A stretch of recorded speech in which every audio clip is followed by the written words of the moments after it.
How's it going, Tomer? How am I? I'm pretty good. I am tired, but we did get a lot of work done yesterday. So it's justified. Today was fun. Oh, nice. What'd you do? 8-gun dev. How's it going?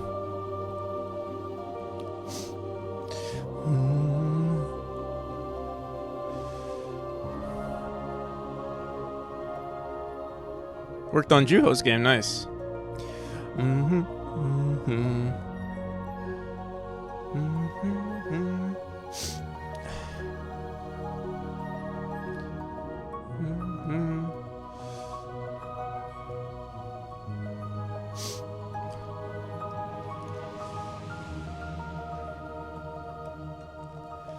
Unfortunately, I will miss the demo today.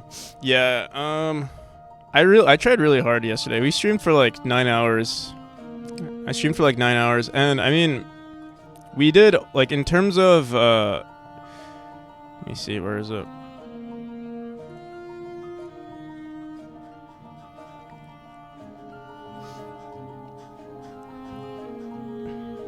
I mean, like, we got a decent chunk of stuff done, and right now I'm working on the analytics.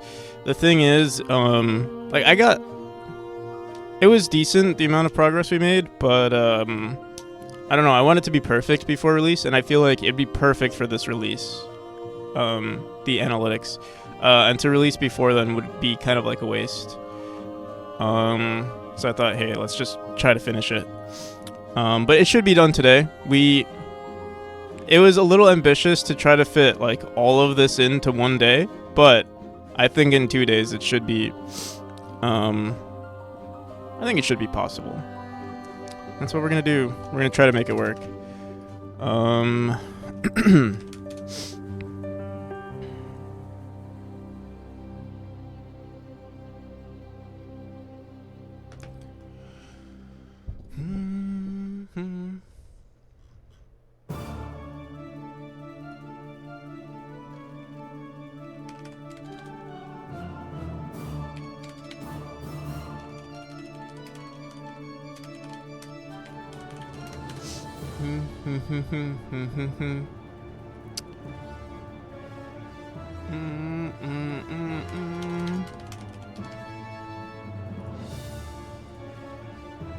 right.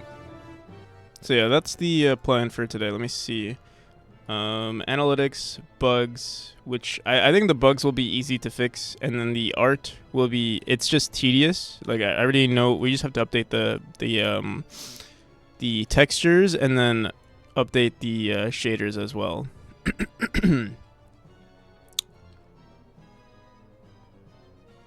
Oh, and then we also have to do this. So a lot of it is easy, but it's just tedious work. But the analytics is difficult, but should be possible to finish. So I think we have it on our debug, and we also have the player path record node. I think we actually got it to almost fully work. The next step is to save every session into a file, or I don't know if we're gonna. I think for the first version, we're gonna save everything into one file. And if it like gets fucked up somehow, we'll figure it. We'll solve that later. But yeah, we'll just keep adding to the same file for now. And maybe, I think maybe at some point what we'll do is maybe run it through. Yeah, I'm not sure what the best approach for that exactly is. We'll see. All right. So we have something running on our save manager to save this file at the moment. Save session data to input profile name underscore session, and what we're gonna save on this is the input profile dot. Let me grab the player node here, or sorry, the profile node. Profile node is session data to save. So save manager dot input profile dot session data to save. Input dot get save data, save to JSON, this folder. Okay, the other thing that we might, I want to figure out how to append information what we might want to do is iterate through the file, grab whatever, like, basically create sessions in the folder, like iterate through the yeah, I think that's actually the best way to do it. We want to have something like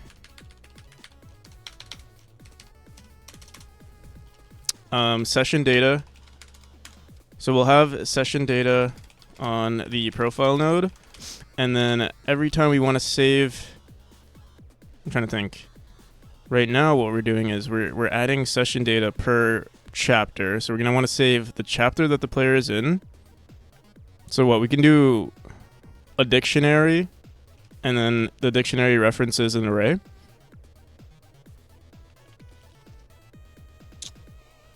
Hello there, Mr. Slightly Asian Godot man. Ran out of things to say. You gotta say, Godot stream pog. That's what you gotta say. How's it going, CSLR?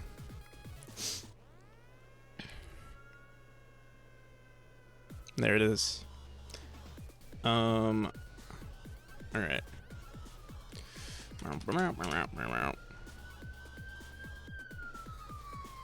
The police are after me.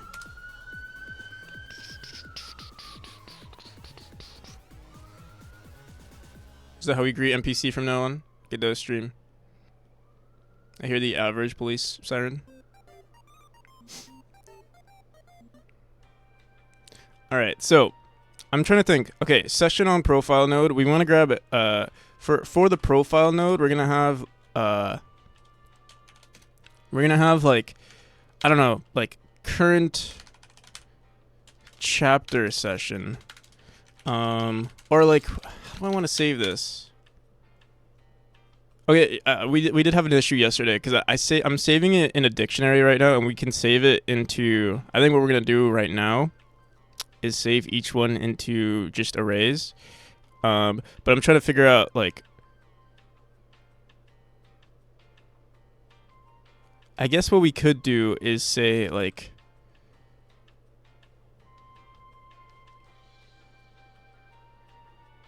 I'm trying to figure this out. How the hell do I want to write this? Because we have to grab the chapter. Each chapter is going to be a new session. But if you repeat the same chapter, how do I create a new session based on that? That's the problem. We can make it so that maybe every session is unique and just gets saved to the file. So every time you beat the chapter, every time you beat a chapter or every time you leave a chapter or whatever, that data gets saved, and then that's it. How's it going, Pertorly?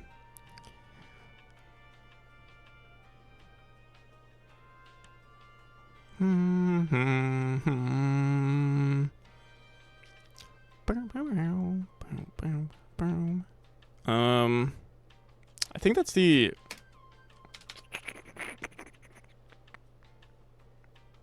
So we have one session. Okay, so like let's say session 1 is chapter 1. Let me just create the scenario here. Session 1 is chapter 1. We beat the game, we beat the chapter, we go into chapter 2. That is, so we just create a new session, and that's chapter 2. Before we go into chapter 2, we want to save this session.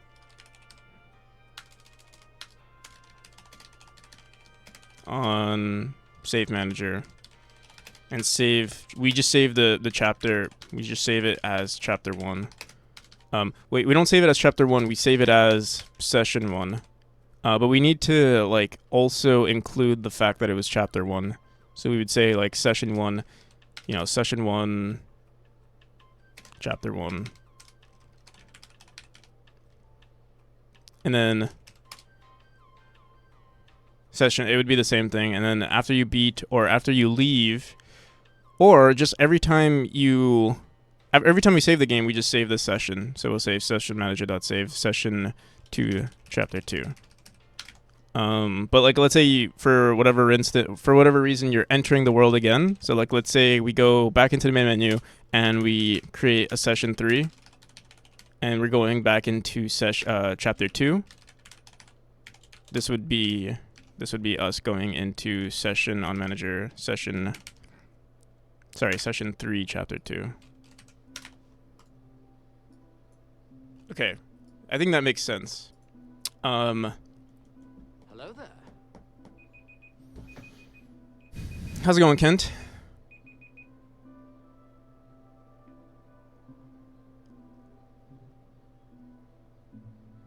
Fun times indeed. I think this is exciting for me, at least, because it's a new feature in the game, and I'm like really looking forward to working on this in version. Like I want to fully implement something for this, like leaderboards and everything for version 8, and like like everything, like before we even start working on updating chapter 5, which is like what we're gonna be doing in this one as well.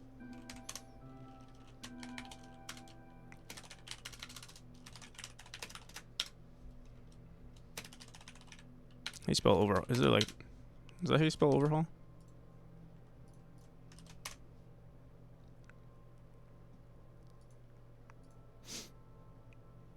Yeah. On the game jam, starting to feel burnt out. Burnout? Yeah.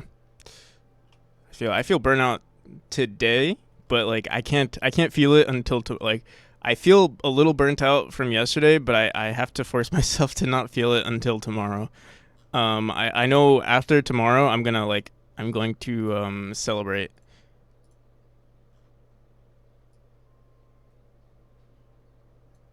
Like I'll have to just relax my brain, massage my brain a little bit. But today we're gonna still stress about it. I'm in having issues writing new features since there's no specific data format I use.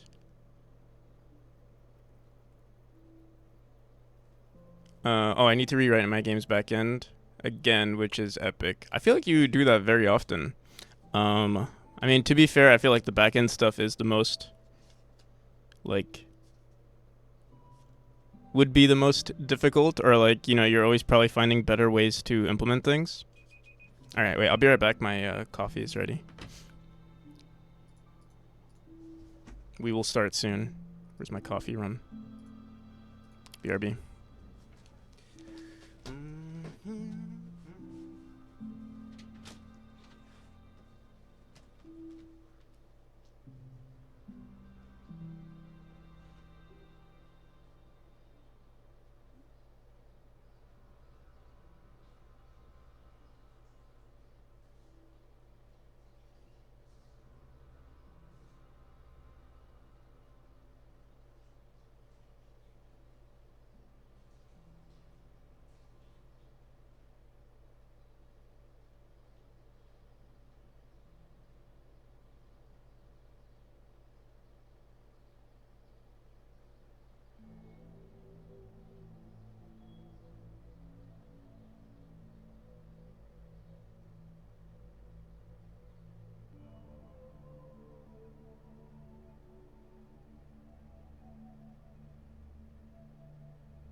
Can someone tell me what the blanket is about? I can't tell you. All right.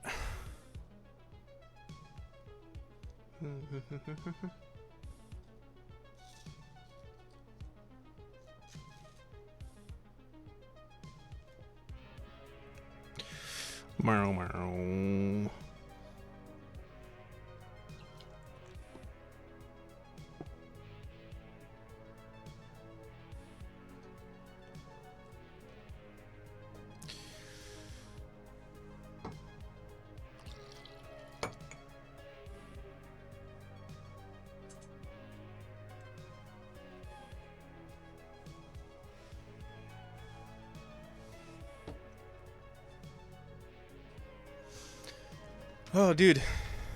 All right, so we figured it out, right? We were like, okay, each chapter is going to save a session.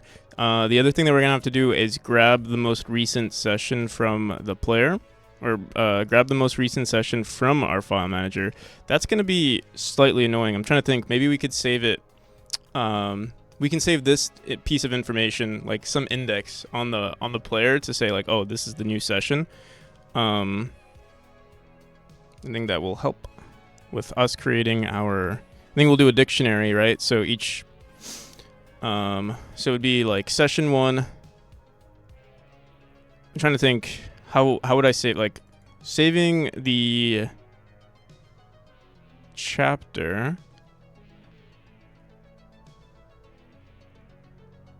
We would do. I guess we could just save like an index, and then we just grab the chapter, the current chapter. That shouldn't be too difficult.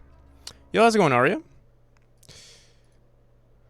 How was Bully yesterday?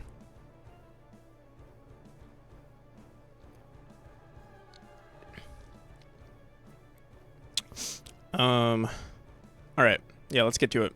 So I think we'll save like some sort of session index. I think we're gonna get rid of most of these. I think we're gonna have current states and then current positions. We don't need this dictionary, and we don't need either one of these. Yeah, we'll keep it here for now. While we figure everything out. So we'll do export var current session.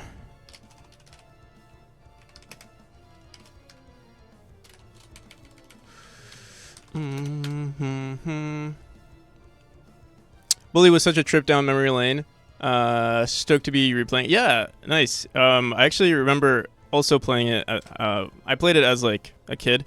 I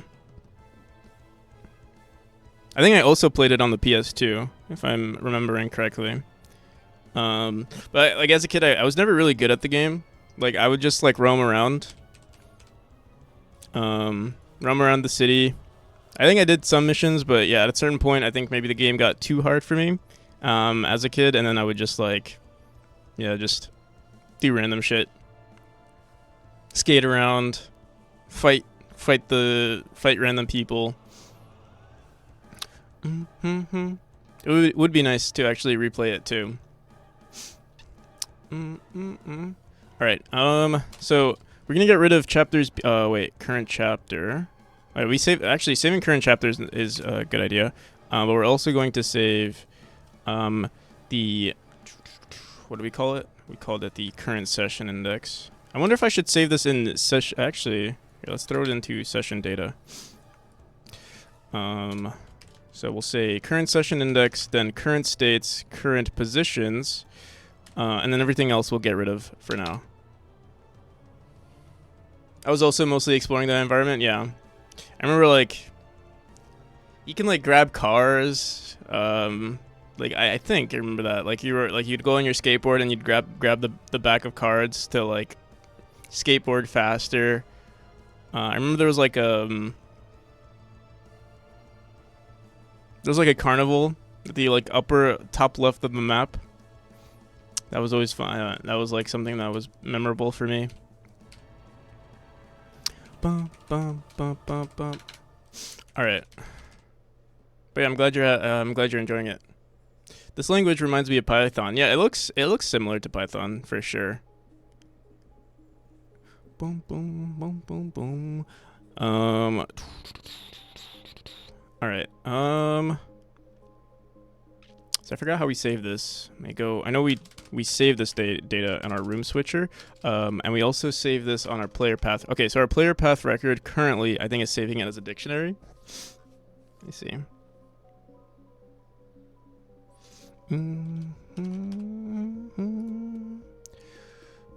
What's this? Are we? Do we? What the hell?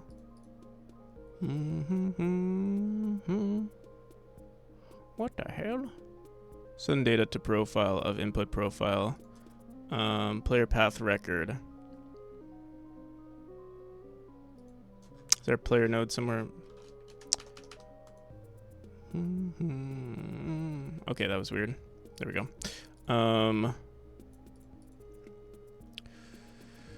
Maybe. Thank you for the follow. Also, welcome, Knighton underscore. For those of you who are new to the stream, I'm currently working on a game very similar to Celeste. I'm actually trying to release a new demo today, but we're also trying to add. I'll show you guys what I'm currently working on. It's pretty. I think from a programming perspective, or from the developer's perspective, it's kind of cool to see, and like a game developer's perspective, because it's like, I don't know. I feel like it's a very cool system to have. Basically, you see all these lines that we're drawing. This is like part of our debugger where we can show like what states the player was in. Like red represents dash, green represents fall, all that kind of stuff. And what we're doing is trying to save all of this data to a file, just to, like, for us to see the history of the player's gameplay. If they want to share this information, it's not like I'm going to like. Basically, when people playtest my game and they want to give feedback, or like this happens a lot where someone's like, "Hey, I really liked your game. I found this area hard," and I was like, "Oh, did you?" Like, I'll ask them like, "Hey, did you record it?" And they're like, "Oh, no, I didn't record it." But like a lot of the time, the first playthrough is the most important for me in terms of feedback, because like the game is very new. You don't really know what you're doing, and that helps me with like figuring out what might have been difficult for the player, what obstacles were they facing. Maybe there was an issue with the level design. Maybe there was like maybe they frequently died at this spot or something like that. And if like statistically someone dies, more often in this area, then it's probably maybe I should update the designs right there. Also, our full screen is inactive. Here we go. Gonna lurk now. But happy coding. Thank you, Arya. I'll see you around.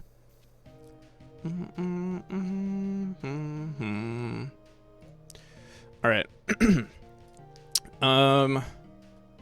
But yeah, let's go back into. Let's actually see our player path record. Right now, we're saying all run data, which is this is a dictionary. We're gonna get rid of that, and we're going to save just the arrays, the input, current run states, and current run and current positions. And what we're gonna do is we know what our current where is it?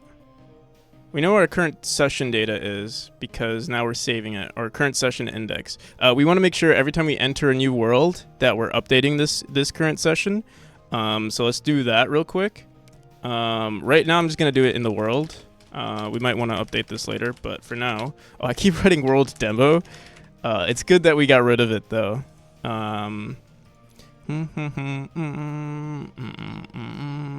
So create new run data is apparently create new run data is what we use on our level manager. Here, let me session. I should call it create new session data. Session info. Yeah, let's call it create new, or just create new session. And maybe we should also create a session name on our level manager, save manager that create. Here we're appending a new list or like a new dictionary to our all run data, but I don't like that. What we're gonna do instead is just add to our session link session index. So session save manager dot current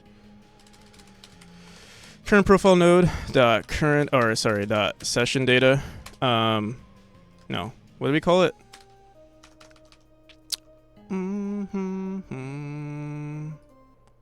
That current session index. Why did that not show?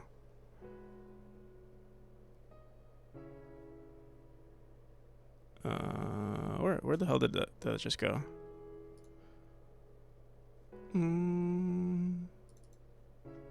Create new. I'm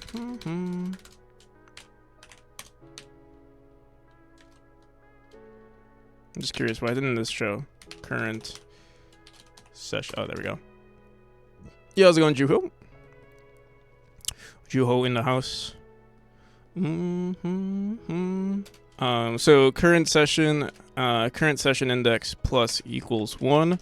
And then we also want to save, well, we actually already know what I'm pretty sure we know what the current chapter is, or we know the current chapter index. Let me see, current chapter index. We save it as something, I know, or we could just say current world. I know we save this on the world itself. I guess we don't save it in the level manager, but that's fine. So wait, let me go back into level manager. Or, you know, let me just open up a chapter. I'll open up chapter 1. I'm all over the place. I'm still waking up, by the way. So I might seem like I'm all over the place, and that's because I guess I am. But I think we're figuring this out. I think this actually makes a lot of sense. Save manager that current profile node that current session plus equals 1. That's all we really need to do. And then once we start running, so automatically, I don't think we need to do anything else, but what we do need to do is once we start saving the game,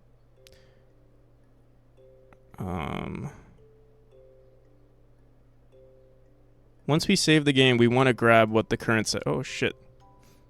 This is my my macro that I do when I play video games. Although, you know, this macro doesn't work. It actually hurts me. I think I found a better macro to write. I should just, what I do now, whenever I play video games, is I say, have you guys heard of Memory on Steam? And then, you know, if they're interested, they're interested. If they're not, I don't say shit. Instead of saying, hey, wishlist my game, I say, have you heard of it? You know? It's, works. Or say, have you seen that? Honestly, that honestly might work. Not gonna lie. What I need to do is rename myself to something else too. So like I'm not known as the developer, because then they might think, oh, like they're just, you know, he's just self-promoting. But in fact, I'm just, you know, a gamer who appreciates Celeste clones. Just hate it yourself. Hate on it yourself, but they see it and see it's a great. Oh, that's true. Especially if I'm like really bad. Like what I do is if I'm really good at the game, like if I'm doing really well, like I'm like, you know, top frag, I'll be like, hey, check out this game. But if I'm really bad, I'll be like, hey guys, check out this shit game. It's so bad. And subconsciously, because they see I'm the bottom frag, they'll like it. Because they'll be like, oh, they want the opposite of what I want. Exactly, reverse psychology. Reverse psychology right there. Yes. All right.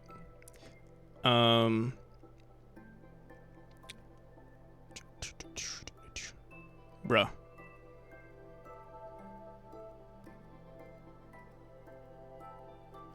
I'm trying to figure out, like, okay, so we're saving the session. How are we gonna? Okay, I'm a little slow today.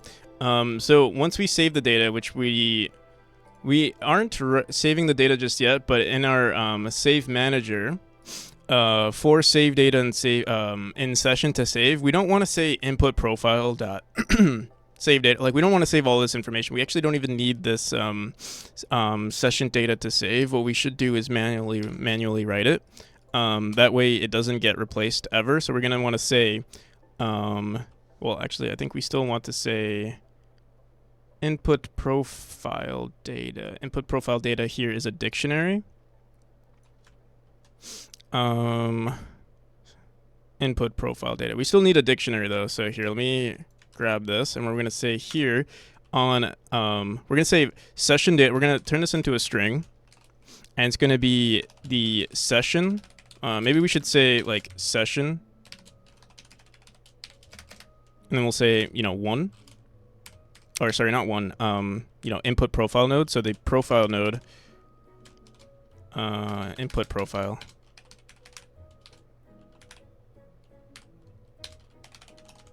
Dot. Man, watching without but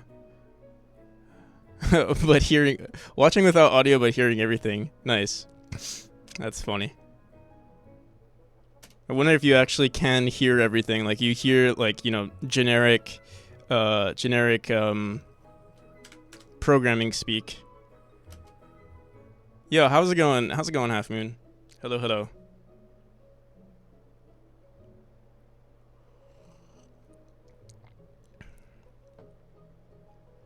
I read your low bit rate. You think 6,000 is a low bit rate? I think maybe you have a low download speed. How about that? How about that? Input profile dot what do we call it? Session. Every time I say session, I feel like I'm saying Szechuan. Current session index.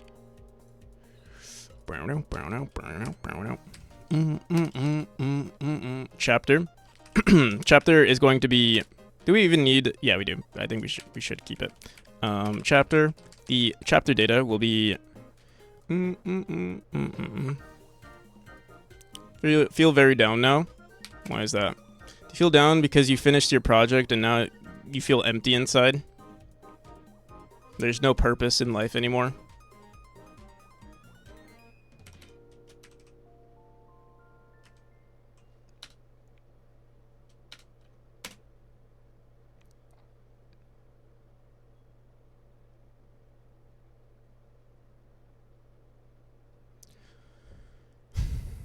Because if you do, I would understand. I feel the same way. Or, like, I haven't finished my project, but I'm actually worried that once I release my game, once you finish a project, you'll feel empty and you want to start something new again. For me, it's the same, just...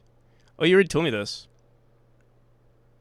For me, it's the same, just not another game. I see. Yeah, I get that. I feel the same way with my game. Like, I feel like at a certain point, once I finish it, it'll be... Like, you know, you always... I just didn't read it, I see. Yeah, I know that feeling. Or, like, I'm anticipating that feeling. But I think that's nice, because it's like you'll enjoy, like, whatever project you start next or whatever you do next, you'll enjoy it that much more. It's like that's the, like, I don't know. There's like some beauty in it too. You know what I mean? Like, it wouldn't be working on a project wouldn't be nearly as enjoyable if it was infinite.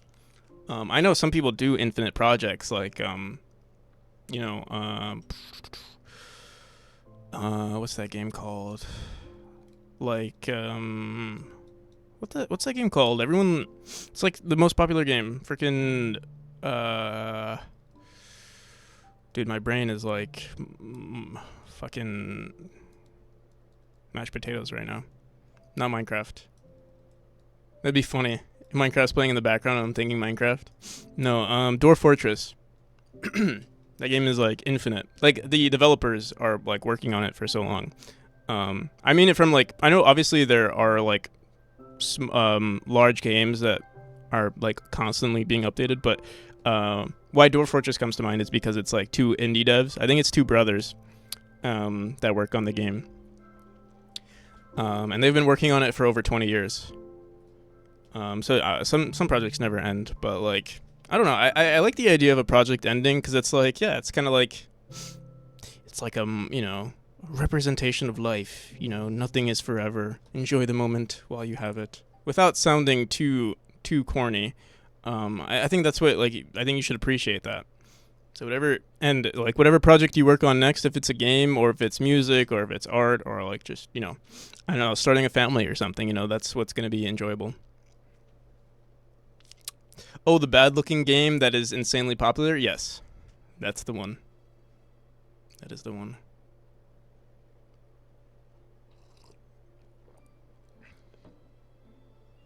Actually, you know what's funny? I watched the video on it a while back, and I feel like I've actually subconsciously applied their philosophy. Like, their game looks like shit, or the original version, because they have a Steam version now that actually uses sprites. And they have a Steam version that uses sprites, but the original version and like the most intricate version, I would say, is still using ASCII. And that's because like they didn't want to spend time working on assets. And that's the same thing with me. Like, that's the same reason why I really like pixel art, is because I'd rather work on really good gameplay over. I mean, you know, we still work on graphics and we try to make them, you know, we still polish them as much as possible. But it's the same reason why, like, you know, people were asking me like, oh, are you gonna make a 3D game? And it's like, I don't want to, because the amount of resources that you have to put into making a 3D game would be a lot more, and it would take away I mean, it's still a good idea if you have like a team or something and you're working with a bunch of people and like someone can allocate, you know, their time to a 3D game or to the assets and animations and all that kind of stuff. But for me, as a solo dev, or like for instance those two brothers who are working on Dwarf Fortress, they'd rather focus on the intricacy of the, you know, the environment they built.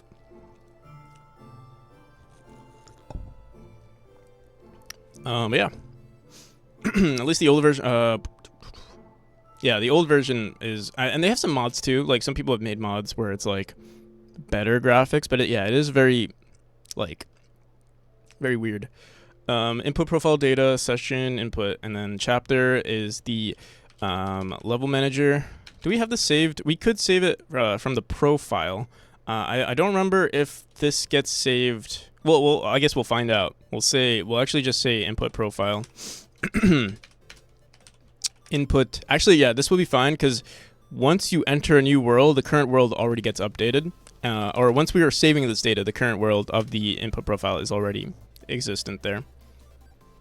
Just say it's already 3D, 2D, and time. True. Very true. I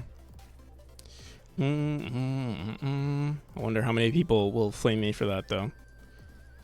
Input profile dot current. What do we have? Current chapter, I believe, is the current. We must have a current chapter.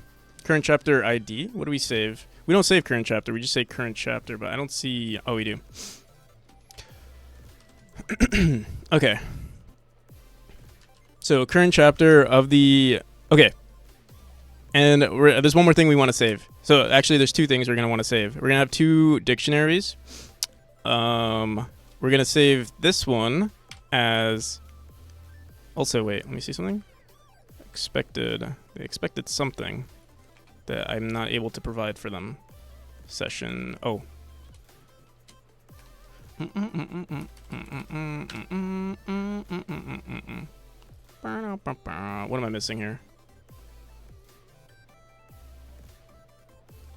String, session, comma, okay, there we go. And then we also want to say, so we're gonna save these two. We're gonna save them on two different dictionaries. Again, there might be a better way to save all of this information, but for now, I'm gonna save it like this.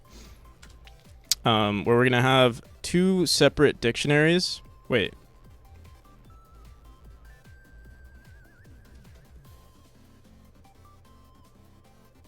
Yeah, two separate dictionaries for now. I'm not sure if this is what we're gonna do in the long run, but for now, it will have to do. Input profile data session. Is it technically a dictionary. I'm not even sure. Yeah, I think it is. All right, so session, and then we're gonna want to say states, space states, and then I guess we'll just put a we'll just do that.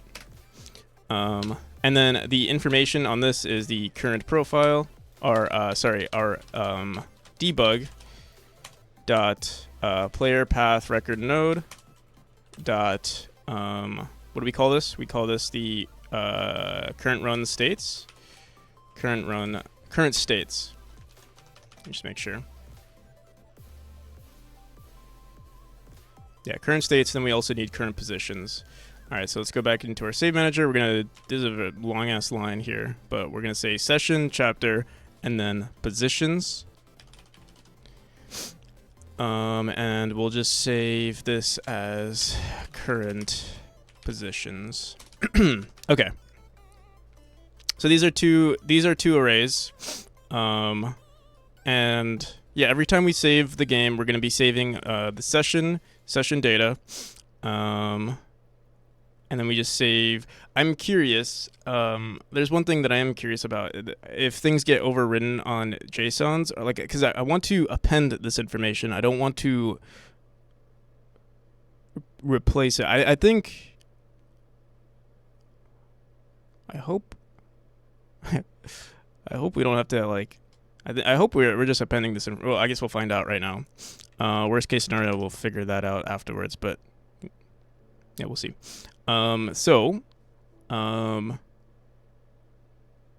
Let's.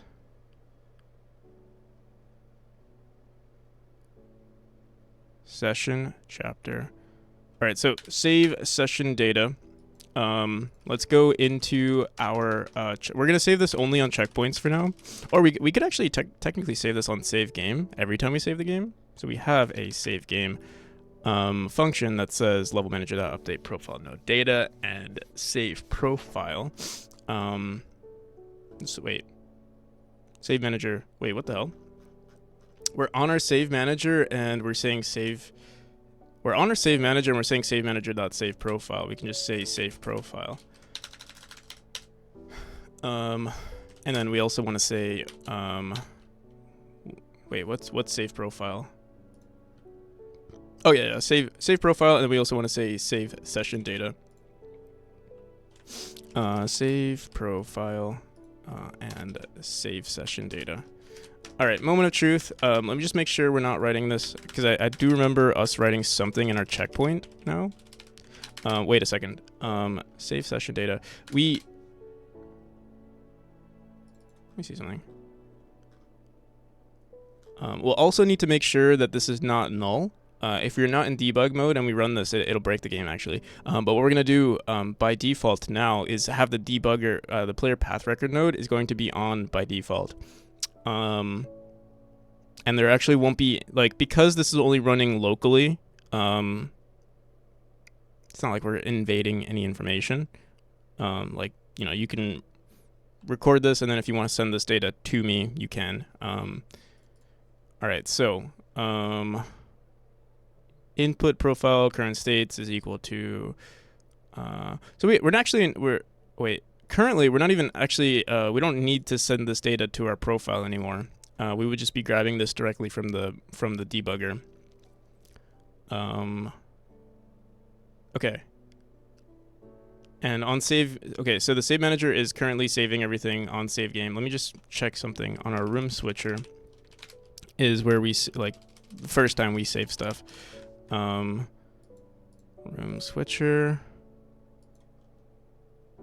Because yeah, right here we're saying debug.send data to profile. We don't actually need to send this data anymore because we're just going to directly grab it on save manager.save game. Save manager.save game will be sending the session data. All right, moment of truth. We're saving. Okay, so let me just go back to save session data. We're saving it as the profile name _ session. And then we're saying .json. Okay, so it's going to be in the same folder and everything. All right, let's see if... I really hope this works. Session input current session index. And on the entrance of a world, we are saying session index plus equals 1. I just want to make sure of that. Or, oops. On create new session is random. I assume in the entrance of a world. Okay. Moment of truth. Title screen. Run. Let's do this on a different profile. Let's do this on speedrun test. Speedrun. Actually, you know what? Let me... Oh, fuck it, whatever. We'll just see. So we run around here. We should be saving all of our data at the moment. Let's go into our save file. We call it save file. It's supposed to be called save folder, but here we have it called here, save file. Profile 2 session has been created, and session 1, chapter 6. Oh, look at that. Awesome. The states are organized seemingly correctly as well. And okay, so now let's say we exit the game. Let's say we go into the main menu, start, level select. Let's go. So that was chapter 6. Let's go into chapter 1. I forgot what profile we clicked on. I hope it's, I mean, either way, if like, let's say, okay, this was the other issue we need to, oh, where's my camera? Oh yeah, my aunt yesterday was asking like, you know, like it's so funny, like sometimes someone like a family member would be like, oh, what are you doing? And they're like, send me a screenshot of like what you're working on. And I was like, hey, I'm working on this. Like, I told her I was working on what I just showed you guys. I told her I was working on that, like, you know, analytics of the game. And she was like, oh, send a screenshot. I'm like, you want me to send you like a bunch of numbers? Or like, you know, I was like, I can't really send you it because it's not really anything visual. So I sent her a video of chapter 6 instead. Make graphs and stuff. So yeah, I was like, okay. And then I just went into chapter 6 and recorded some gameplay, and that's why I hid my camera. Because I was, you know, after the stream is done, I usually program naked. Like I just, you know, cover myself in peanut butter, and that would be embarrassing if my webcam was on. All right.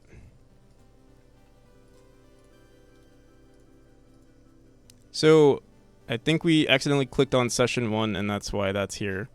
God damn, like this could get... I'm trying to think. This is so much information, right? Like this is an overwhelming amount of information to be saved.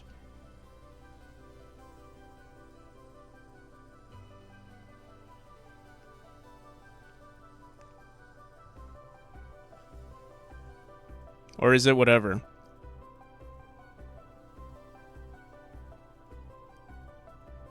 Trying to think if we can, I mean, we can reduce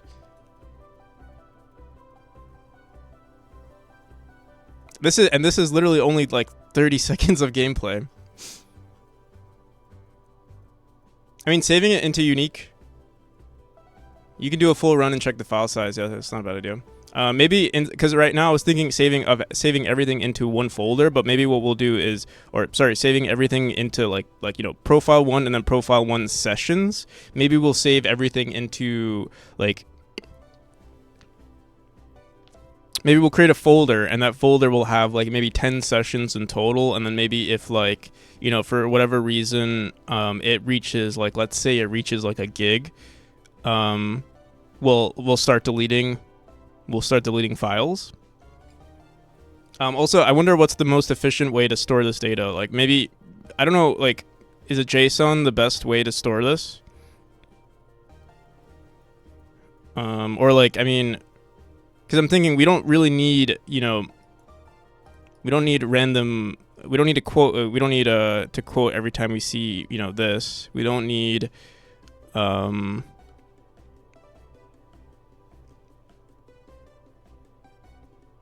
sure. For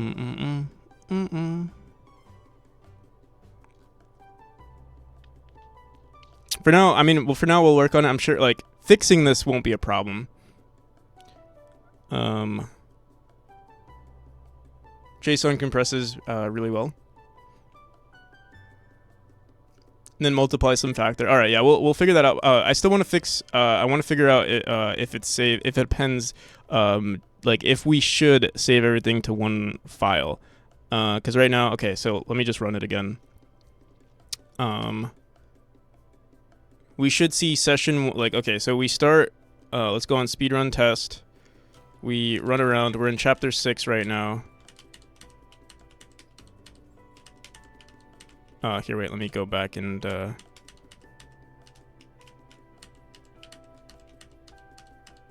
just go here. The game saves. Let's exit, quit. All right. We should see a session 2. And it has been okay, the folder has been updated, but yeah. Okay, it's getting completely erased. So either it didn't update to session 2. Let me see. Yeah, I think, actually, I think that's the problem. I don't think we updated, the player's session data. And that's because we don't actually grab anything. Yeah. So here, let me just grab this and say, current session index. We want to save this information on the profile. We don't run this ever. All right, so moment of truth again. Sleep time, see you tomorrow. All right, Tomer. I did start pretty late, so maybe I'll see you. I said that last time, but didn't happen. But I did stream. Well, actually, no, never mind. We did start relatively late today, so we'll see. Maybe I'll see you in the morning. Have a good night. All right. Speed run. All right, so just boom, boom, boom, boom, boom. Just run around here a little bit, and then exit. Quit. Please work. Session 2. Do we see it? I only see session 1, but wait, there's only session 1 because I see another. Well, this is session 1. This is the session 1 states, and then it's the session 1 positions. Where is? Okay, I think that's fine. We've only been in one session, so one more time.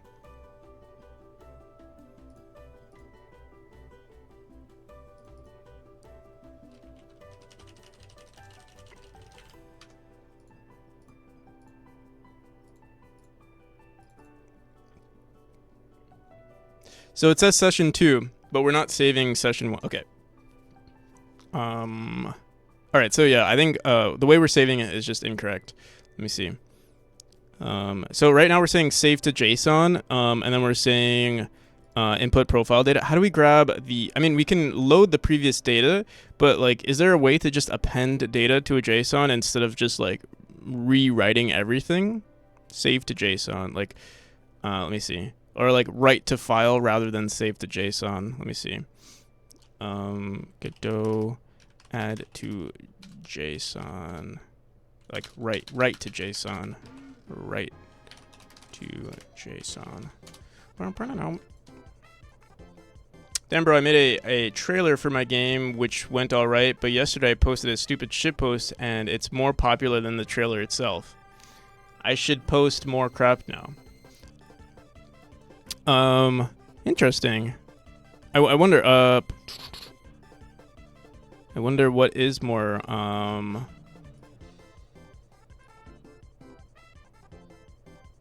what would be better? I feel like, in the long run, maybe that was lucky, because I feel like in the long run, shitposts usually don't do as well. Yeah. I don't know.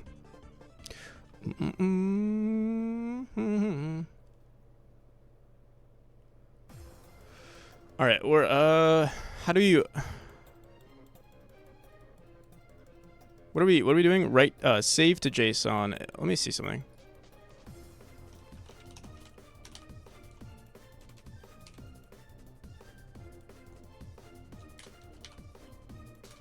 Yo, how's it going, Art? Art Berklaus. What's up? How you been? I feel like the stars have not aligned lately. I haven't even seen you online. How you been? For those of you who don't know Art is amazing solo dev who works on Warlock's Cantlet, and it's a custom. It's made on a custom engine, and like most of the tools that Art works on is also made by him, which is pretty impressive. Unlike us,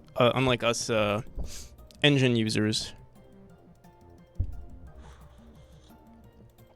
us plebs. I've been trying to fix my sleep schedule, which has been going so.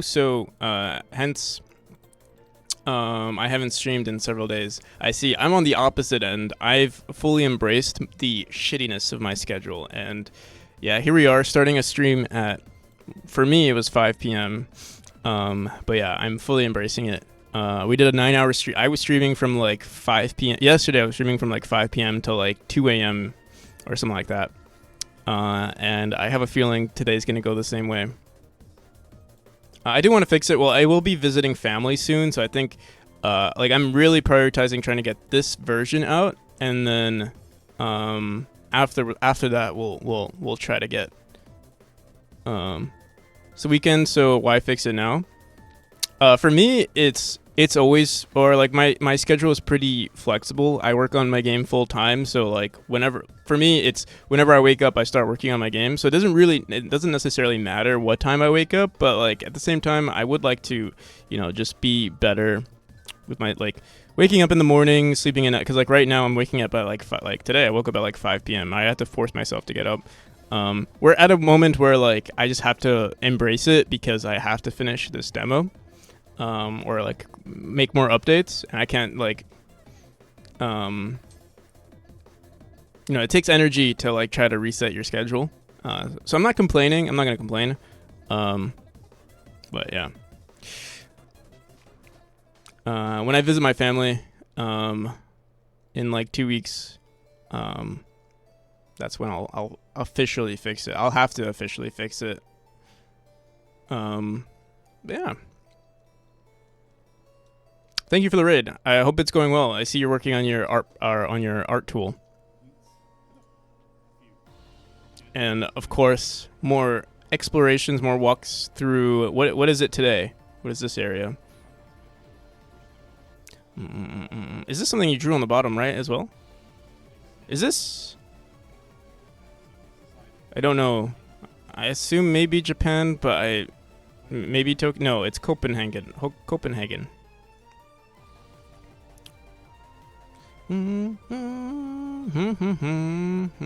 There are times I like to embrace it. Actually, during winter I have like 7 hours of light, so if I miss it, it's just dark. Yeah. By the time like it's already complete. I don't know if you guys can hear. Let me see if I can show you guys what my. I mean, yeah, you can see my window is slightly open, and it is pitch black outside.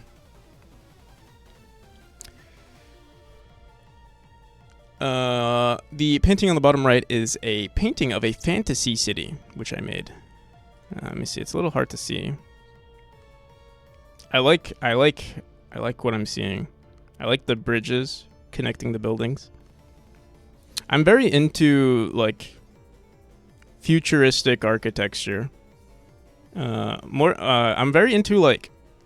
I don't know if it's I don't know. I feel like it would get better in sense. Like I'm always into like almost like utopian architecture. That's like, oh, there's the perfect mixture of like human like man-made things and then also nature, and like both intertwined, and it's and like the perfect relationship between human and nature. I don't necessarily think that it's or like I'm not anticipating it for the future, but I like fantasizing about it.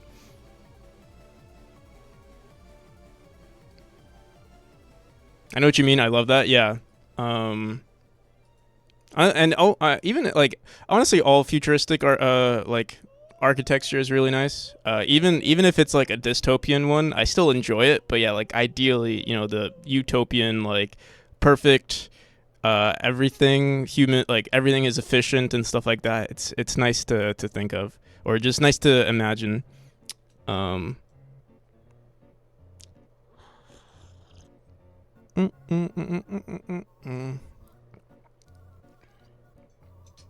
But yeah, welcome everyone. I work on a precision platformer similar to Celeste, and it's geared towards speedrunning and all of that.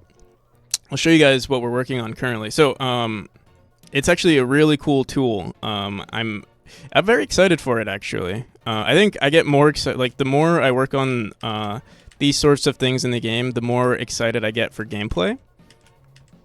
Godot, awesome, yeah. It is Godot. So you see these red lines. These are all a part of the debugger. You see all of the like numbers on the bottom, and you also see that I won't die in this chapter because we haven't enabled collisions with these spikes just yet. That will be done in the near future. Geared towards massive speedrunners. Yes. And what's really nice about this actually might be actually Art played my game recently, I think on stream as well, and I know Art isn't necessarily into these types of games, but I will say Art was pretty good at it. And I mean it's really good for me, or like really good for me to see like how certain, like I'm sure there are going to be a lot of people similar to Art who might struggle with the game, or like maybe it's just not the gameplay loop that they're interested in, or maybe they are, and it's up to me as the designer to make sure that that they like this type of game, or that they're doing well in at least in the earlier stages. So the whole point of this these lines here is to record or log the different states of the player, or log whenever they die, and see what are the most common areas that people are struggling with.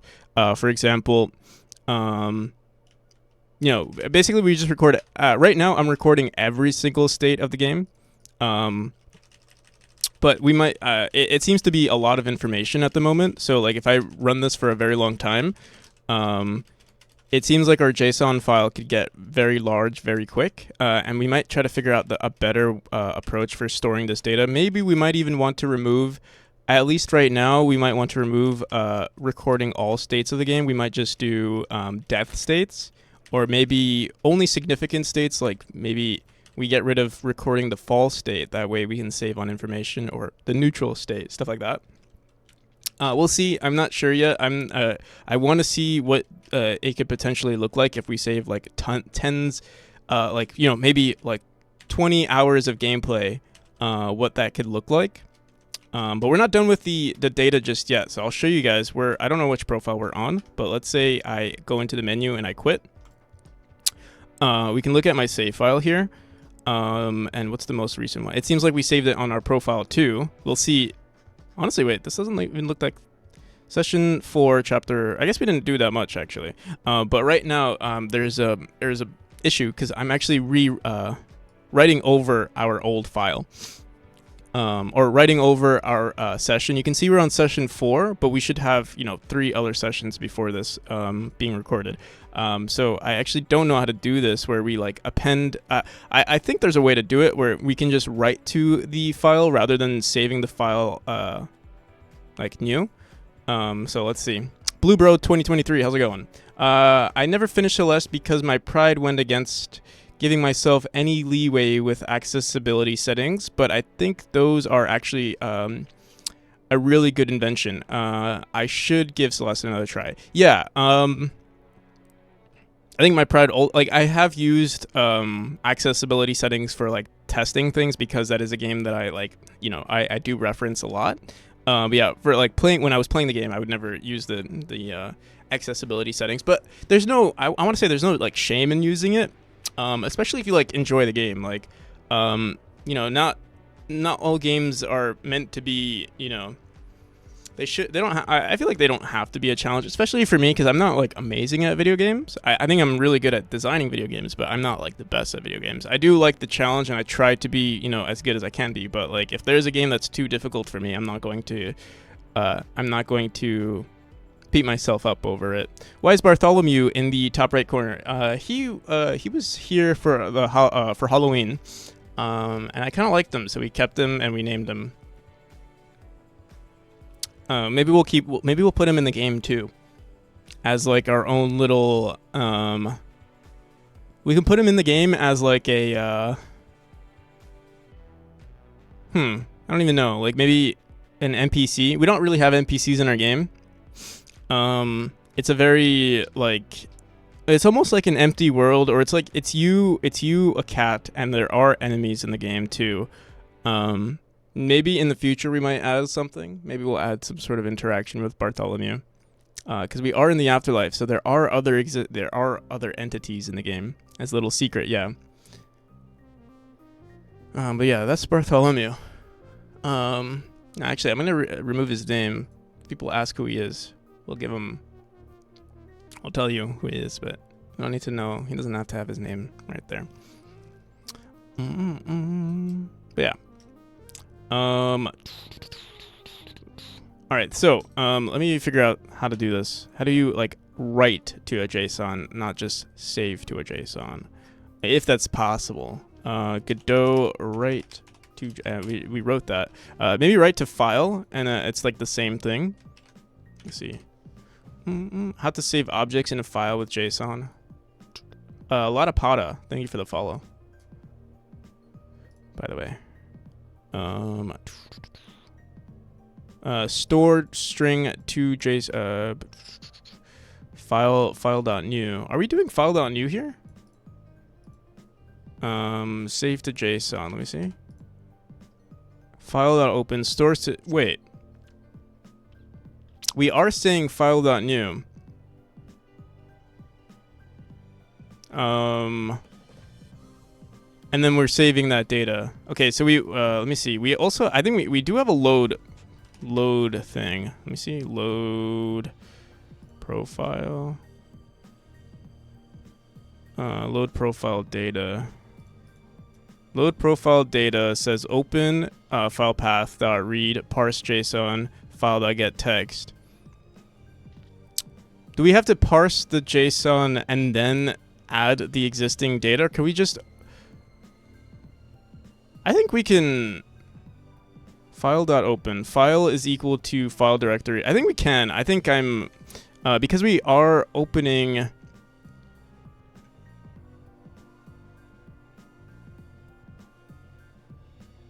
If not, file exists. Yeah, maybe... Okay. Let's figure this out. That's a cute emote. Thank you. We made it, actually. With my very intense pixel art skills. Very good pixel art skills. Okay. So yeah, let me just copy this load profile. I think yeah, I've just never dealt with too many like saving files. Like we have a saving system in the game now, but we're still relatively new to it. Like we have it working in the game, but it's not perfect. All right, so let me go back into save session data. Here, I'm just gonna duplicate this real quick just so I can look at it. Here, let me create a new. Let me call this. All right.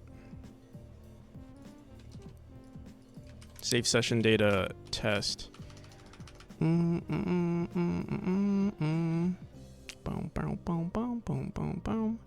right.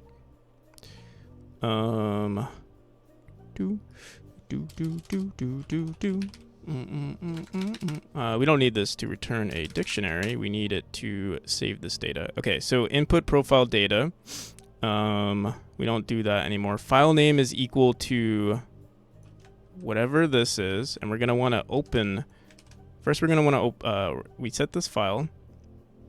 Do we need to save our file new? Actually, yeah, we'll do that. I'm gonna copy everything here. File here. You know what? Just.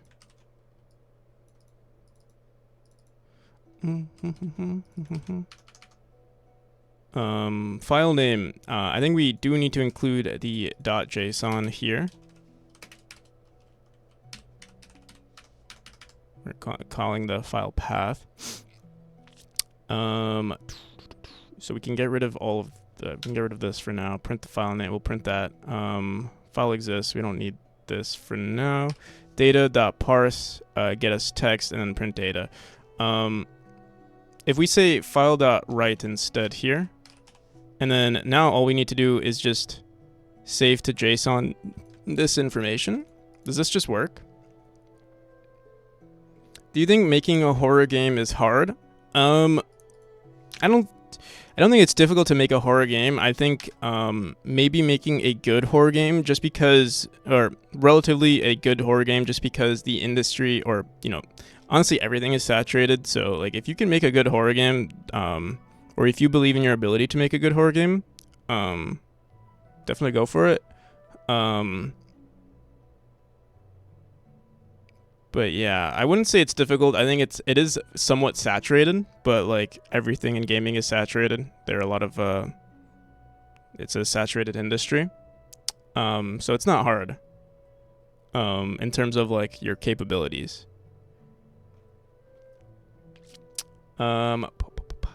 Oh, did I miss something? I surely need to sleep. I'll see Art. I missed your message, but thank you. Also, thank you for the hydrate. La Pada. Just ate some cake a few minutes ago. Nice. All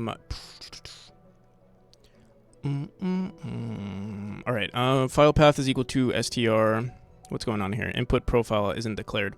All right. So we have two. The file name. Well, we're not grabbing a file name anymore. We're going to copy this exact thing. Save session data. Save session data test. Okay. Let's just throw this in here. Can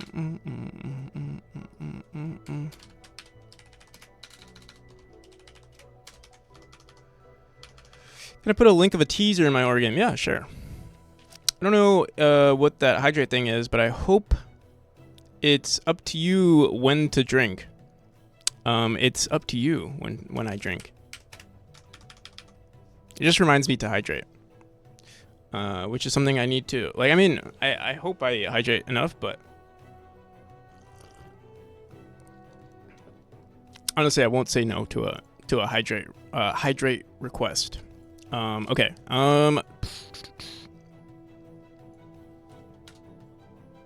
Need to remember to press it off. Yeah, please do. Right now I'm drinking coffee, but then after I run out of coffee, then I'll drink my water, which is good. All right, so file.open, file write, and then instead of parsing I wonder, we already have the file, so I assume this is just how it works, right? Like, and then we just save to JSON the file directory, file name .json, input profile data, input profile.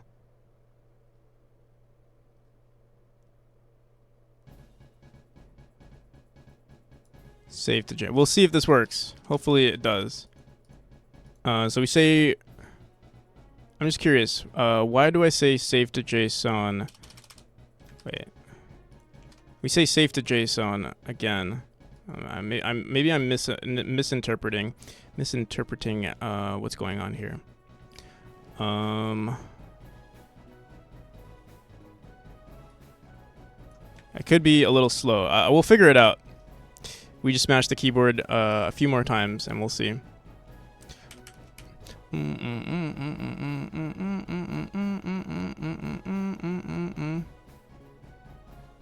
Make sure to make an account. Make an account.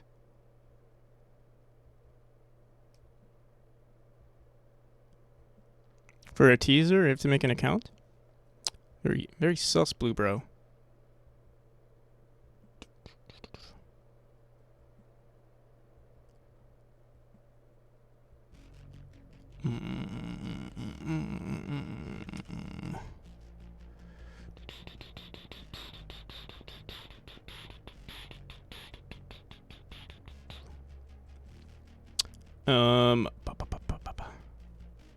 File name declared in current scope. What is this?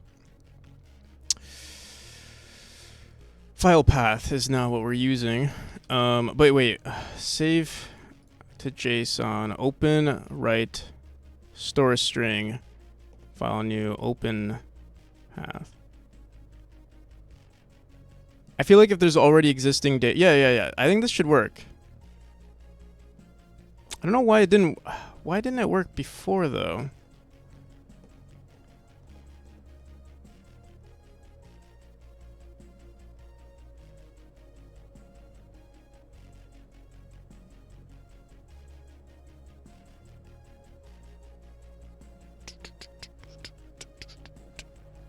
All right. File name. Give me 1 second.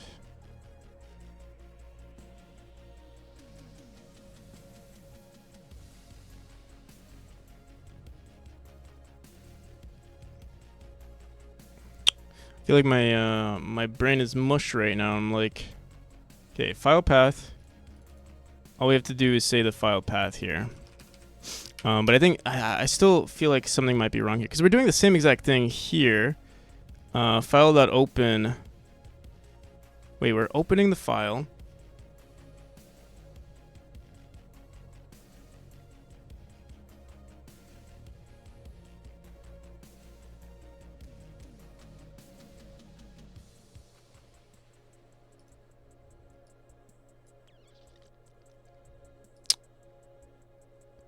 That's so weird. Store string. File store. Wait, let me see something. File. Yo, how's it going, Carrion?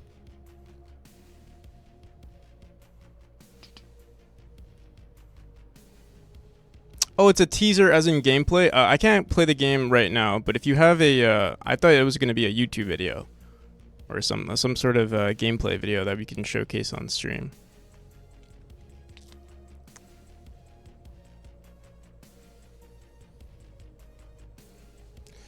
Coffee is a diurate, or how you spell it. So much water is needed, and you're young enough. But my father says he needs to go pee often after a cup of joe, and it becomes a strategical decision to drink coffee at right spots. I do pee a lot on stream, actually. Yeah, how's it going, Octo? Happy birthday. And Jello Tactic. What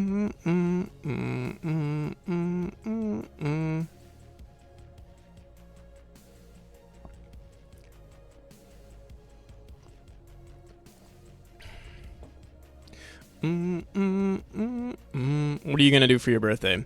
Okay, so yeah, I'm trying to figure out what the hell. How do we just append data? Let me see. Append. Appends a line to the followed by a line and character. Store line. Appends line to the file.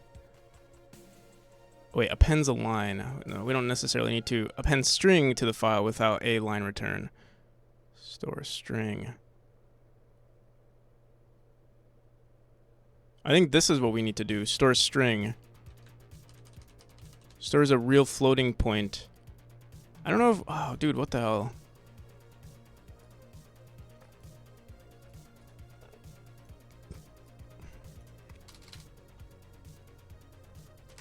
Are you streaming on December 10? Maybe. What's on December 10? Append data to JSON. My birthday. Oh.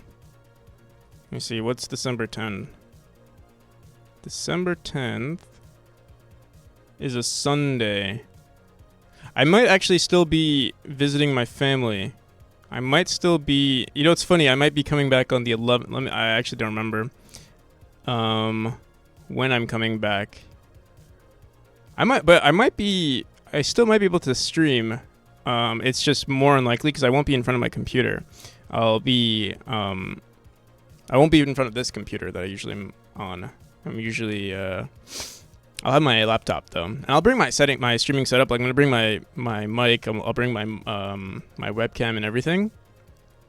But yeah, we'll see. It's 10:30 p.m. Had an escape room earlier today. Oh, nice. Did you escape?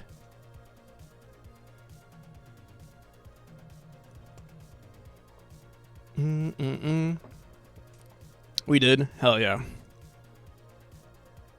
Store line to... Okay, so there's data files dot store line to JSON is what I think we need to do. I'm creating a function that gets which coordinates of piece and store them to a JSON. The problem is the only saving entry is not appending to the entries to the file related code. Okay, so this is the exact problem we're having. File exists open, else data file.open.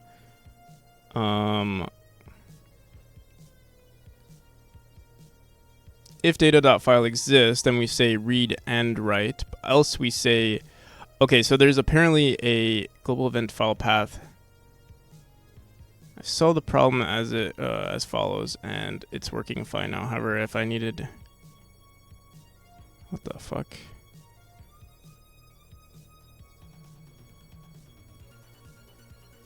Why is this so difficult?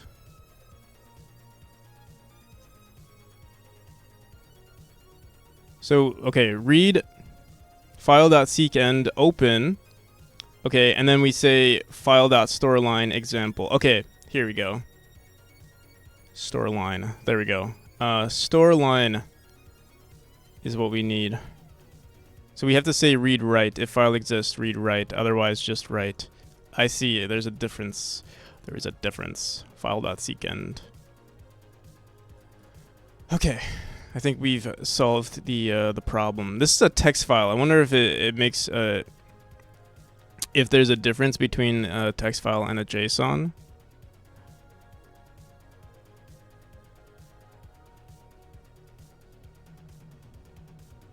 Yes, we're gonna be doing some file stuff exploration today. Let's go back into our save manager.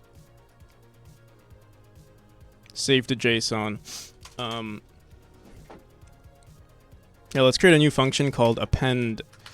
You know what, let's just test it out first. Let's just do append to JSON.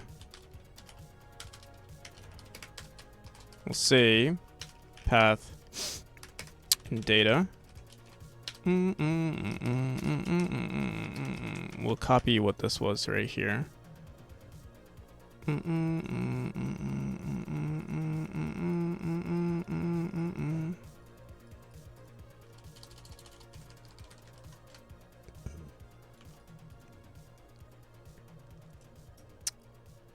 Bonfire night in my city was done today, so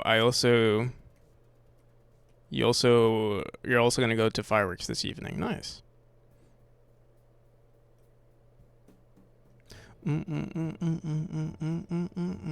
Okay.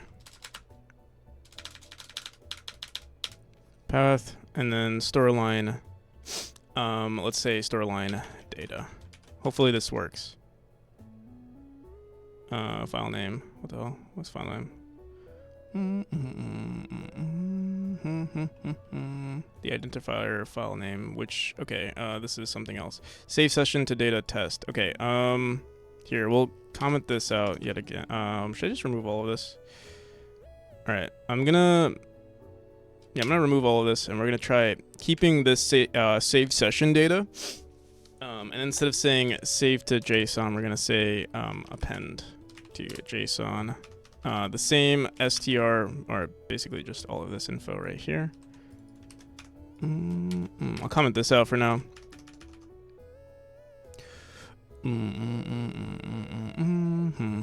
Expected.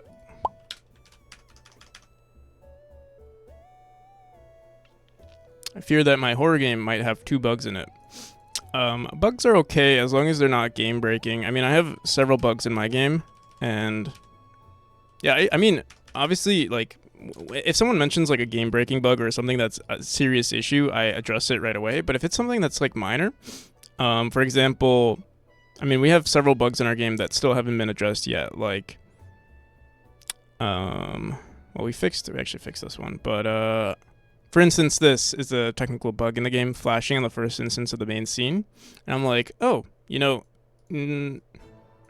I mean, it is a bug, but I'm not going to, like, it doesn't really change the game besides, you know, the fact that it's a minor, like, visually it might be unpleasant.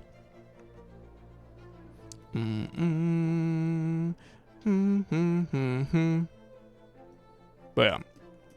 Friendly reminders, yeah. That's what they are. They're friendly reminders that, you know, my game isn't perfect. Boom,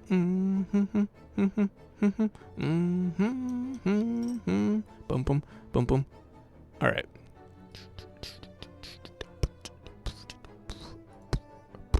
Append to JSON. Let me look at this file one more time.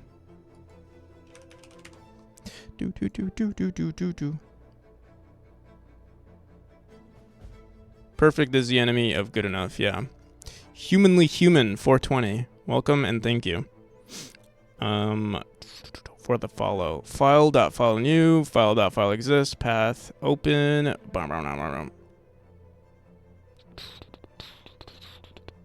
should just work, right? Store line. We just say store the line and then we say file.close. Okay.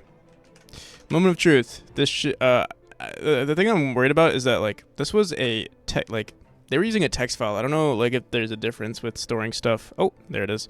Invalid type function store line on base file cannot convert argument from dictionary to string.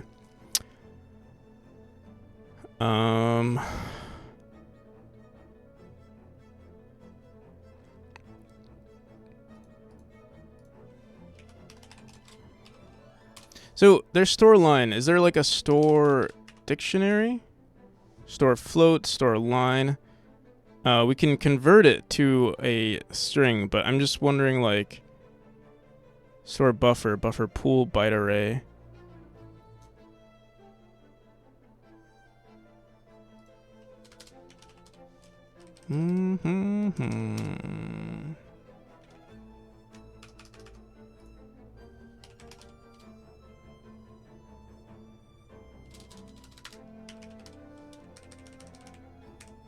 Parse JSON, validate J, like.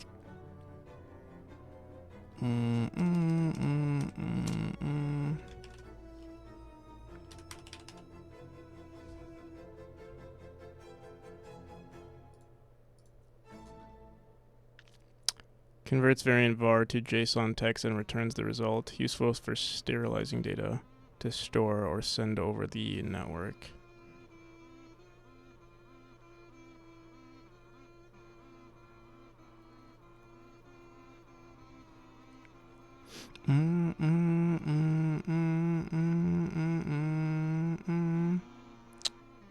Dude, what the, why is this not...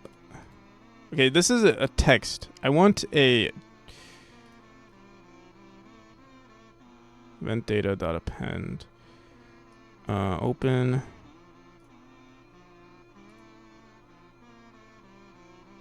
Okay, wait. Maybe it's just as easy... Because we did change this here. There's a store var, pretty sure. Oh yeah, I feel like... So, Arrow, I'm just trying to append data to a file, to a JSON file.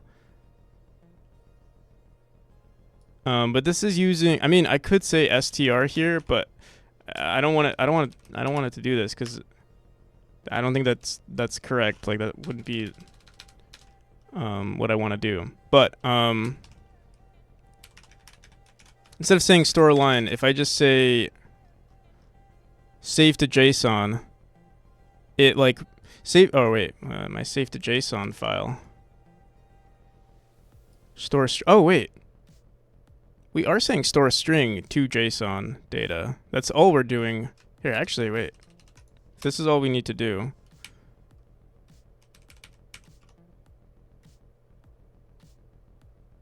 Does this work?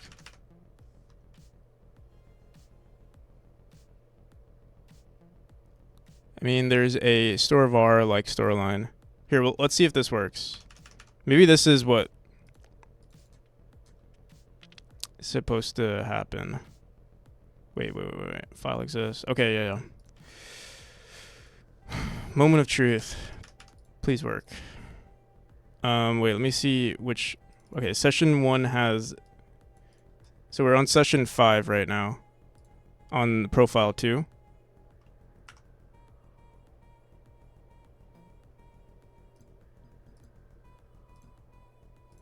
Whoops.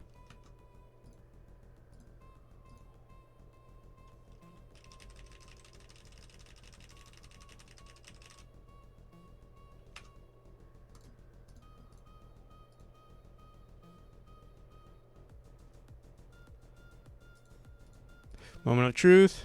Session 4. Seems like there's more data here. Yeah, okay, there we go. So it's just another one of those, Smooth brain moments.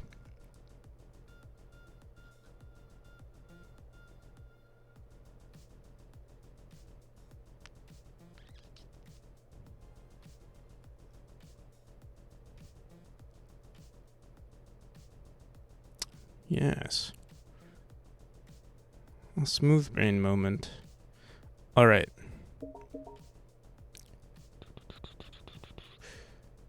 All right, wait. Session. We're on session 5. So session 4. These are all of our states, and then after this, season.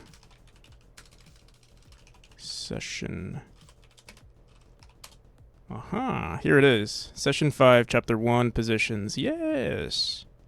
Perfect. Okay, let's do a whole speed run. Okay. I also need to make sure. So okay, this is chapter. Okay. This is good.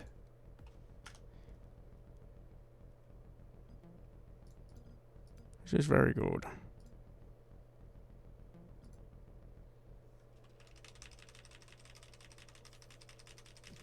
Check Discord.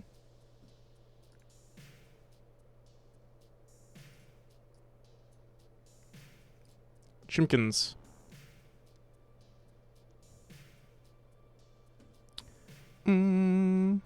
Are you Jello Jack? Is that who the blue? Is that who Blue Bro is? Oh, whoops! I did not mean to showcase this.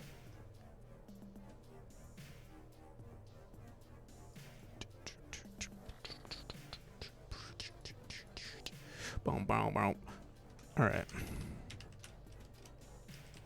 Oh wait, no, it's a Blue Bro. Never mind. All right, so what's the size of this file here?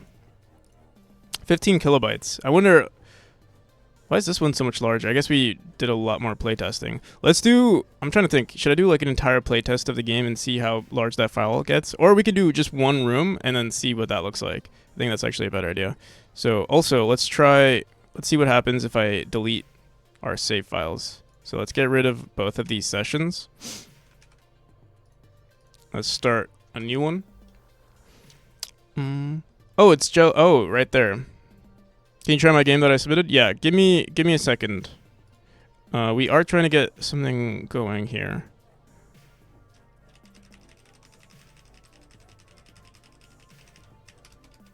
All right, we're gonna die a few times.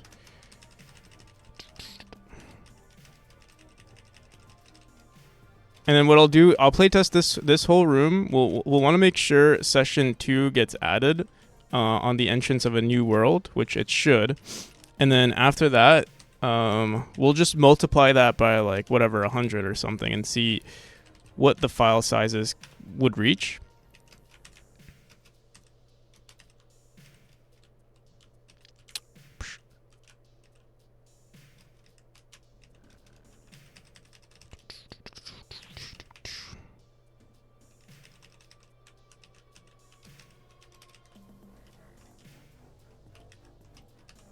Asset library, asset 444. What is that?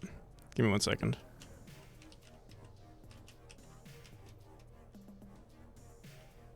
No links for you?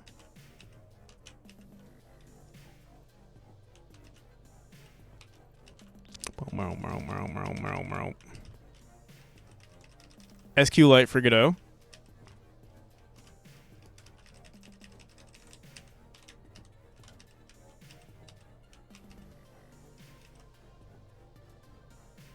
Chat told me link was deleted.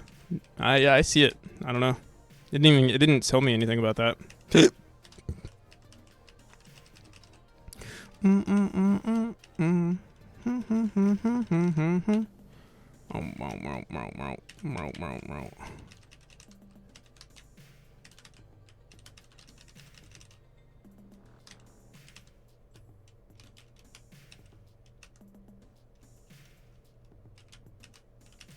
All in all, I mean, it looks like it works, and yeah, from my understanding, it seems like it's working. We'll see, and it's saving every time we enter a new room, so that's pretty cool. every session, for the most part, every session will get saved. And when you die, it also gets saved. Or when you die, you get sent to a checkpoint, which will save the data. On the entrance of the death, actually, you like it. You know, if someone wanted to hack, like, we could save the game on a death state if we really wanted to. All right. So menu, start, quit.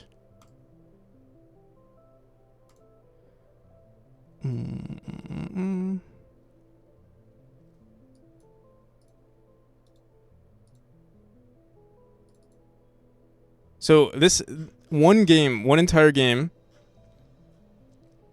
one room is 1 megabyte.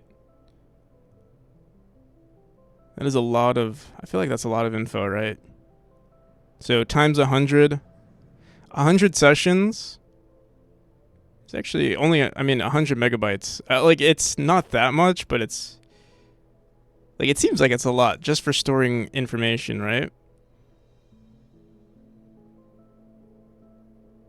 So, like, if you play the game, I mean, what we could do is, like, every 1,000, we can keep it within, like, I don't know, actually. What are you storing to reach that? Global positions, and I think this is it. Vector 2.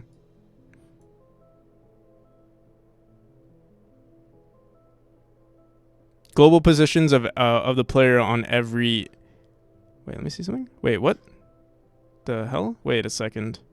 Oh wait, this is wrong. This is incorrect.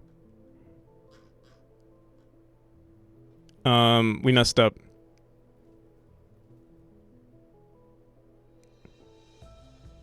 Yeah, wait, no, this is wrong. It shouldn't be this large. It should only be saving, let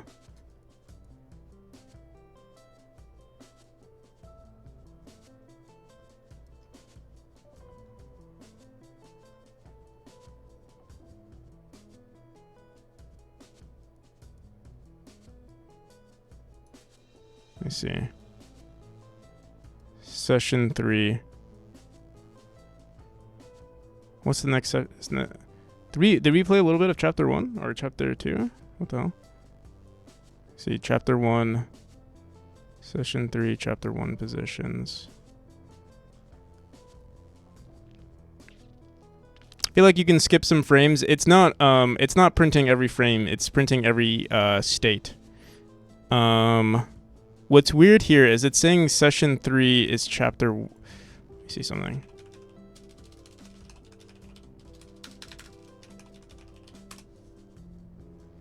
Session 4, chapter 4. Okay.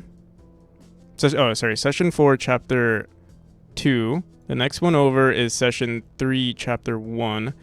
These were all the states of the player, and okay. And then the next one is. So yeah, this is supposed to be our file. This is how big the file should be right now. Not all of this. All this extra information is we're reappending the data every time. That's actually interesting. I thought it would. I guess that makes sense. But I misunderstood how this was working. Yeah.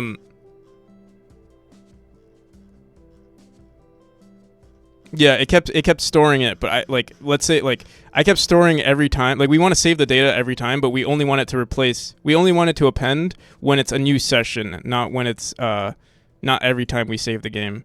So we do want it to append when we enter a new session, but not when we save. Okay.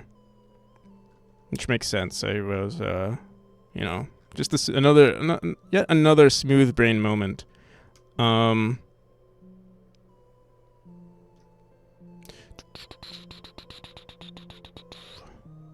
But okay, so what do we want to do then? We want to make sure I guess we'd want to check if we have. I'm trying to think, how would we want to go about this then?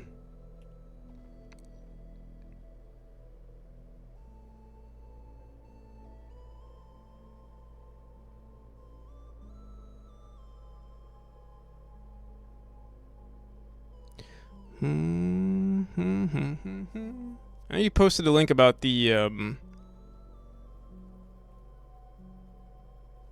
so 100 sessions for one room. It wouldn't be 100 sessions. It's 100 sessions. It's one session per chapter. So every time you enter a new chapter, whether it's a like you're starting a new game or you've just beat the chapter and you're on to the next one, that's considered a session. But yeah. Also, Coffee Lava, how's it going? Thank you for the raid. How's your game coming along?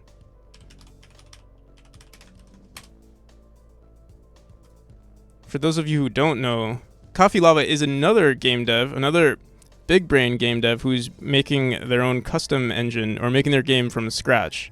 And they do have a Steam page, which okay, I wanted to make sure I had it on my. But yeah, it's looking pretty good and it's very impressive. It's impressive on its own, but it's even a double flex because I believe you use C++, right? But yeah, for those of you interested. Not big brain, just small brain. All right, we can say small brain, but with a lot of folds.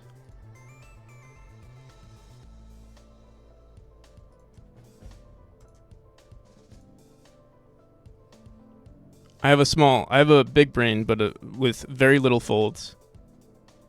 Very little surface area. How's it going, TG? Quickly dipping in to wish you a great stream. I'll see you, man. Thank you. Oh, actually, I don't think I've seen the trailer, or I don't know if I've actually seen the trailer. Let me see. But yeah, I hope your stream went well. Let me pause the Celeste music.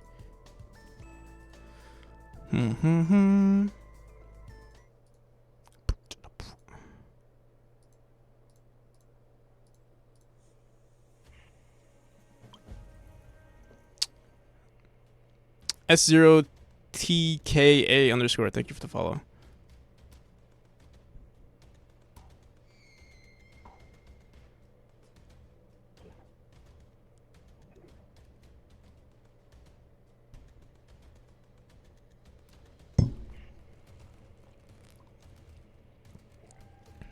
I was just about to thank you, Kulkis, as well, but I didn't want to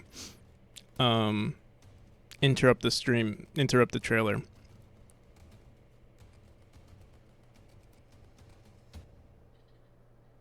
Steam Early Access. Hell yeah. Oh, it's already out. I didn't even know it was already out. Hell yeah. Congrats. Or it's already out for early access. Let me see something. Have I ever criticized your Steam page? Not that you need criticism, but if you want unsolicited criticism, I can give it to you. Because I'm trying to get better with my Steam page as well.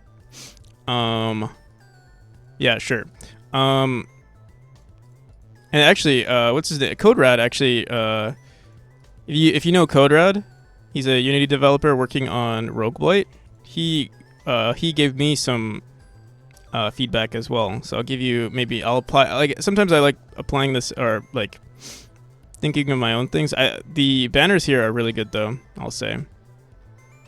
Except for if you want to include, I feel like GIFs are a much better bang for buck if you can include something like that.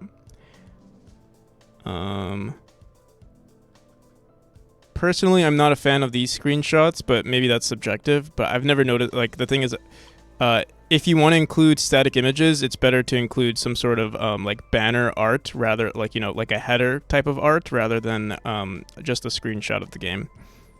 Because that's what this is for. As for the screenshots in the game, the trailer. To be honest, the gameplay itself is good, but I'm wondering if like there would be a better way to make it more intense for the viewer. But it is nice that every time we're like a lot of times when switching between the scenes, because this is actually how I view a lot of trailers, to see different things inside the trailer is really nice. Like a variety of either mechanics or worlds. Same thing with your screenshots, like seeing different things on, especially the first 4 images that you usually see here. you would want like, I'm not sure if an art piece is a good idea. I haven't seen it but this is a cinematic that you have in the game. But yeah, having like different worlds, it's the first four images are the most important. So if you have like, I really like this one, to be honest. I feel like this is a really good first image, to be honest, compared to this one and this one too. And I'm not a fan of the map either. Again, subjective, take it with a grain of salt. Especially because I feel like this highly represents the gameplay of your game. Pants check. We do have pants on right now, unfortunately.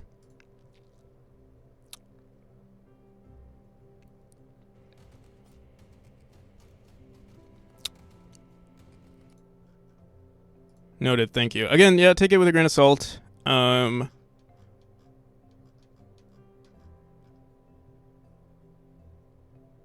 yeah, it looks good. I can't like criticize it too much because like my Steam page is not that good either. Or like not that good in general, but like I do pay attention. Like this has to be redone. The screenshots I do take pride in. And as well as like, having another thing you want to do is have a call to action, especially if you're like still in the development of your game. A call to action is really good. And I also, because we're smaller devs, people might not notice our game nearly as much. And like I feel like a sense of community is way more important too. Personally, I don't know what your goals are, but you seem like a passionate dev. Having other like forums, like since you stream a lot, since I stream a lot, I include my Twitch, I include my Discord, communities that I'm active in as much as I can, and also I use GIFs and stuff, and then I also prioritize, or like at the end I also throw in my my other social media. Hair's looking good today. Yeah, I mean any hair is better than no hair, right, Cricket? How's it going, Cricket? I get nightmares from my horror game monster. Depends where. True. But yeah. Your trailer's pretty good. I hope your stream went well too. Am I falling out?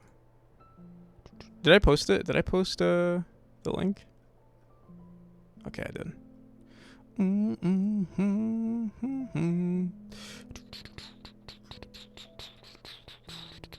Alrighty. But yeah, welcome.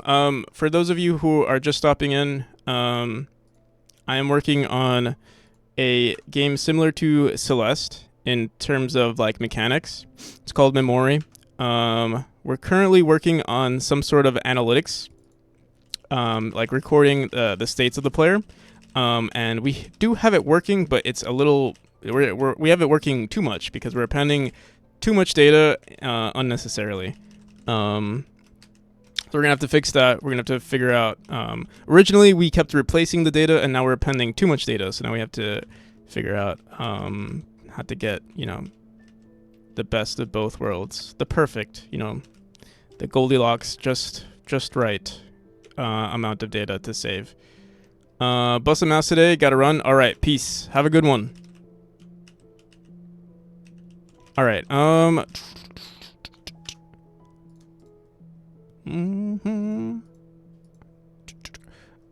If you're still here, I know someone wanted me to playtest their game. I could playtest it, but I do want to finish first working. I do want to finish this before we go on a tangent. We can celebrate after that one, after this. And I think we're very close. I'm trying to think, like, how do I want to save this info? We want to make sure what could we do? We can save this data in a separate file, and then after we're done, we save it to the folder, or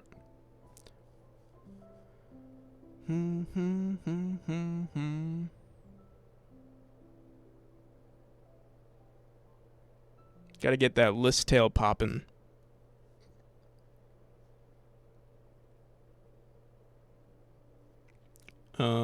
But yeah, let me see.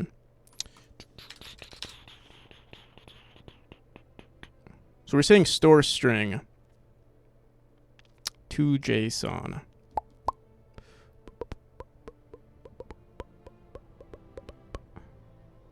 On load profile data, we say parse JSON, get file as file.get as text.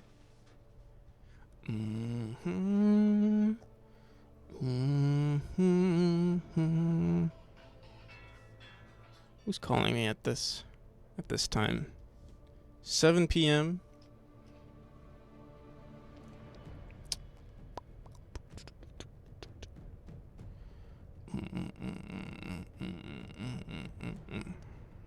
On a Saturday. All right. Dude, I don't know. How do we can save a bunch of, like, we technically could just save each session into their own file.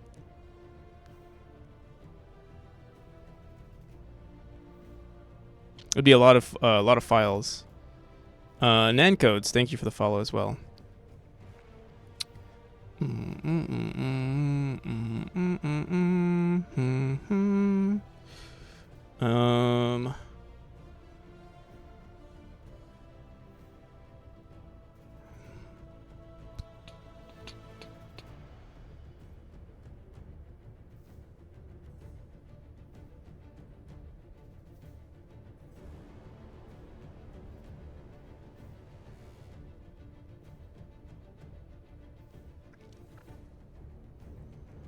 I guess I right now what I'm thinking is we save it into a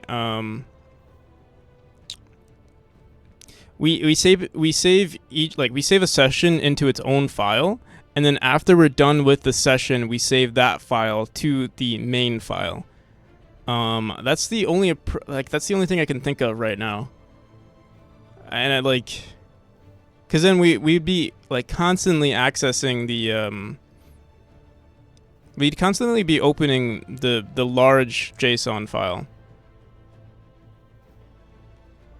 I like the graphics and mechanics of your game from what I see in the previews. Thank you. I appreciate it. The game is, like, actually that gameplay is relatively old.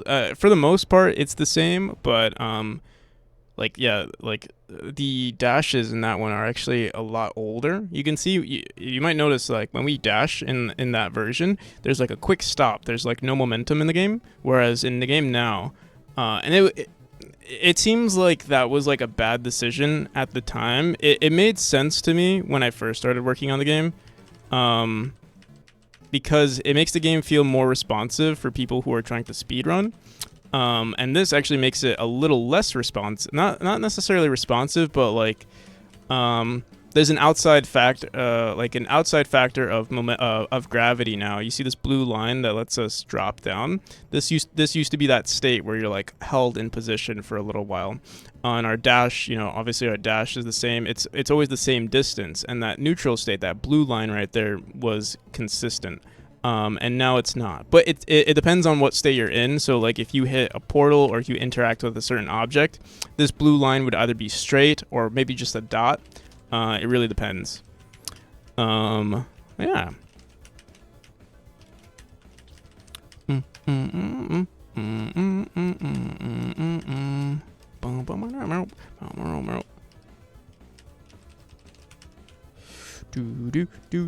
Blue bro, welcome back. Why did you change it? The reason I changed it was I wanted to now that I have changed it, I do like it more, but the reason I changed it was because visually it didn't feel as good. From the perspective of someone who's never played this game before, it almost looks jank. And I think that's why I changed. That's the main reason I changed it, but now that I did change it, I like it. I think the reason I didn't like it at first was because there was no middle ground, and it was like, it slows it down a little. It does slow down the gameplay a little bit.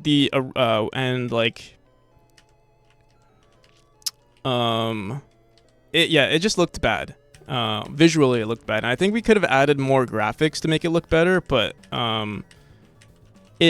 we did find the perfect solution, which was to remove a little bit of distance from our dash state, and most of our designs involve this, like our dash distance is 6 tiles, and this lets us achieve 7 tiles, the neutral state.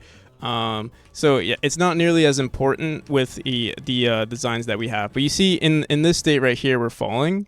If I were to dash through here, you'll notice that the blue line is completely straight. So we negate gravity on certain states of the player, and this green orb is one of those. So there's a perfect balance of when it works and when it doesn't, or when it's applied and when it isn't applied. And that was like the best solution, was to find like a hybrid between making the game feel very responsive and clean, and also still not adding any friction to the game, or like making it look and feel good. But yeah, that was actually a recent, like 2 versions ago, is when I made that update. And I like it so far. And you can see it here too. So on the exits of these states, we also do the same exact thing. And you also have full mobility in that state. So like, that's another thing. So you can actually, your max distance that you achieve is 6 tiles, but it's anywhere from 6 tiles to 7. And you can even exit early. So I don't know if you noticed, but like here's what it looks like normally if we don't press anything, but we can actually even dash earlier from that. Oh, well, if I was good at the game, you can see that we're exiting that state early. Can you try my chickens now? Yeah, I said I will try it after we fix this this bug in our game. If you have the time.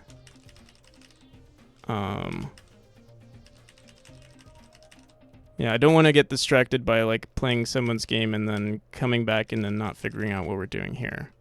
I hope you understand. Okay. Let's do this. It should be relatively quick to fix though. How goes the grind? It goes. I think we're going. It's like, it's a little frustrating to finish this, but it is. I think we're going at a really good pace, and I think once we finish it, it'll be all worth it. All right.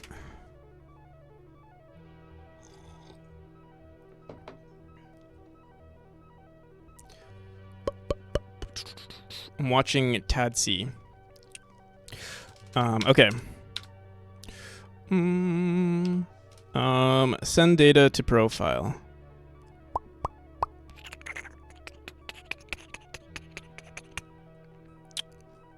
So I think what we're going to do, we're going to create a current session.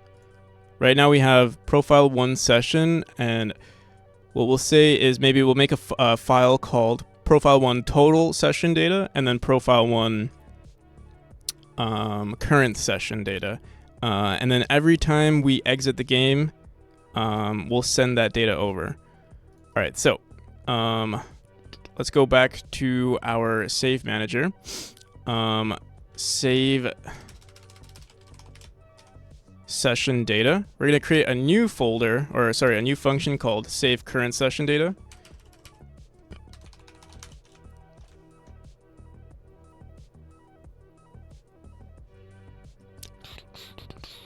And right now we're saying append to JSON. We're going to save to JSON.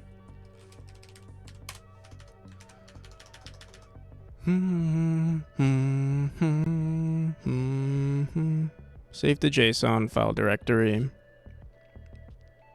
And you know what we're going to do? This is great. This is really great, I think. I hope.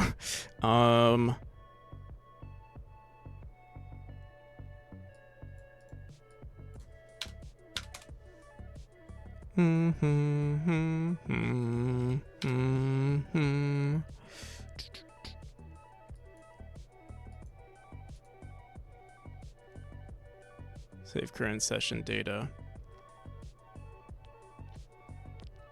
Nothing needs to change here, but oh, we do need to say current session.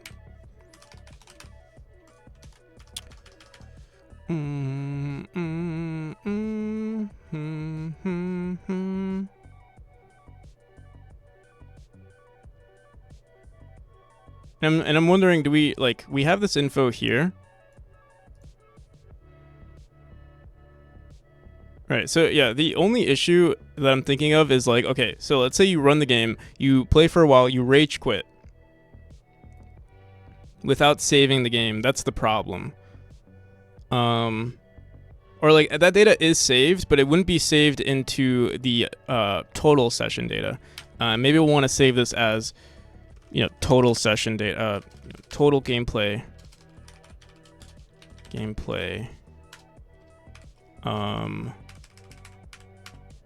data, or total gameplay. Yeah, we'll just say it. We'll call it current session data, and total gameplay. Or maybe say all session data, all sessions data.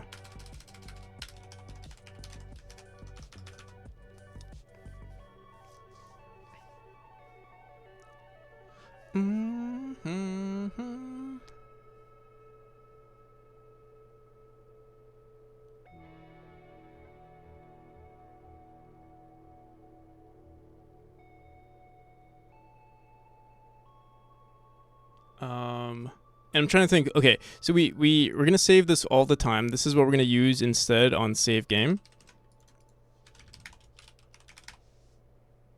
Save current session data.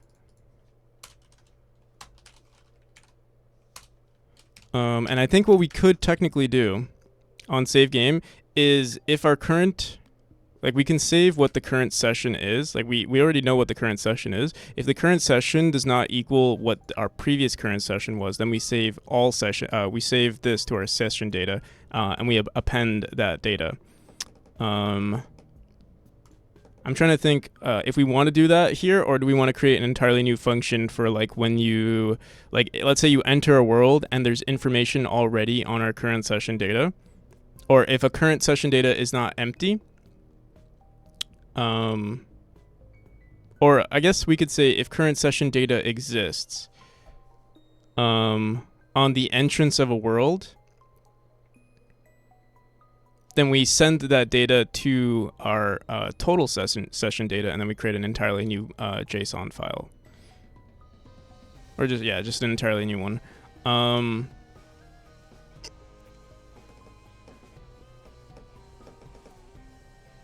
I feel like there's gonna be a bug somewhere.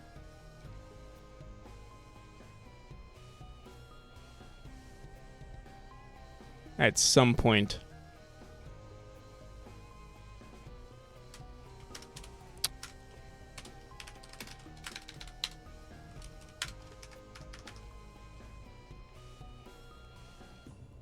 On the entrance of a world.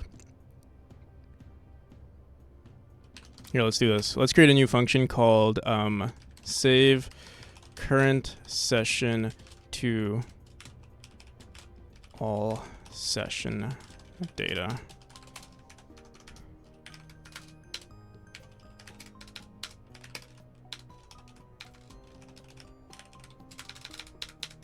All right, so we'll want to check if this file exists, I guess. Of our input profile here. Or here, we'll do this. Check if current session exists. Or you know what? Yeah, let's just leave it the way it is. We'll grab the input profile.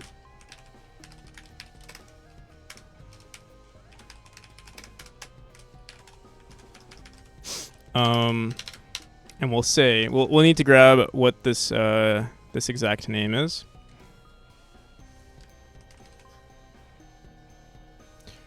Yo, how's it going, fourth page?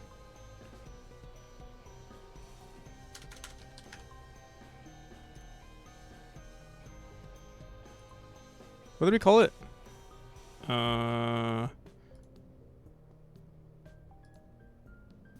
Save current session, save session. What the hell? What did I name it as? Remove current profile, check? Did we call it check or something? Dude, what the hell? I thought I named it save. Save session data.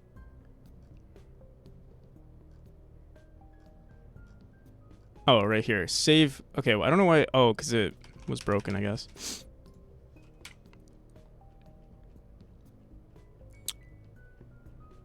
Was up with hope in them until 1. Couldn't really sleep and woke up at 6. Been up since. Oh wow. How about you? So yeah, I streamed like for 9 hours yesterday, and we're probably gonna stream for, I don't know. I feel like I'm gonna stream for just as long today, trying to finish this demo.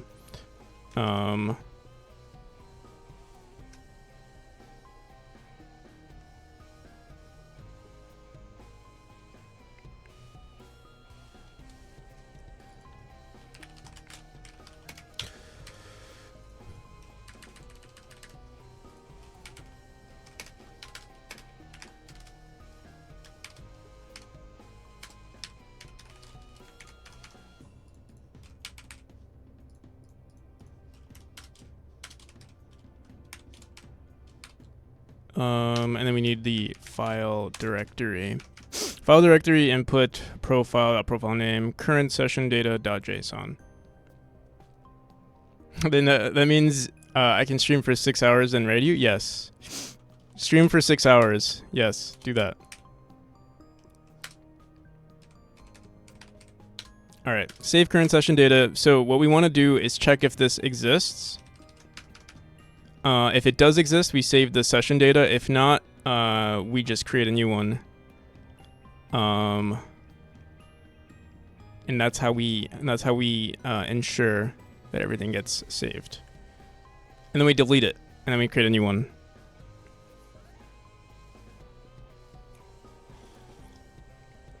Got to do my dailies. You're gonna do them on stream or off stream? All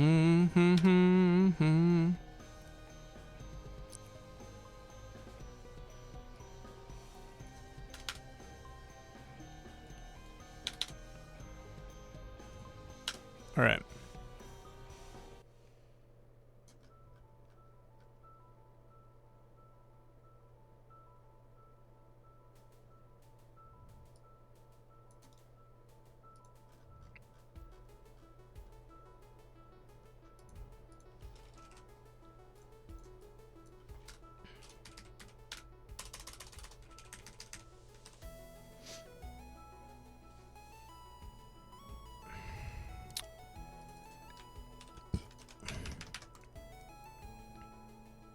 All right, so if our file exists, we only need to read it. And what we need to do is we need to save this data.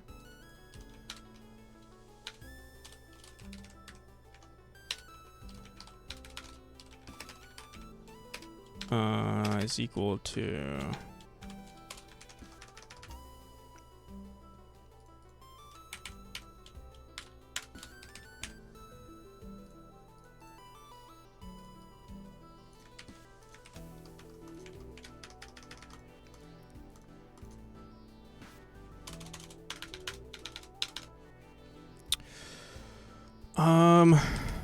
we need to open. Dude, this is so annoying. Load game, no, load profile. Load profile data. So we need to say file open data is equal to parse JSON file dot get us text. Is this a? Okay, no, I think it does return it as a JSON. So var data is equal to parse JSON of this file.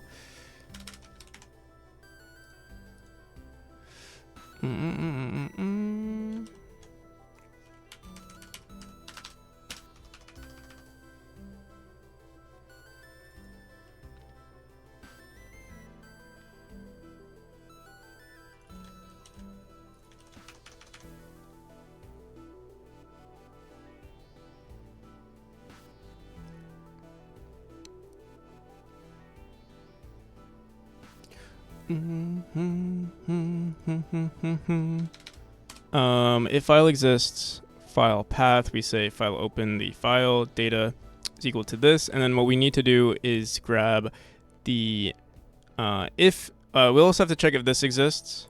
If file exists, so this we'll say this. We'll say current session file path is equal to current session data. And we also have to say total all sessions file path.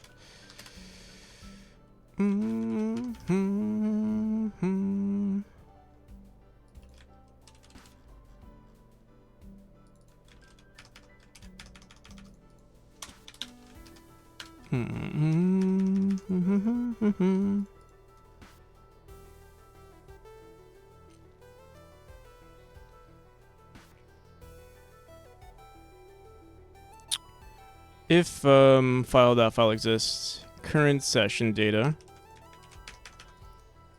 Maybe we should create the file first. I mean, usually we should have it, but yeah, actually, let's do this. We'll create it first. Oops.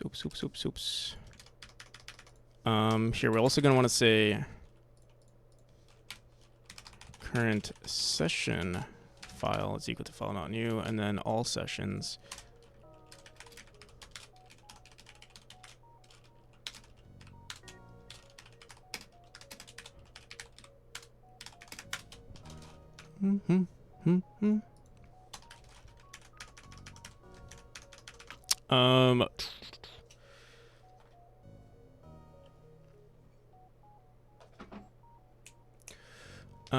All sessions file is equal to file not new. Data is equal to, let's call it, say current session data.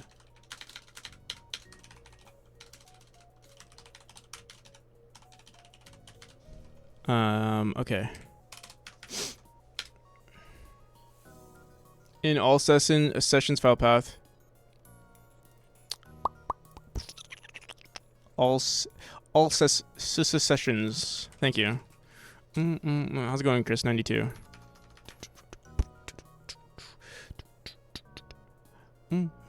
Okay, so if file exists, current session file path. File isn't declared.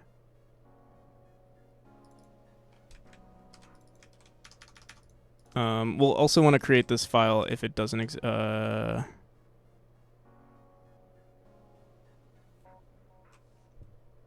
Here,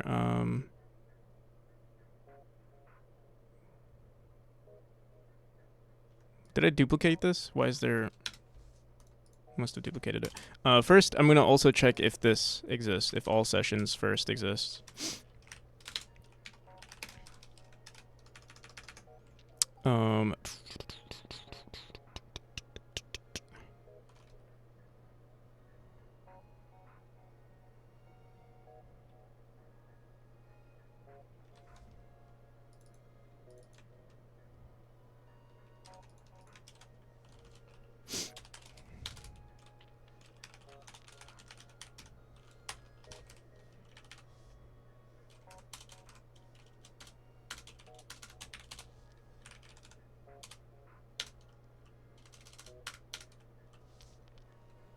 Oh my god, my freaking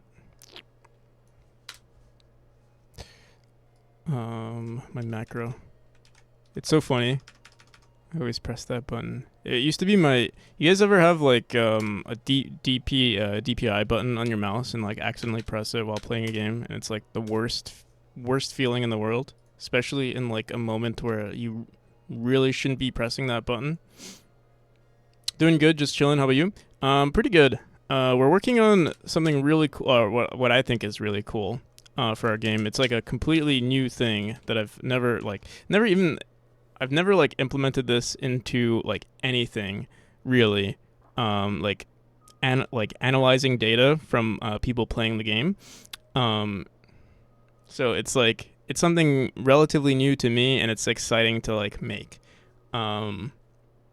And it'll allow for like really cool, like this would be something that would be added to, like we could use this for like leaderboards. We can use this for like analyzing how people are playing the game statistically. We can use it for like not necessarily, I mean like no matter what, people will cheat in the game, but this will help in understanding just how people are cheating. They will cheat, and we'll see that they're cheating. So that's the cool part. And I hit, yeah, that's the same issue that I get, is that it hits the side of my keyboard and then like it switches, especially if you play like an FPS. Never heard of someone so excited about oh yeah, that's the word for it, right? Telemetry. There's usually a negative connotation with it though, right? At least with Unity, I know that's like a thing. But the reason why I'm excited for it is because so many people give me, like, I get feedback sometimes, and it's like, and like it's hard, like, cause like people don't record the gameplay. They'll be like, "Hey, I had issues with this room," and it's like, "Oh wait, which room?" And there's like, "Oh, I didn't record it," and like this would basically be a recording, and then like, I wouldn't, you know, legal, like I wouldn't like say, oh, I wouldn't collect this info. They would they would have to send me the file for this to work. I mean, eventually we might have something implemented where like, oh, they can give, like, you know, we'll have a button on the screen that says like, hey, would you like to share your playthroughs with us, or, you know, your would you like for us to invade your privacy? And if they say yes, then like all it is gameplay. Like, it's not like we're collecting anything else. It's literally just, you know, what state the player is in at certain moments, or like the times they spent. So essentially, you're making a demo system.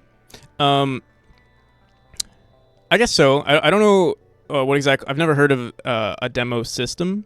But I mean, yeah, I guess it's basically just gonna read like all. It's literally just recording. Here, I'll show you guys what it looks like. I mean, this is what it looks like. It's just every state of the player and the positions of the player. Honestly, we might only need, like, you know, if you've ever played Mario Maker, they like show where everyone has died, or like you'll die and it'll show like where everyone else has died in the game. That's basically what this is, or that's what I'm trying to work on. Except instead of only showing the death states, we're showing every single state. So it's, you know, it's when they move, when they dash, what state are they in before they like seeing what state they're in before they die. Stuff like that. And I think we'll make it more intricate as we go. But yeah. Also, Nana, welcome. How's it going? I don't think I said hi. To be honest, you could probably check players cheating by comparing their time/room to the average time/. Yeah. I think what I will also need to do, like, because I plan on adding a leaderboard sort of system. And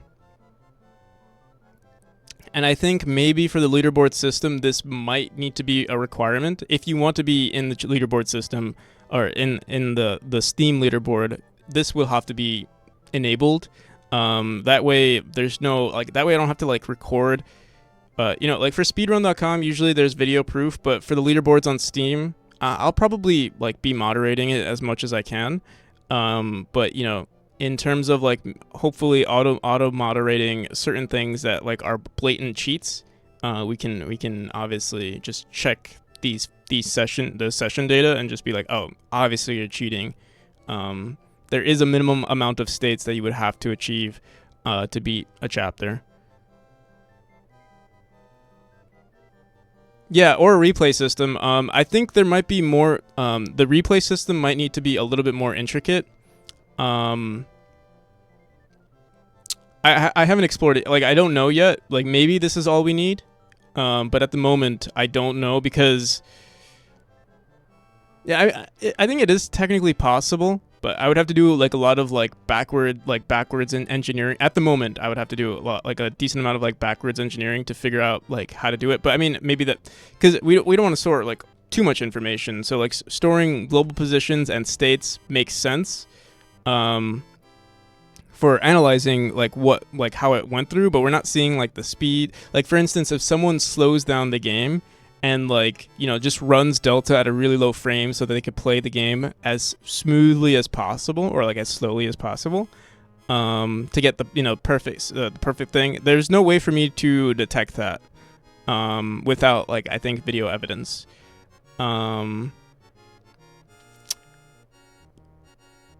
But yeah, I mean, I'm not too concerned with cheating. It's inevitable. And like the speedrunning community in general usually are very like, they are you know, like they will do, and I'll even do, as the developer, I'll also be doing my own investigations. In theory, it's doable if you log a timestamp, but yeah, like that, those are things that are involve the operating system, which someone could obviously mess with.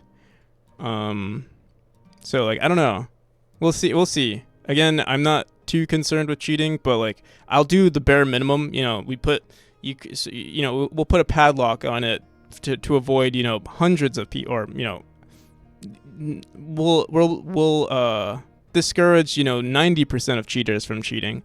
But obviously there are going to be a decent amount of people who still want to cheat.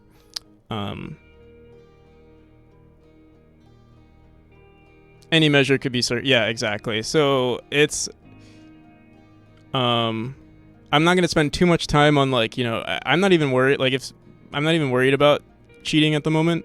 Again, the community is so small, or like, you know, it's not large enough for me to, like, it's not large enough for me to be like, oh, you know, this is a problem. I haven't had one person who wanted to, like, go onto the leaderboard and cheat for the leaderboard. So like it's a non-issue right now. But you know, speedrunning usually does have people who are, like, speedrunning communities do have issues where people want to, you know, just get on the leaderboard, especially if it's a popular game.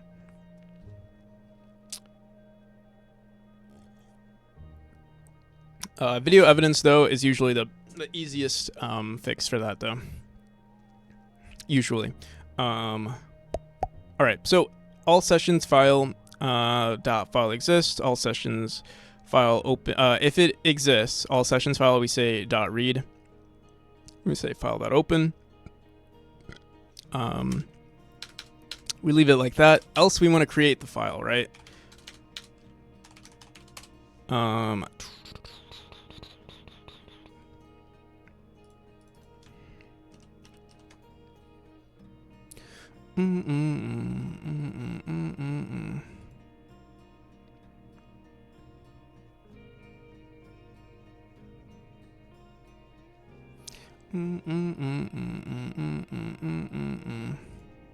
Or I guess it doesn't matter, because once we write it, yeah, never mind. We'll just say we don't have to say else. We'll just say file.open.read. Actually, we want to say read and write, because, well, actually, well, whatever. We'll say read and write. If session file that exists of our current session file path, file.open, we want to read it. We want to parse the JSON, parse the information, and then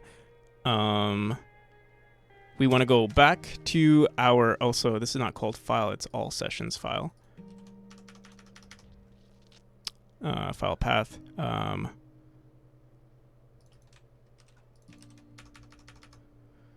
And then we want to store that string, right? Let me just make sure. We want to append that data. Append. Oh, we could say append to JSON right here. We could just say. Oh, can we just say that? Should we just throw this in? Append to JSON the file. It's opening. Otherwise, we say. Yeah. Here, we'll just do this. Append to JSON.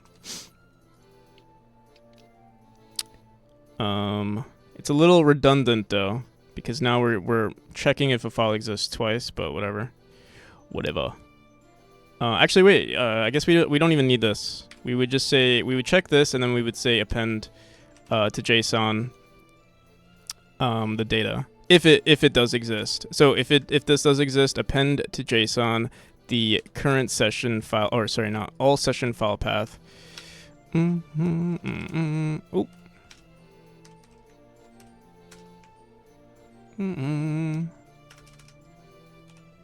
Dude, come on. All session file path, and then the data, which is this. Is that all we need to do? So we don't need any of this. We do need, oh wait, current session file.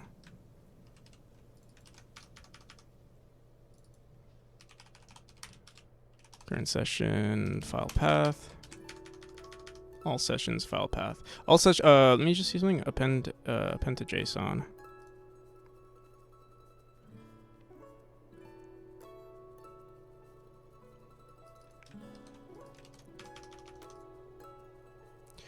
Fixed my shading bug from yesterday by just blending two normal maps based on light rotation. Nice. If you want to send anything, by the way, like a video or a clip or something, definitely post it. Data is equal to parsed. What the hell? What's going on here? We don't have a var data. Also, Chris92, thank you for the follow.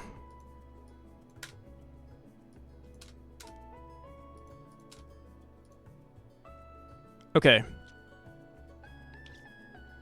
Knowing us, this is definitely not enough. Also, let me just see something. Append to JSON. We're saying path. Okay. File path, file new, read write, else, and then we say store the string. All right. So the next thing we need to do is, let me just make sure we're not appending. Let me see. Right now we say save session data. We don't want to say file direct. We do want to say file directory. Wait, this is save session data, save current session data. We want to run save current session data. I don't think we're going to ever run. I'm trying to think. Do we ever need to run save session data? I don't think so. We're only going to be ever saving this. Save current session data. And then every time we enter a new world is when we save what we call now. Here, let me throw it closer. Save current session to all session data.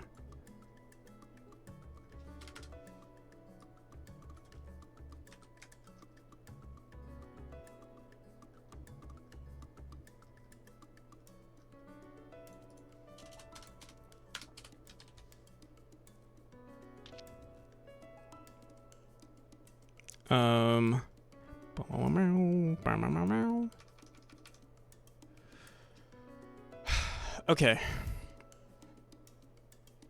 Do. It's very low offer and very low motivation.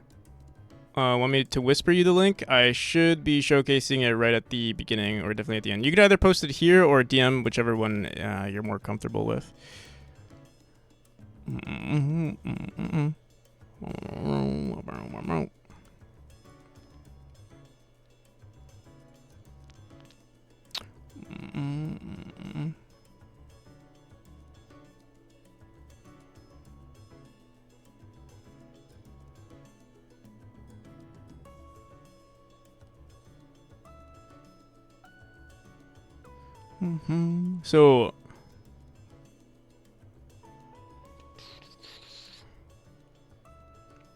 So you had a shading issue by blending two. Okay. Honestly, everything that's 3D, it definitely goes above me. So I'm not entirely sure what I'm looking at, but are you speaking here too? Oh, there we go. If I play this animation real quick, I just animated the light source to rotate by 360 degrees. For all my frames, you can see that the triangle, the shadow triangle, is pretty prominent and throws off the whole illusion of being 2D rather than how do you say 3D. So I've edited. Way too long though, just about the normal edit issue that causes the Rembrandt triangle to show as a shadow. Back section is not really following the light correctly. I would but interesting that it still works, even though I had custom normals on it. Can be baked properly to the that controls this fix. It's to output a video to a red coach, so it dynamically switches the normal map based on the light rotation. I have not figured out how to do this with point lights, but I imagine if you want to calculate the 2 point lights, you would need to get.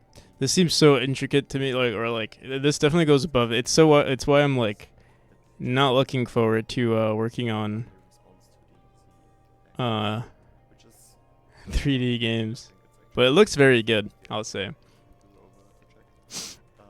Mm, Demonstration is fine.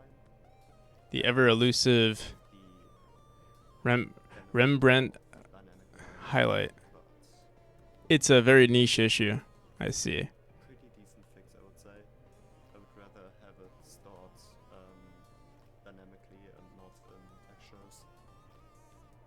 But I would say it's How's it going, Red Tango? one section. Oh, better fix. I would love to hear about it. I really need it. Yeah. Thanks for watching. Ah. Oh yeah. Mm-hmm.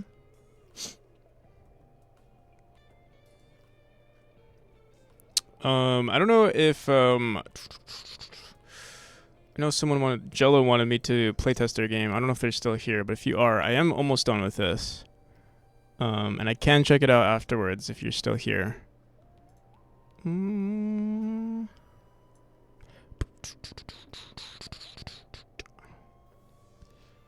Mm.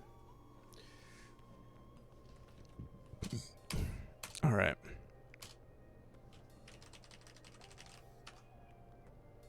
I don't think we're saving this. We'll see if it's saving. I don't know if we even did anything to save this data. I don't think we did. No, we didn't.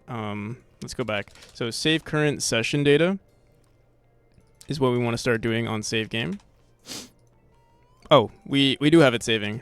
Okay, so let's go into. Let's say we go into. Let's do chapter 2. So we do a little bit of speed running here. What the hell?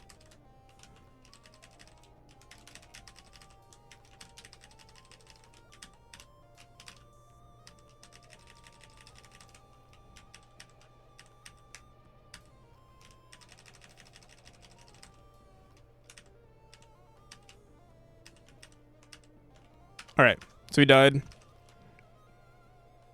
me go into the menu. And we quit. As we can see, we have our profile 1 current session data. Session 8, apparently it's already session 8 because that's honestly this value doesn't matter too much as long as it's unique. We're on session 8, chapter 2. Let's run. I'm gonna run it one more time. I just want to make sure it gets replaced and it's the same file. So we do level select and we'll do chapter 1. Doesn't really matter. We just go like that and quit. We should see there's our session 9, chapter 1, and those are our positions. Now, we want to go back into profile. We don't have one just yet. Let me delete this.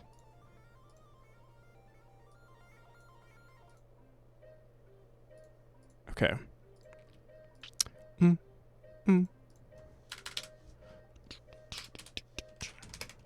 And what we want to do here is say func, or actually, this is right now at the entrance of the world. That JSON seems a bit scuffed. This one? Yeah, I mean, if you, what exactly, like I haven't dealt with JSON files that often. If you know like a better way to, it's just the key at the start. Oh, you're saying, oh, because like we name the key is named session 9 chapter 1 positions. It's a string. White space and JSON keys. Okay, I mean, yeah, we can fix that. Is there anything else if there are any issues with it, let me know. We'll update it over time. Yeah, I mean, yeah, we could just put, you can do that. Session 9 chapter 1 positions. It's probably honestly better. Is what we'll do. Same with this. But yeah, give me 1 second. We'll fix that in just a second. So right now on the entrance of the world, we'll do this. So let me go right now on the entrance of the world. We'll do it, but we might want to do it a different way. Create a new session. So on level manager, we're doing this on level manager. That's fine. On level manager, create new session. we're saying, okay, new index, but before we create a new index, we want to check if there's a current session already existing. So we're going to say save manager dot save current session data. Do we include, and we include the current profile node as an argument. What we also want to do, the identifier current profile node. What the hell? Oh, save manager dot current profile node. Whoops. Okay. So we're saying save current session data. Right now, we don't have any method for deleting and creating a new session. Oh, blah, blah, blah. Let me think about this. Doing this on every save game. So, okay, actually, this should be fine. Let's go into save manager, and we just want to delete this file.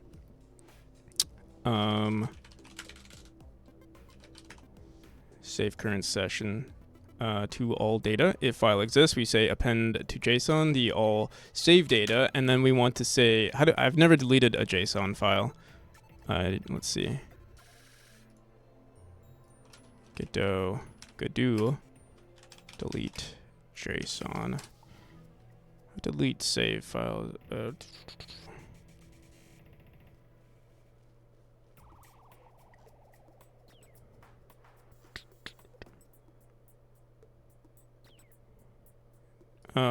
Dir is dot open. So file dot remove dir directory dot remove file. So we have to grab the directory. Dot remove file. Okay.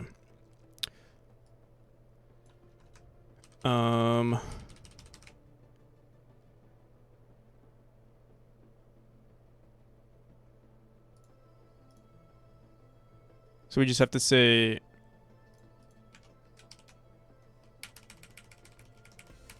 wait, let's see. Dir directory.new. Okay. Here, let me just say var directory. I wonder if you can just delete the file. If you already have access to the file, can you just delete the file?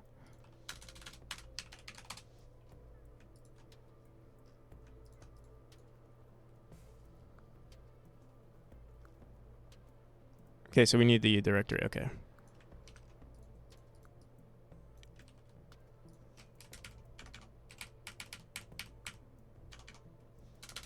Oh, you can just, okay, so we could just say file directory and then current session file path.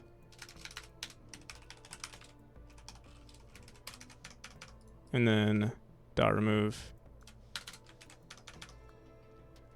I think the JSON is good, just hard to read without format. Yeah, I mean, we're never going to really read it. We're just going to import that data into our, like, it's never really good. I mean, maybe we can have something for the player. I mean, if we implement something for the game, I might as well implement it for the player as well. So, like, if you want to see, you know, like, your statistics, or, like, maybe we can do, like, eventually it'd be, also, Loxy, thank you for the follow. But it would be very cool if we, like, shared, like, if we put this on, like, let's say, the Steam cloud, and, like, everyone could see the patterns of, like, how everyone else died. It would be very, very, very interesting. The Motzi. The Loxy. Well, for better JSON parsing, to be honest, this would be a better layout. Session 10. This looks like it would be a better layout.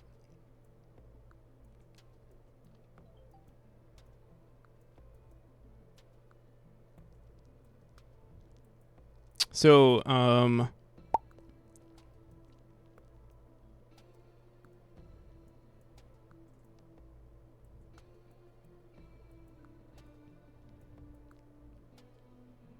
yeah, this does, I mean, yeah, this looks very, very clean.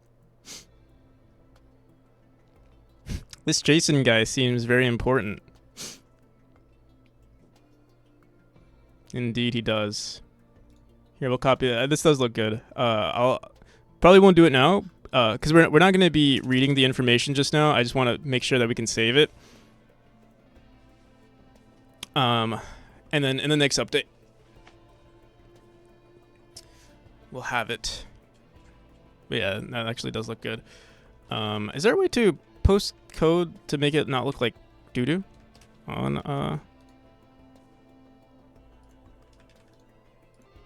Guess not. Whatever.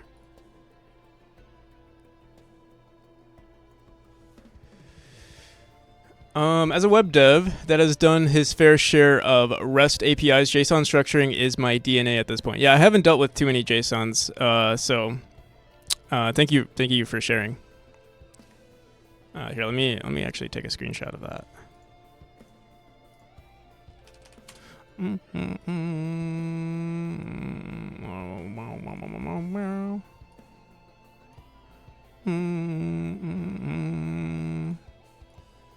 I'll just throw it in here for now. Also, we could do to avoid cheating is just enable jump thingies one after another, so they can't use the ones after they skip them. You can avoid cheating is to enable the jump thingies.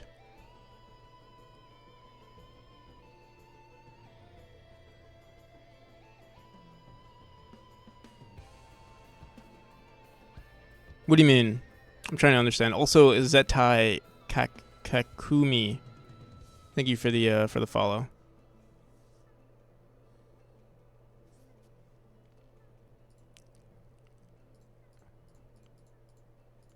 All right. So let's test this out. Let's see if this worked. I'm going to delete our session data, all of our session data. I'm also curious, what does our profile look like here?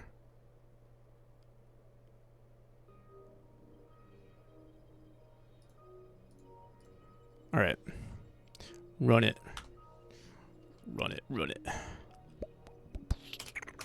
Start. Let's do chapter 1. So we run chapter 1. Every time we enter a new room, this data is being saved. So we can see current session, all of this info is being ran. Let's say we exit. It's already been saved. So we can go into the menu. And we can start the game again, and let's go into chapter 1 yet again. We'll see nothing has been done with our new, unless maybe, yeah, okay. Current session data has been overridden, and we haven't,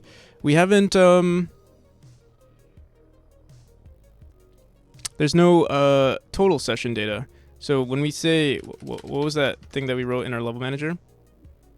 On the entrance of the game, we said create new session. Save manager.save current session data of save manager.current profile. So we went into save current session data, and we said input profile data is equal to an empty array. We said save to JSON current. Okay, this is wrong. Okay, oh, oops. We ran the wrong thing here. We don't want to say save current session data. We want to say save current session data to all session data. We're very descriptive with our function names here. And then now this first one should be saved when we run the game one more time.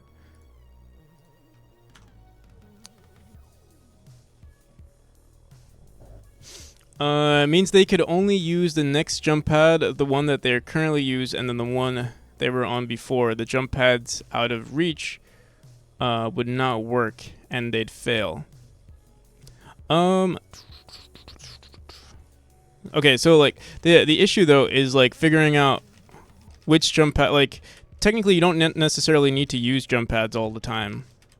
Like the ability to skip certain things in the game is allowed. Let me see if I can find an example for you. Like technically, for example, you don't necessarily have to hit that platform right there. Like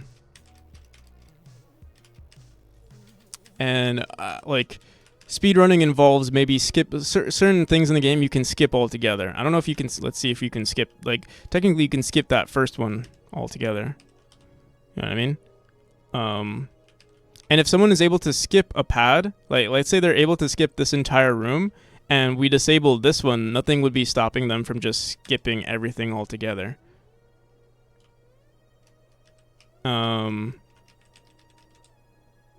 Yeah, everything is like I mean, certain designs are linear, but like for instance, one, you don't really have to hit that platform right there. You know, you can either hit this and go this way, or you know, yeah, we're not actually interacting with all of the platforms here, or all of the jump pads. Are the springs new? The functionality of the springs are the same, but they do look different compared to the, you know, the original art. The original, they were like white springs, if you remember, and now they have like a nice little. They have some more. They have a better look to it. All right, so let's go. We saved our game. Let's go into the menu.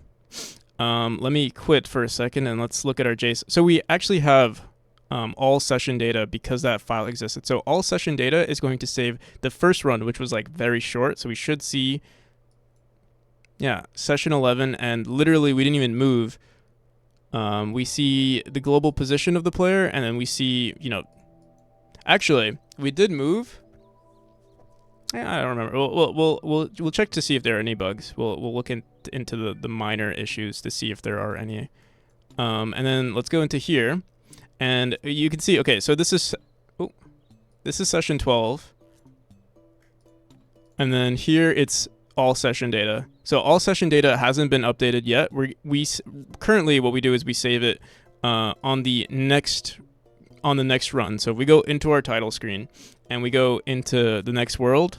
So, I mean, it doesn't matter which world we go in, like whatever world we decide. Let's go into chapter 6. That data will automatically be saved. So we look at all session data and we'll see session 11. What's interesting, actually,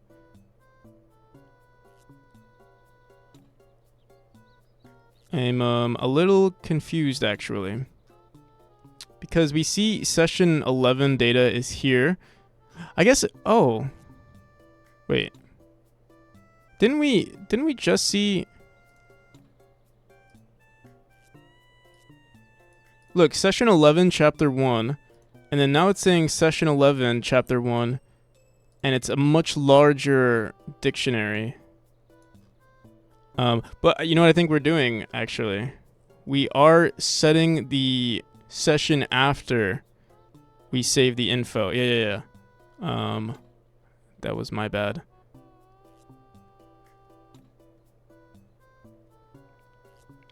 You have session 12 appended at the end of line 1.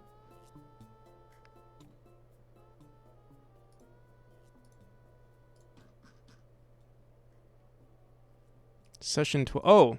Oh, I'm dumb. Okay. No, okay, never mind. I guess this is why we need to that's why we need to organize this better. I mean, again, I won't be really reading this, but yeah, we should have. I didn't notice that.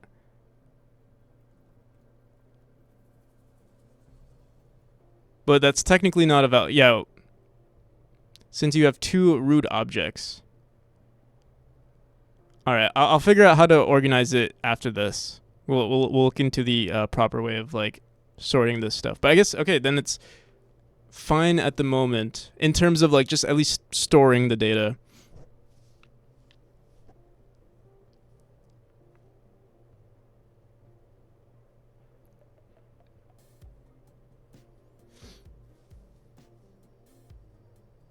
So it's usually one dictionary. Is that what you're saying? It's usually one dictionary?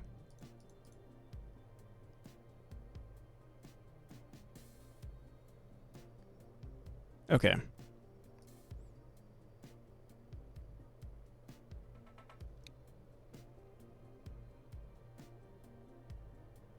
Just need to add an opening and closing braces and a comma between each set. Okay.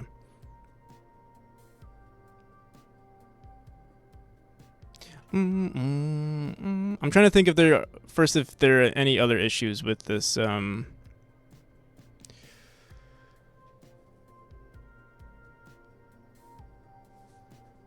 with how we're saving everything. It doesn't seem. I mean, like let's see. Yeah, I'm not. Let me delete all of these files one more time.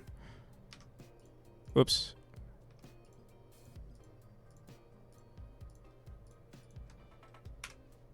Okay. Deserialize it into a session each if you wanted to.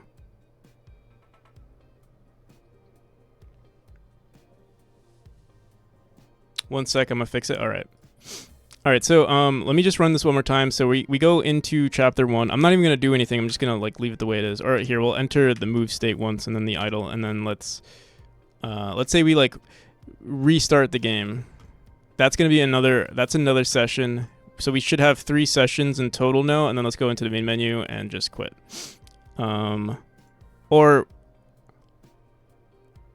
Okay, yeah, we should have 3 sessions here.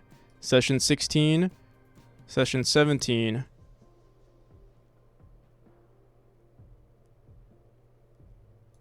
Why do we only have 16? Okay, here's the issue. Okay, I mean, oh, right. Because we only do it on the entry, not on the exit of the game. We should do it on both, actually. We should do it for both. Like, if the player exits the game early, like let's say they just like Alt F4, obviously we wouldn't be able to save it. So we'll do it on both when they. So here, let's technically just run it one more time. Wait, actually, before we run it, let's make sure. Whoops. Current session data should be 18. There it is. And then if we run it here.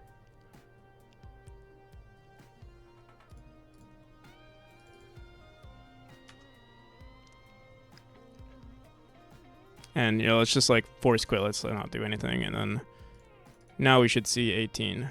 There we go. Nice. Okay. So it works. Everything is good. Besides how we're structuring it. I don't know how to I don't know the best approach for saving that, but we'll do that now, I guess. Technically all I wanted to do was save it to a file, and then I was thinking like next version I would or after I release a demo, I'll figure out how to update it, but we're only 3 hours into the stream. I feel like I could fix these bugs. I'm underestimating it, but I feel like I could fix these bugs in 2 hours to 3 hours. So at the 5 hour mark. So we have 2 hours to finish working on this. So honestly, we do have it saving to a file, but we just don't have it save properly. And then also, yeah, just save properly. In terms of loading the information, I mean, understanding how to load it would help us. Maybe we want a different saving method, but for now, we'll leave it like that. I'm not trying to bother you, but you haven't seen it. Would you mind sparing some time to a quick playtest for a game? Not mine. Which game is it? I really don't want to do I was hoping to save playtests for Saturdays, especially right now because I'm really trying to get this done. Which game is it?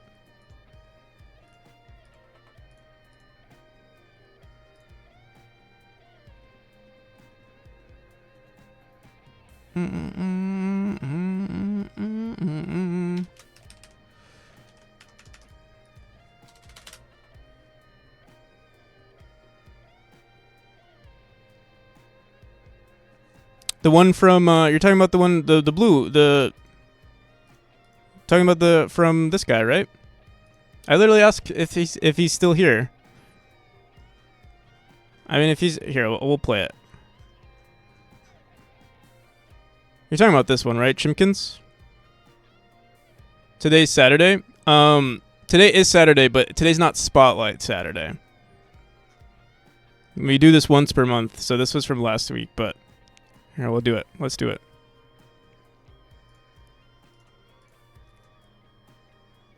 Yeah, I literally just asked you earlier if you were still here, and I didn't get a response, so we just kept going about our day. We'll work on the saving here. Let's see. This is by Jello Tactic. Chimkins. World Select Start Game. Oliver was just a man working on his father's farm until he fell asleep while feeding the chimkins, leading them to escape. He must now find said chimkins and bring them back.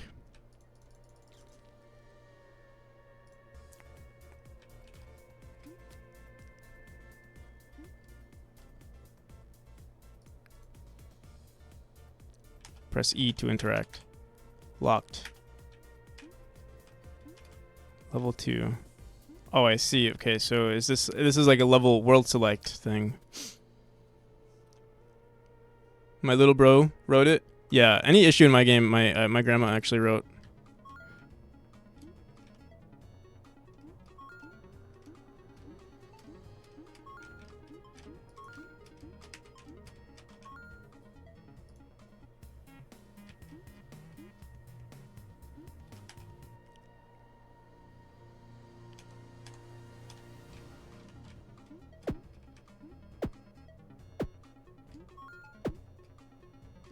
I,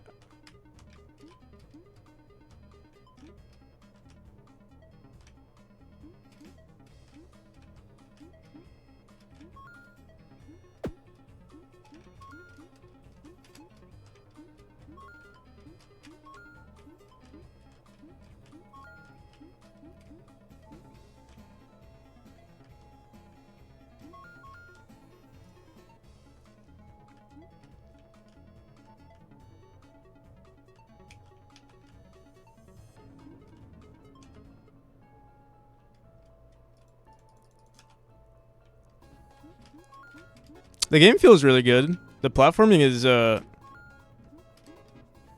don't feel any issues with it.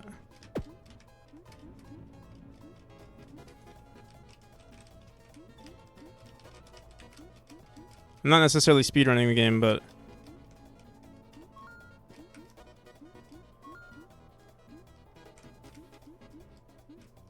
let me see something. So I notice you have double jumps allowed on the player from the ceiling, from the floor, but not necessarily from the walls. But you do allow them to, like, it's like it's resets the player's ability to double jump, but just not from a wall. But you can do it from a wall, so it's almost like, I feel like that might be confusing. I mean, if you that's could definitely be a design choice.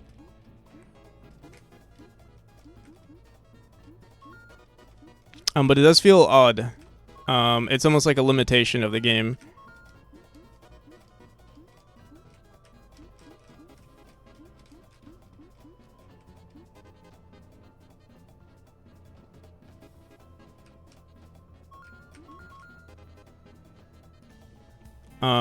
It does feel very good though, I'll say.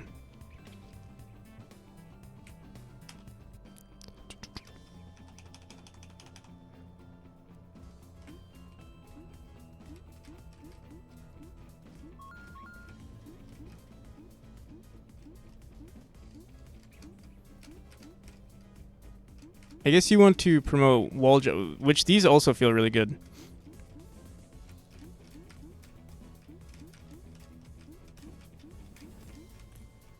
I'm trying to see something. I'm not sure why the wall jumps, like, they do feel good when you get them correctly, but it feels like sometimes I feel like I'm doing it correctly, but it doesn't feel like I'm getting across here, with these wall jumps right here. I feel like it's almost there, I feel. There's something... Okay, wait. Or it could just be a skill issue. Let me see.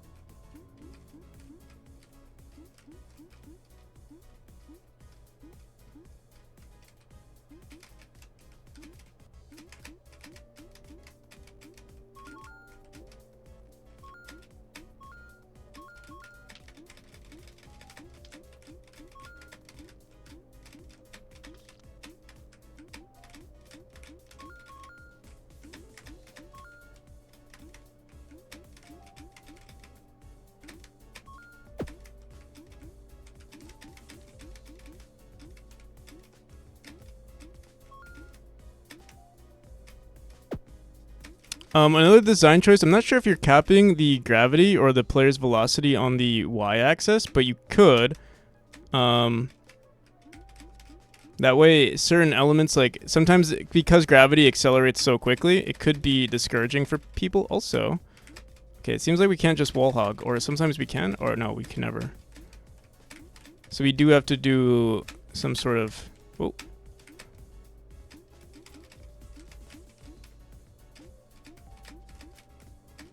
There we go. The wall jumps do feel pretty good. Oh, where do we go? Oh.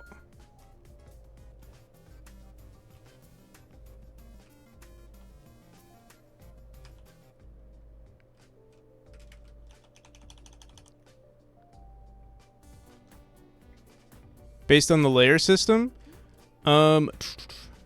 Is it partially 3D or is there shading based on the layer system? Partially 3D, let me see.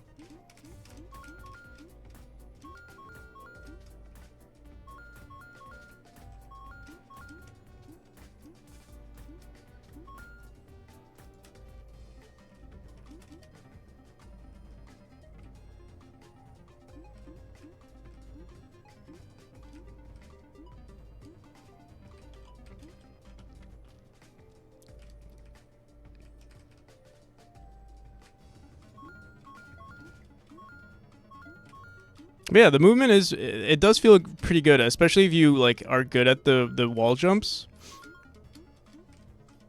Feels nice, I'll say. I'm trying to find flaws in it. I really can't actually. If I'm nitpicking, in terms of level design, it doesn't feel that entertaining. Oh, also the gravity is kind of a little too intense. It might be a design choice, but also, I guess subjectively, I'm not a fan of like not accounting for it in level design. But yeah, I guess that is subjective.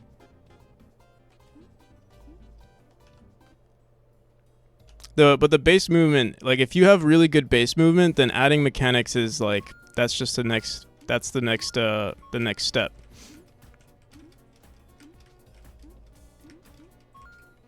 They even say it like, I think, I'm not sure, I don't remember where I read this. I don't know if it was Maddie Thorson mentioning it, but like if you can have fun in like a boxed room, you know, just moving with the player controller, then you'll know that the game is fun. And then adding designs, like adding level design, will just expand on that. Also, the double jump, I feel like you should... I mean, again, it's a design choice, but it seemed... I don't see why not, allowing the player to double jump from wall jumps. If you are making it a limited factor, again, maybe, yeah, like Juho, I think, said, is to include it as a visual cue. Otherwise, it seems... almost as if it was just maybe a mistake that you didn't include it on wall jumps.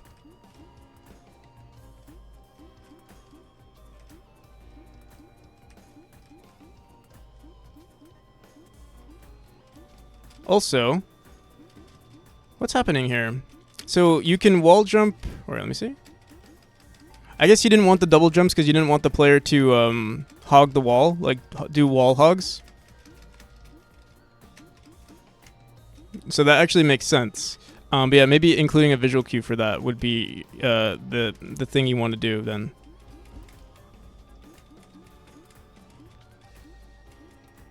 When I made the prototype, made a box and made it fun to run around in. Yeah, exactly. It's a really good design choice when you do that. The issue is like eventually you might find.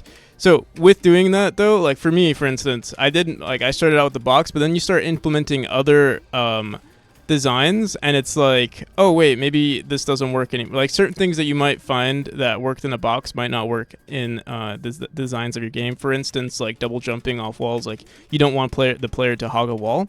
That's something that I allow in my game, but a quick solution is like maybe sometimes putting just spikes on the wall, or for instance, and that's like my solution.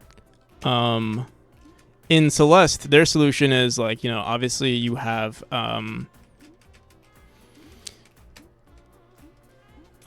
you obviously just have what's it called? Strength. The stamina system. Also, I noticed let me see something. Spamming the jump button, this is a design choice, which I like. For me, polishing the game, creating a minimum jump is a really good thing. Do you have a jump buffer in your game? You might want to add, like if you're trying to make a very responsive game, jump buffers are important. I'm trying to apply the jump buffer now. It doesn't seem like it's applicable unless it's like a very small amount. Yeah, I don't think you do have a jump buffer.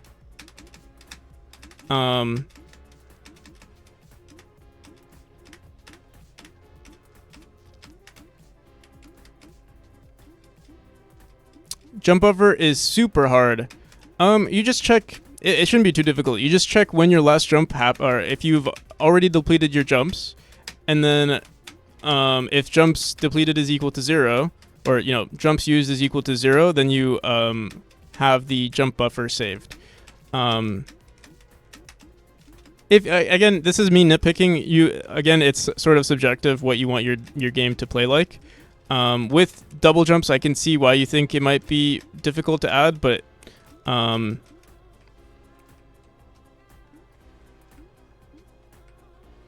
maybe it's too short. Maybe it could be too short. Like maybe like I have mine, I think, set up to like I might even have mine set to 200 milliseconds, which is actually a large amount. 100 milliseconds, even 50 milliseconds should be good. Yeah. Oh yeah. After seeing this, Oliver, I think rotating the text, by the way, it's very difficult to read. The side counter, Oliver's attacks. Oh, wait, what? After seeing Oliver collecting most of them, the Chimkins decided to counter Oliver's attacks.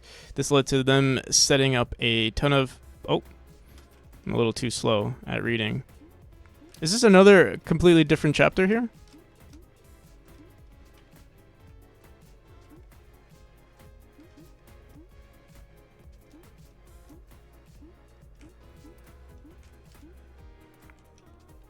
We have to play we have to play the previous one.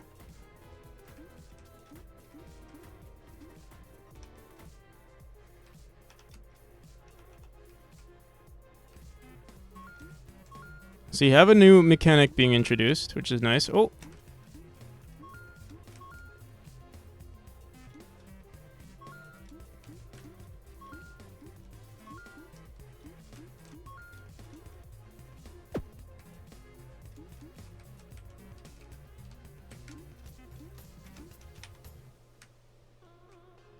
Is there lives? Is that what that is? Oh, or just pressing R restarts for you. Okay.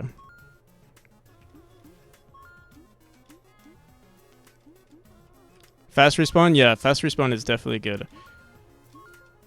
Oh, shit. You already know, well, some of you already know, I'm not a fan of, like, moving objects like this that, like, you have to wait for instance.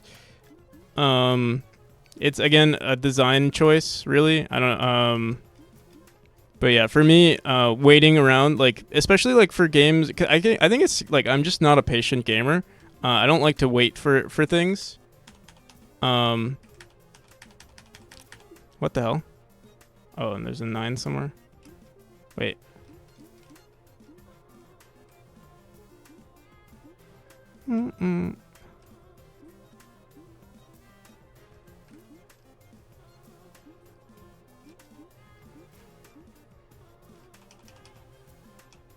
Where's 9?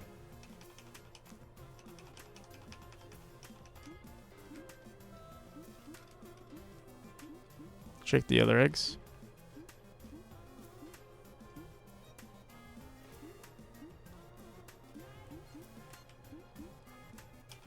Oh, I see.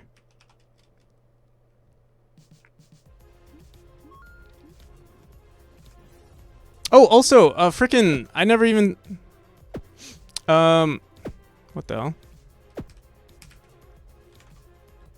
Irad, thank you for the I think I completely ignored you. I noticed it and like my mind was like set on something else and then I just But how's it going, Irad? And Mathroom, how's it going, Mathroom? It's been a while. I was scrolling through my Discord servers and I noticed your server and I was like, oh, I wonder what you've been up to. I wonder what Mathroom's been up to. I don't know if the stars haven't been aligned where I haven't noticed your streams, but I have to wait 2 minutes before I shout you out as well. But yeah, I hope everything has been good with you. We're currently playtesting a game.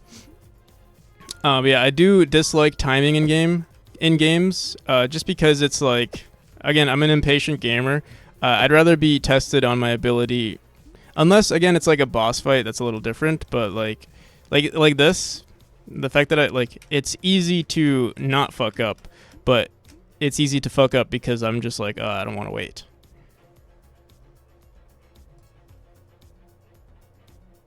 Didn't stream much in the past 2 weeks. I see. That's fair. Oh shit. Come on.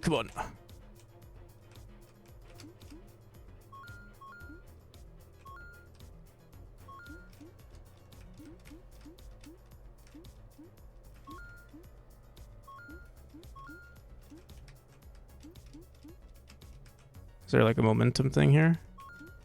Oh. Also, okay, with this room, because your camera is limited, it might be very difficult to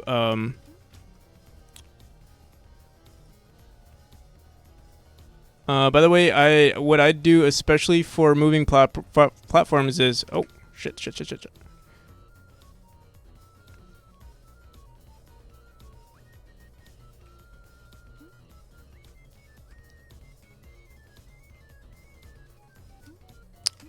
So, okay, oh shit. See, like, I'm not entirely sure. I guess if I am patient, but again, yeah, like, this is what can be annoying is that you have to wait and then think for a bit, especially for a game that's trying, like, I see you have a timer there, so, like, speedrunning seems like it is a thing people might want to consider. But yeah, again, it is subjective. I mean, a lot of games do have timing in their game. It's just, I personally feel like it's almost a cop-out. I think there are better design choices. And yeah, it is subjective though. And it's maybe a skill issue. Alright, we have 21 out of 23. And there it is.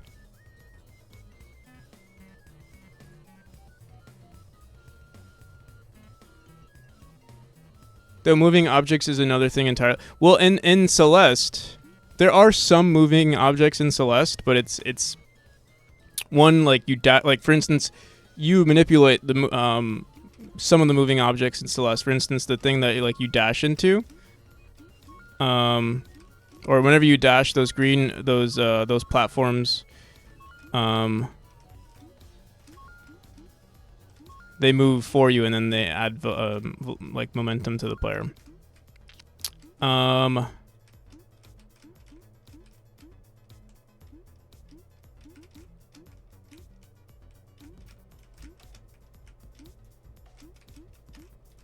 But yeah. Oh shit. Were we able to jump on springs here? Or was that just me double jumping or something?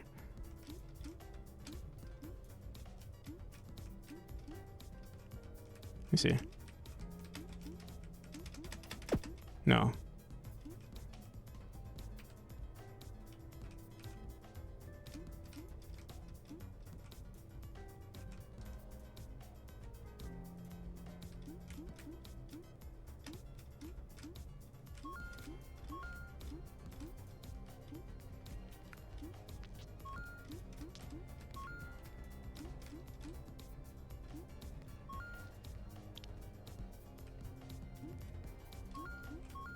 What game is this? This is a game by Jello Tactic. It's in the. If you want, you can post a link, Jello. If anybody else wants to play it.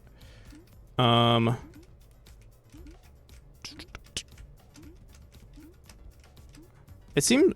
I'm not sure if I'm like double. Oh, it's because I'm pressing up. The up button is also associated with jump.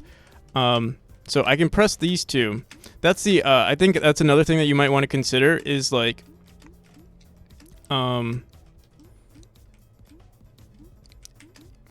For people who are, I mean, I guess maybe just have a setting for removing that. Like for instance, for me playing, because I play a lot of like games that involve the up button being an input type that isn't the jump button, but also having the space bar. Like the space bar is the my form of input. But sometimes I press up because I'm anticipating to dash or something. You know what I mean? It's out of muscle memory. Where's the last one? Did we grab this one over here? There we go.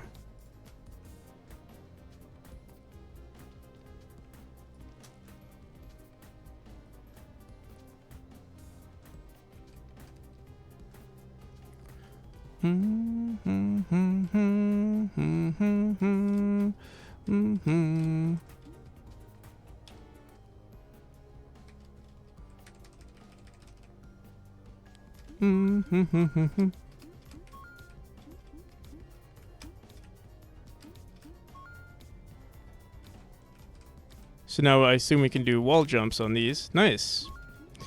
That's pretty cool, actually.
Oh my god.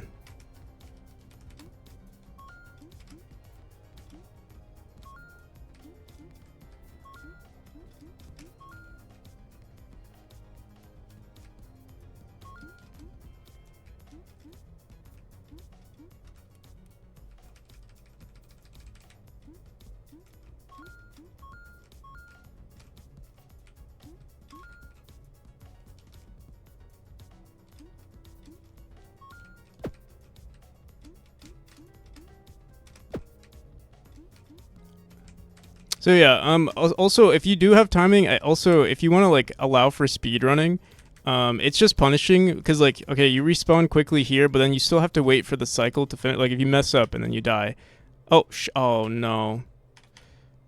R is something I press out of habit for my game, and it restarts the entire run.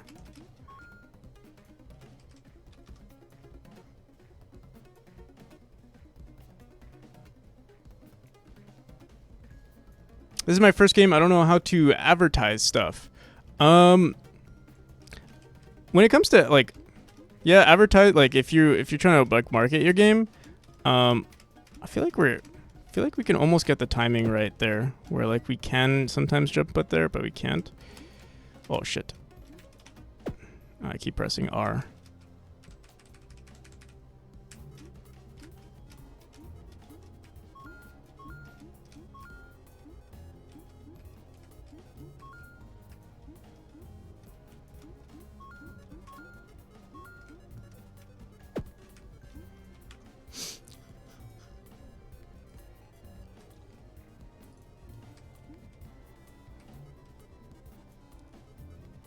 Best ad you can get. So yeah, when it comes to advertisements, the best thing you can do is literally just well, besides actually running ads, advertisements, making a good game, obviously, being a part of some sort of communities are usually beneficial, especially nowadays, like, because so many game devs are out there. Just like promote, like, honestly, I don't like this method of just posting it in every single platform you can imagine. It's a numbers game. Like, treating it as a numbers game is better for like marketing campaigns, involving money. Whereas, like, as a developer, if you're especially a small developer who doesn't have money to spend on ad campaigns, it's better to, be real. I see a lot of developers out there treat their potential gamers as like just a number, and it's so obvious sometimes.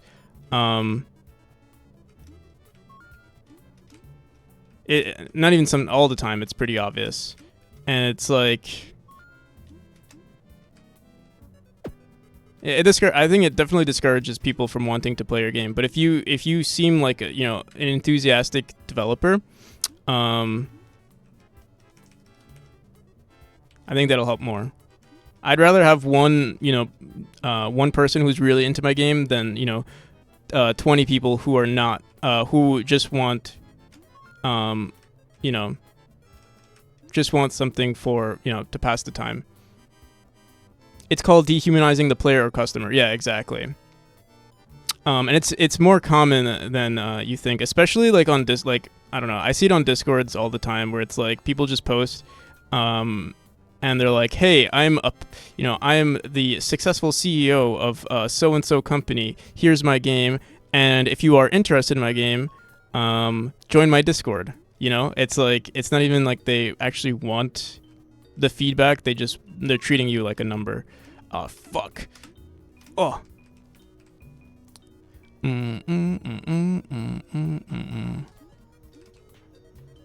But it is discouraging because, like, you're not going to get people who are into your project right away.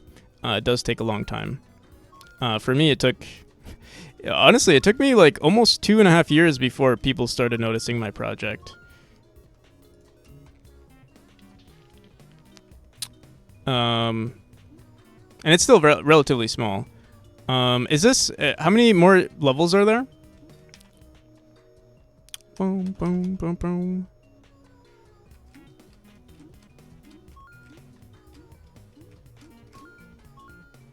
$21 levels in total. All right, we might call it here, just because I do want to release the demo today, and we still have so much to do. But yeah, all in all, this is a very good start. The last 7 are your personal favorite. Were they the last rooms that you made?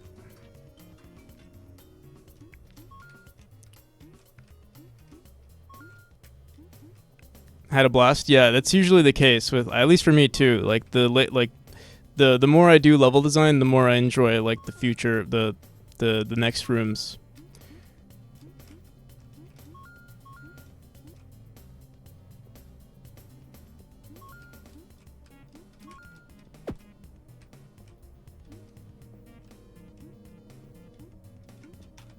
Oh no, I pressed. Okay. Yeah. It's pretty good. Here, let me give you a.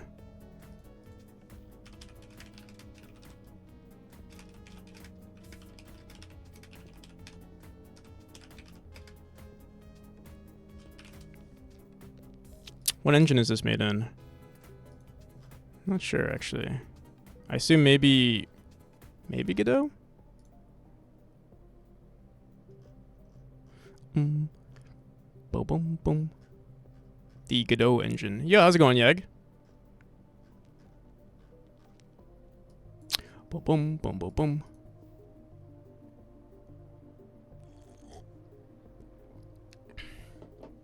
All right.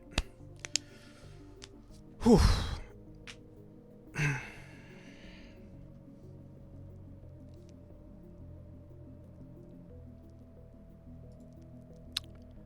Um.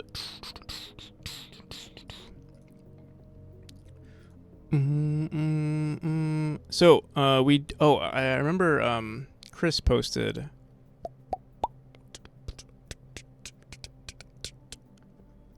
There, oh, thank you. So this is how it should look.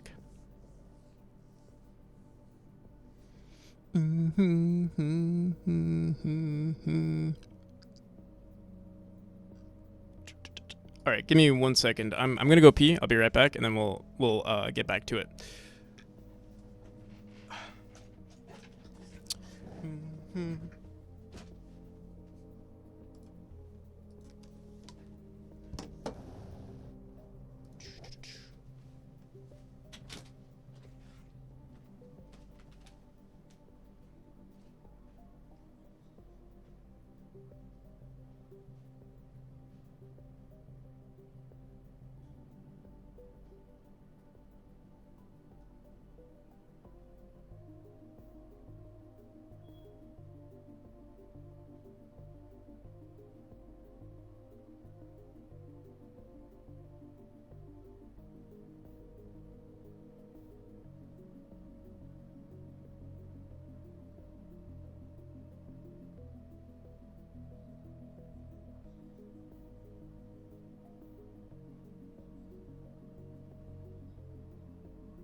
All right.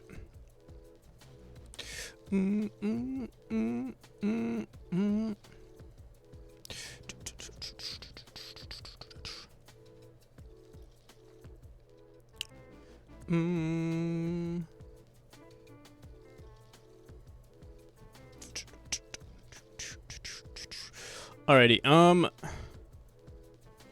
Let me see. How the hell do I even save this stuff now? So let's go back into our save manager.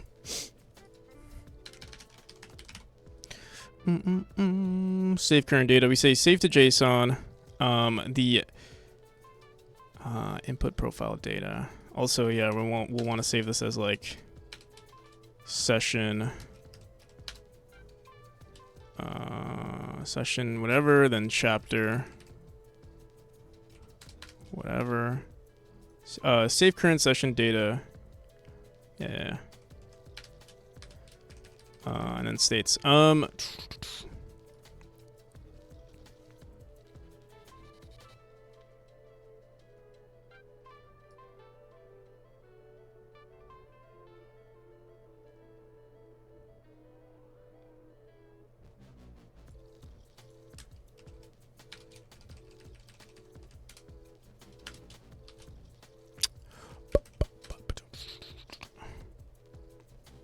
Hello there. Johnny Splicer, how's it going? Welcome. If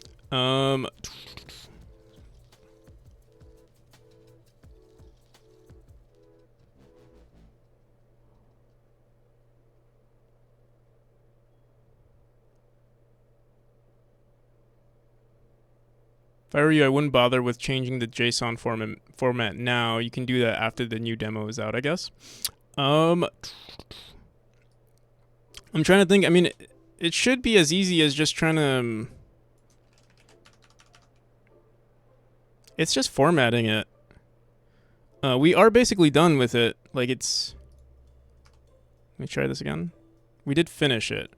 And I mean...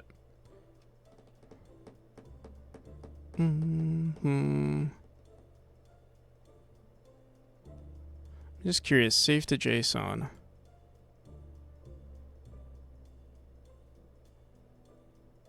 Store string. It's store. Okay.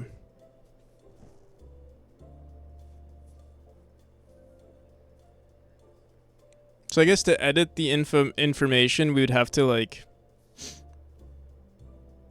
like grab the info, then parse the info, and then edit it again.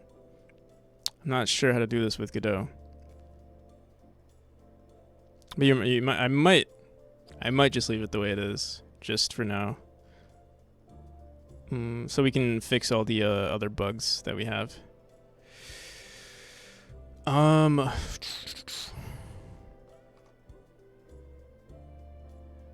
what the hell? What was this? Create a new session?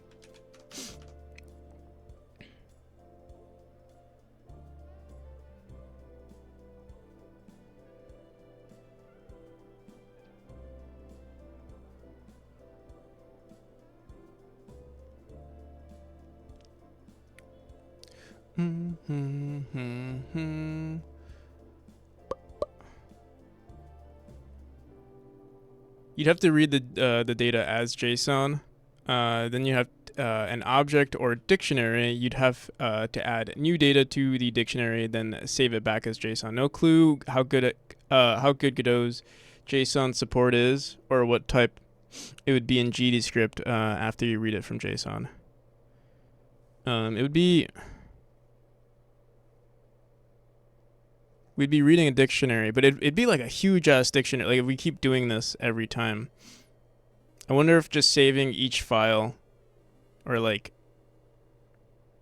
I'm just worried if I'm reading like so much information.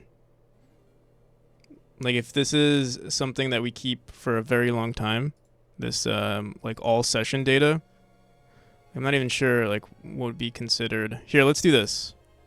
Yeah, I'm mainly concerned. Oh wait, what the hell? Did we delete these files? Is that? Oh no, we just had very short sessions.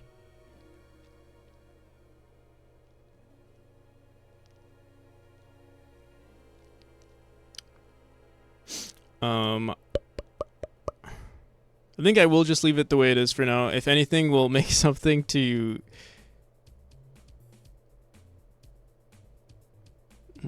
Yeah, we'll solve this later. It like the information is there.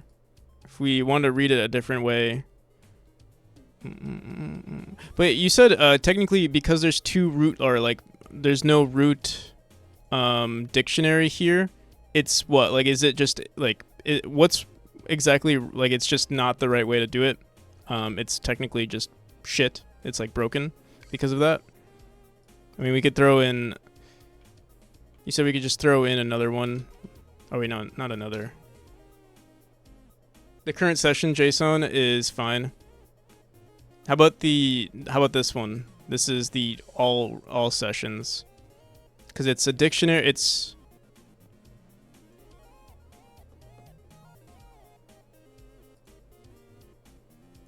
my trouble child. Extra life team. Oh well. Nice.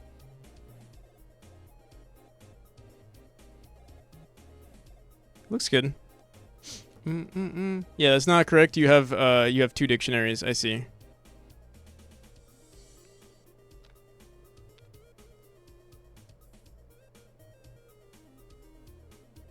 And two brackets at the end of the file. The bodysuit is for censoring reasons. I see. Usually bodysuits are just. I guess that's what bodysuits are always for, right? That's what clothes are for. I do use a lot of config files for saving. I don't know if they are good for your case. I do have a config file for saving like player information, like key bindings and stuff. I was actually wondering, like, maybe you know this more, Irad. Like, what would be the best way to save this information? Like, I'd need it. I'm not sure if someone said JSON files are also the best, or like good for like compression as well, or good at compressing. But I actually don't know what file type would be the best, or like what's the best way to store this information in general. I think it's fine the way it is, but it's just, what are you saving? A lot of global positions, just a lot of vector 2s. A lot of vector 2s and integers. An array of vector 2s and an array of integers. Yeah, I can show you what it looked like. It looks like in just like one run, or not one run, but like what it tends to look like, or just the amount of information that's being stored.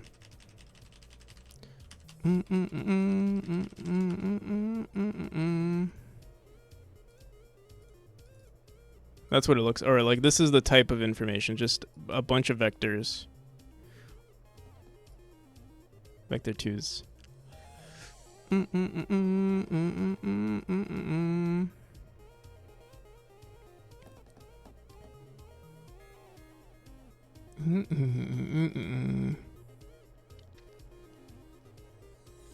you want to compress them? I don't know. I mean, it will get. This is a JSON, right? Yes.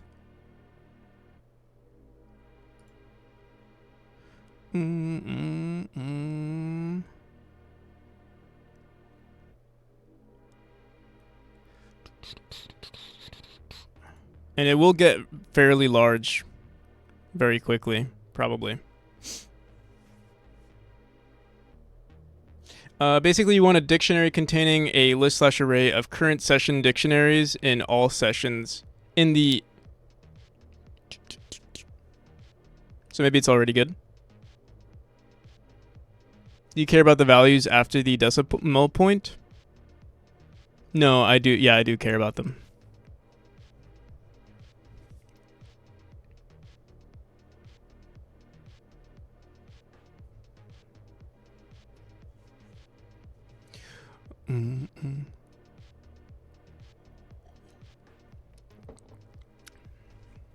Unfortunately, yeah, I do care about them.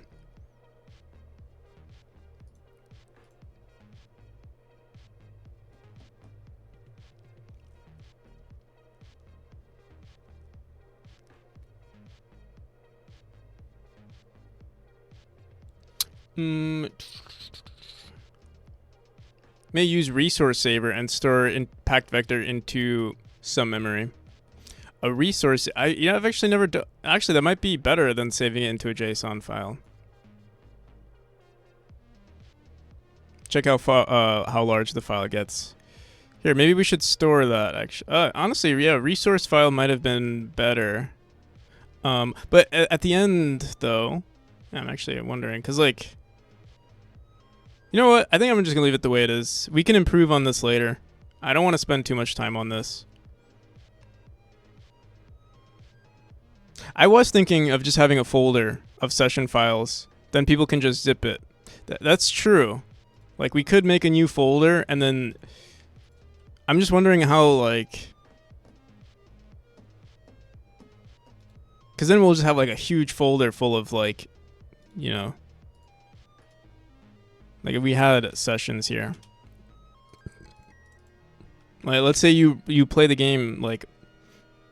1,000 times. That's 1,000 files. Or like, you know, you're switching between chapters. In one run, you can play the game like hella.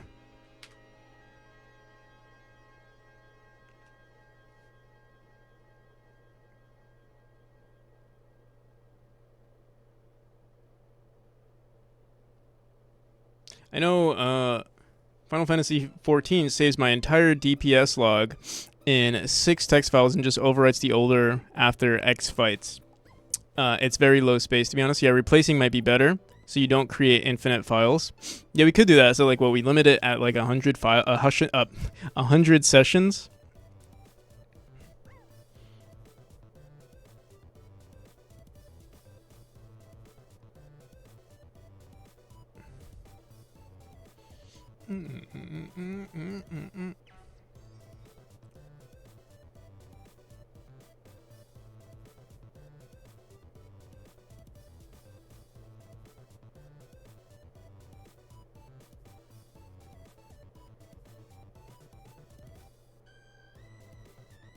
And if a player finds a bug, they probably won't play more than like 3 runs before submitting a bug report. True.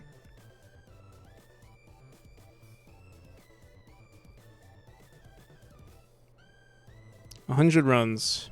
Here, let me see. I should have saved it earlier. I think I deleted it.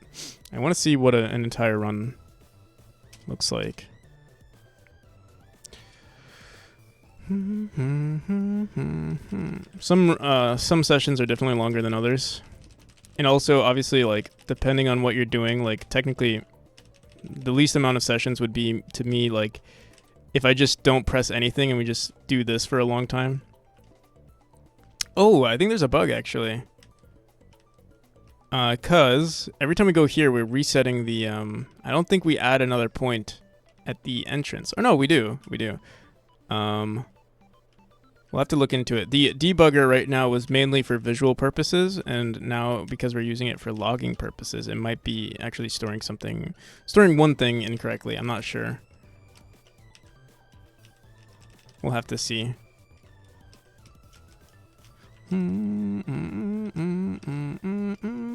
Yeah, what we're gonna do is basically we're gonna have to make this.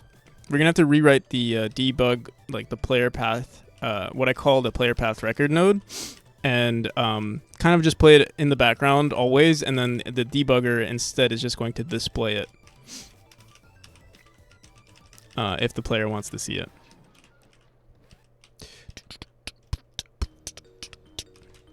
Yo, how's it going, Sekros?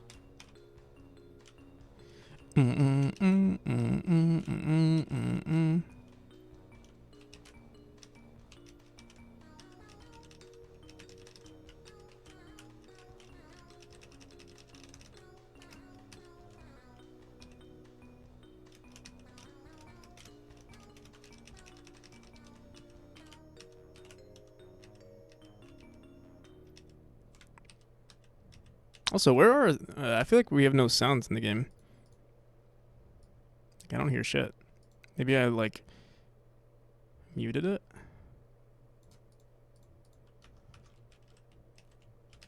Yeah, it's so quiet for some reason.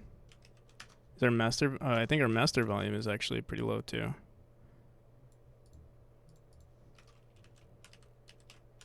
Still seems a little too quiet. We'll look into that. See? Options. You know what it could be is also my volume mixer might be muting Godot. No, never mind.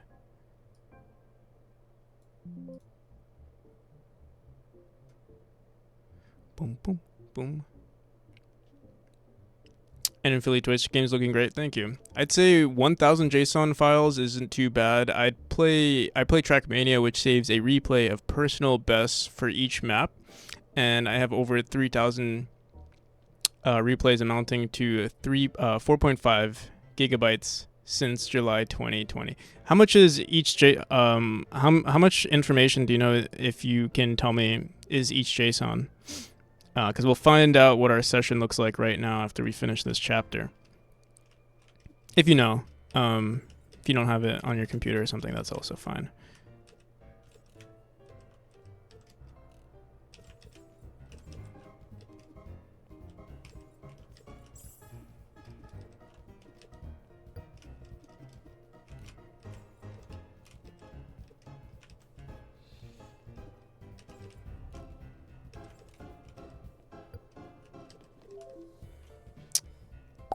Each replay Trackmania is anywhere between 500 kilobytes to a couple megabytes. All right.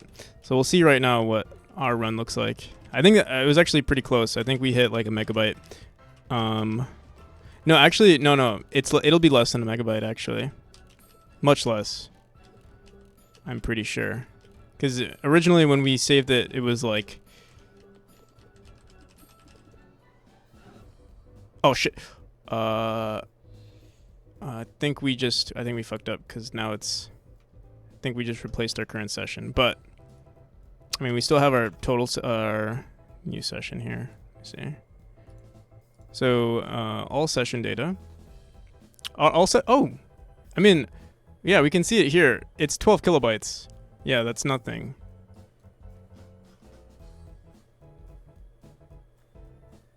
Chapter 16. Or let me see. Do we have a session? Oh no, it's that's weird. We see session 21. Where the hell is?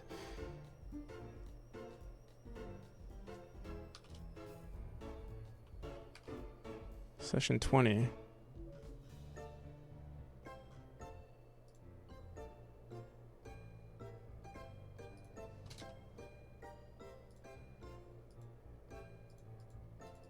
Why do I see session 21 chapter 1 states, but I don't see session 21?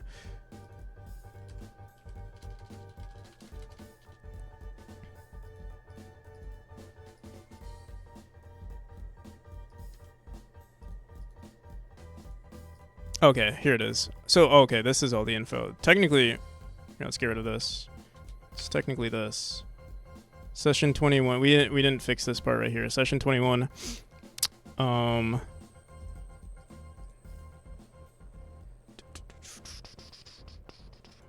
Yeah.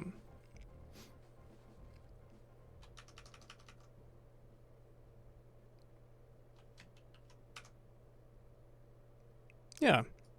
I mean, this is one chapter times, let's say like 1,000. So now I'm wondering, should I? It's not that bad even for longer sessions. Yeah. Max would be like, well, okay, that was me speedrunning the game and playing it perfectly, or relatively perfectly. There's gonna be a lot more death in people's runs, and like it could last hours actually. So how much? I don't know how much time I spent on that chapter.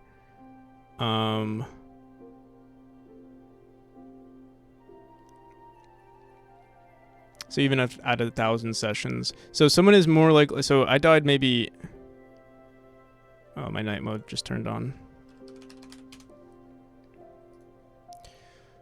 I'm trying to think like.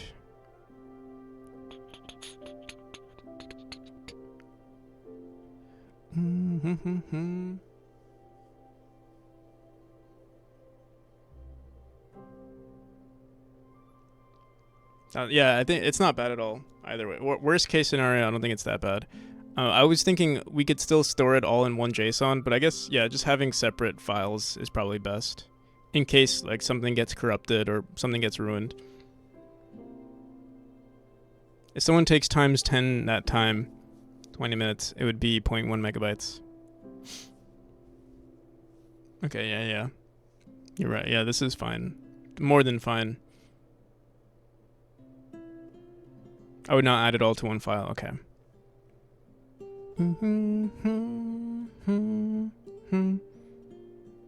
Alright, so if that's the case, maybe I should fix this to be a little bit more organized. For fun, I guess. Like, maybe make it... Because we might want to add more information to this too. Like, so we're saving what? The session, the chapter. We could even save like how long it took. Like, I don't know. We can get creative with it if we really wanted to. Like the current time. I mean, a lot of that stuff is already also saved on the player on the profile here.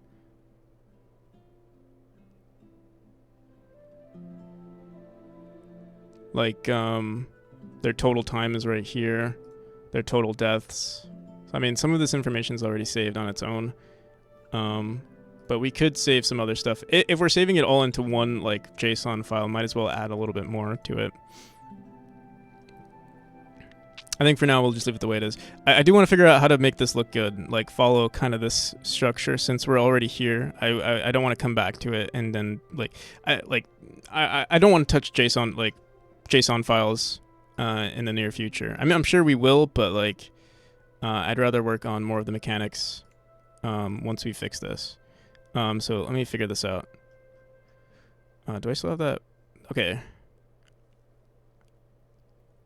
Sessions. The other thing though is, okay, then maybe we wouldn't want to save it directly to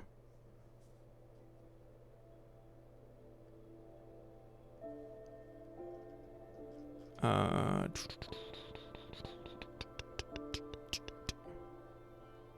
can just save it to our debugger, and then every time I run the game, every time we save the game, we just write an entirely new JSON file.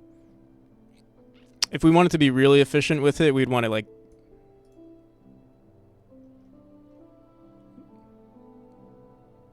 just do one file per session and then go back to the other format I sent earlier, the one you screenshot it. If you just do one file per session, then you can go back to the other format I sent earlier. Oh, this one, which is just session number, data, world, positions, state. Okay.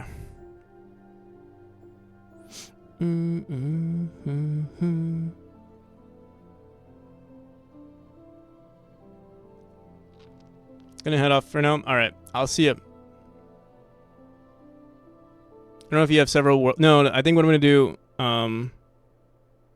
No, actually, the session. I think what we'll do is separate each session. Like basically, the world and the session are. If you enter a new world, it'll be a new session. But if you also restart the game, that's also a new session. Like every time you change the scene, basically, every time the main scene changes, or not the main scene, every time the world changes, that's a new session.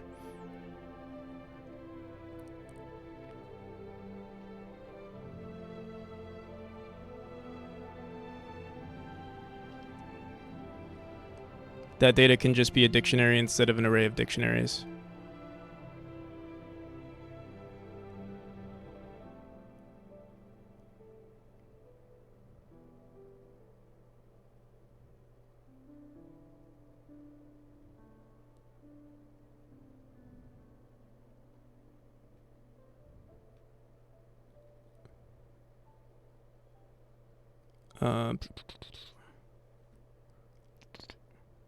So it would just be, I can do like session, well the file name, honestly we don't even need to say,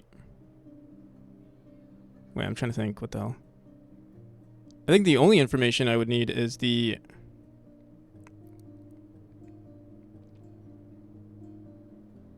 positions and the state, because I can just throw that into the file name.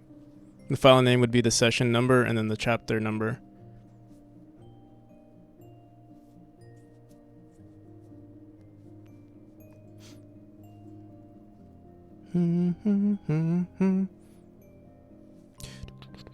Okay. I don't know if I'm like overthinking this at this point. But I still don't know how to save it correctly as a JSON. Like, let me see.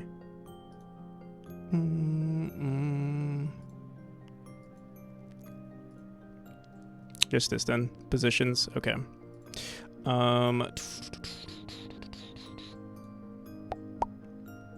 Let me go back into Save Manager. Okay, so save data to JSON. Why, when I'm currently saving it, is it... Because this is correct. This is technically correct, right? Like how we're storing this information. It's just one dictionary, right? And then this one, why is this incorrect? It's a dictionary...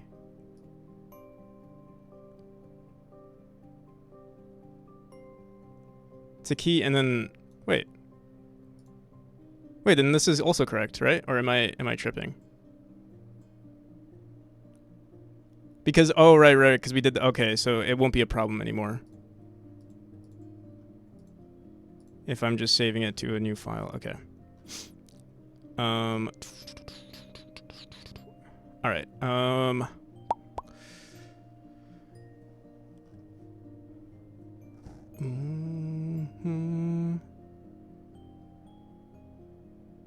I just cleaned the name of the fields in the dictionary, right? Okay. That was this right here. Save current session. So what we're gonna do now is we're gonna say save to JSON.json input file. Right now it's called file directory file name file name is set to current session data. We're gonna save it instead. Also, maybe for now, let's do var session directory.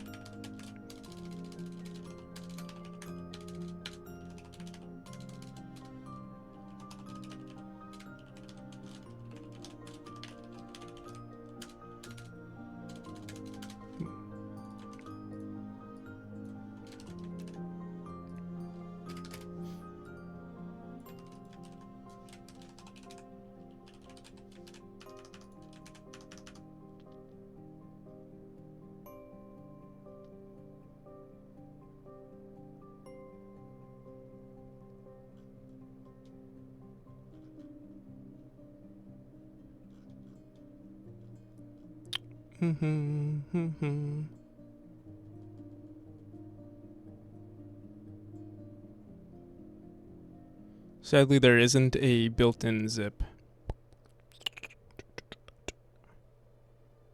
Okay, so the file name is going to equal, this file directory is going to be save file, what did we call it? Session file directory. Well, I think we are still going to put in, we'll put it in the file name. The file name is the profile name. Or here, I'll just throw this. Input profile, profile name, and then the next thing is the input profile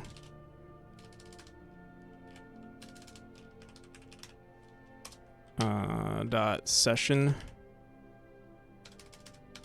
What do we call this? Current session index. And then also the chapter name. Okay. So we'll say session, or session this, and then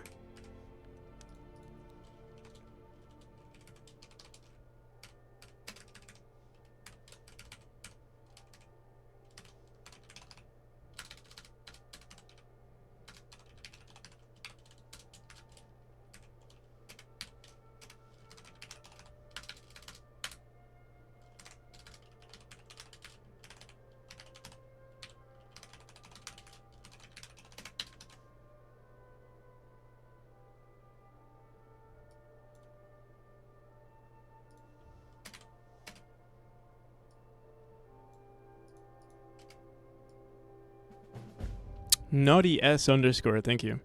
Make it underscore session and underscore chapter for better readable. You got it.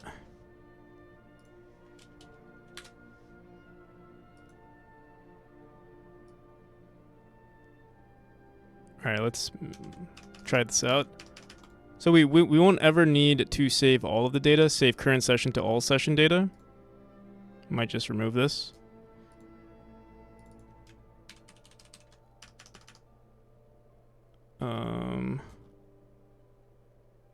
So we're currently running this on our, forgot where we do this.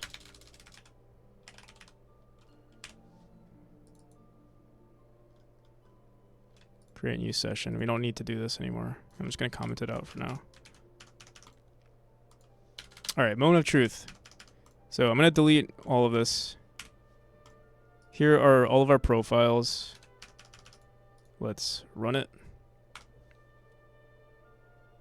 By the way, did you also give it a go at saving only the inputs and timestamps? I think right now, saving only input and timestamps. I was thinking of doing that as well.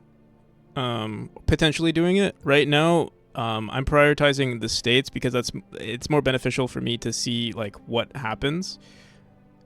Or else, no, the profile should be a folder. I'm pretty sure if I set it up correctly. So it'll say profile 1 and it'll show all the info on that profile, I think. Let's see. So we should have 2 sessions now. Psych, we have 0. What happened? Did we get anything here?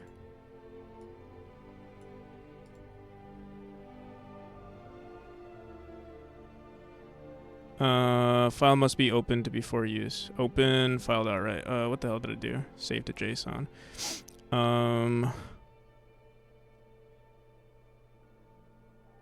What the hell?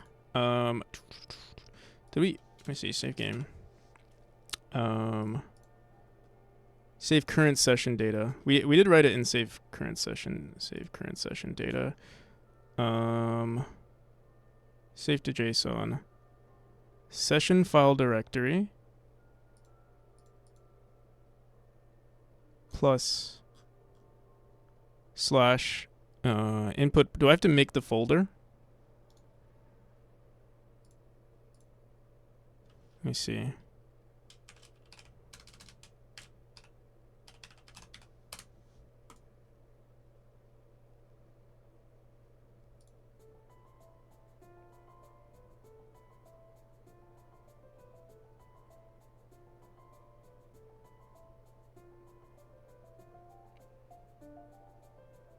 It's called sessions, yeah.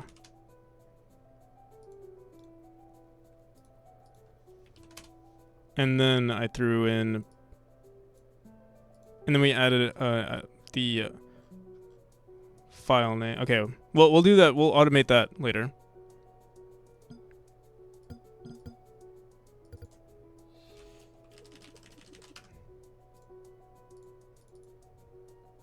Profile 1. Oh, wait.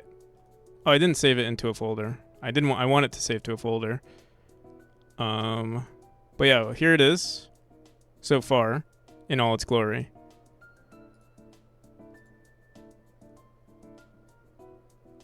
But yeah, I did want to save it as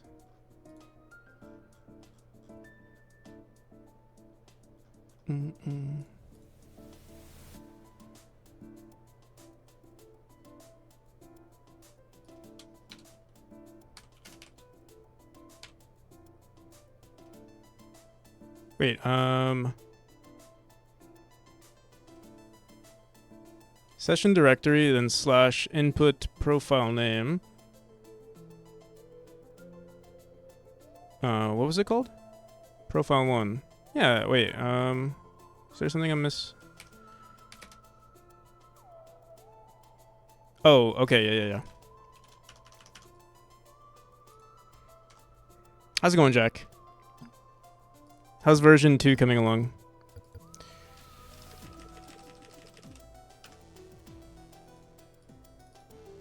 There we go. Session 26, chapter 1.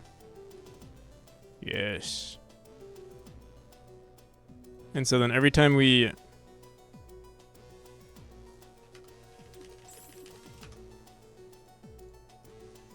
restart the game, so we should see 3 files now.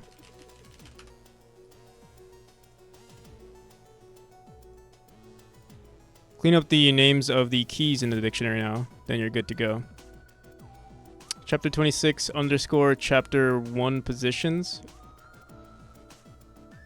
Or wait, can we just say, oh, we don't even need this anymore, right? We would just call it just positions and states.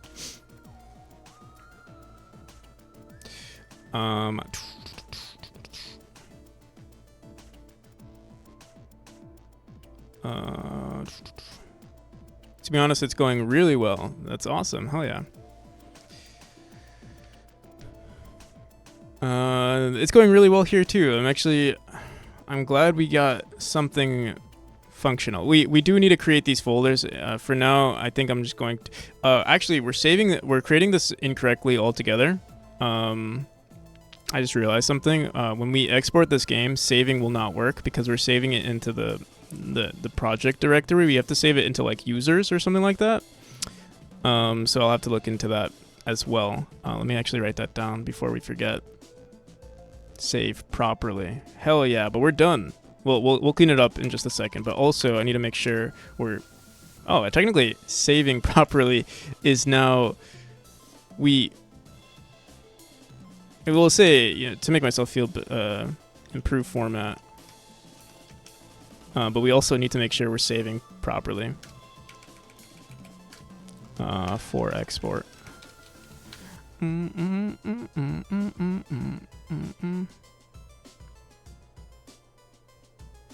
What's this? Binary serialization API. Honestly, I have no idea what this is for, to be honest. I haven't explored storing any information really. Serializing in what's the point for it? Godot serialize a API based on a variant used for converting data types of bytes. Oh, so it's like efficiently storing the data. I see. Okay.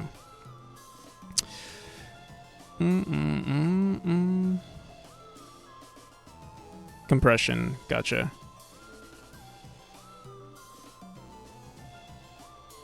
All right. Well, I'll figure this out. Definitely, I should explore this, but also I would need this for 3.5. I will write that. I will store this somewhere here.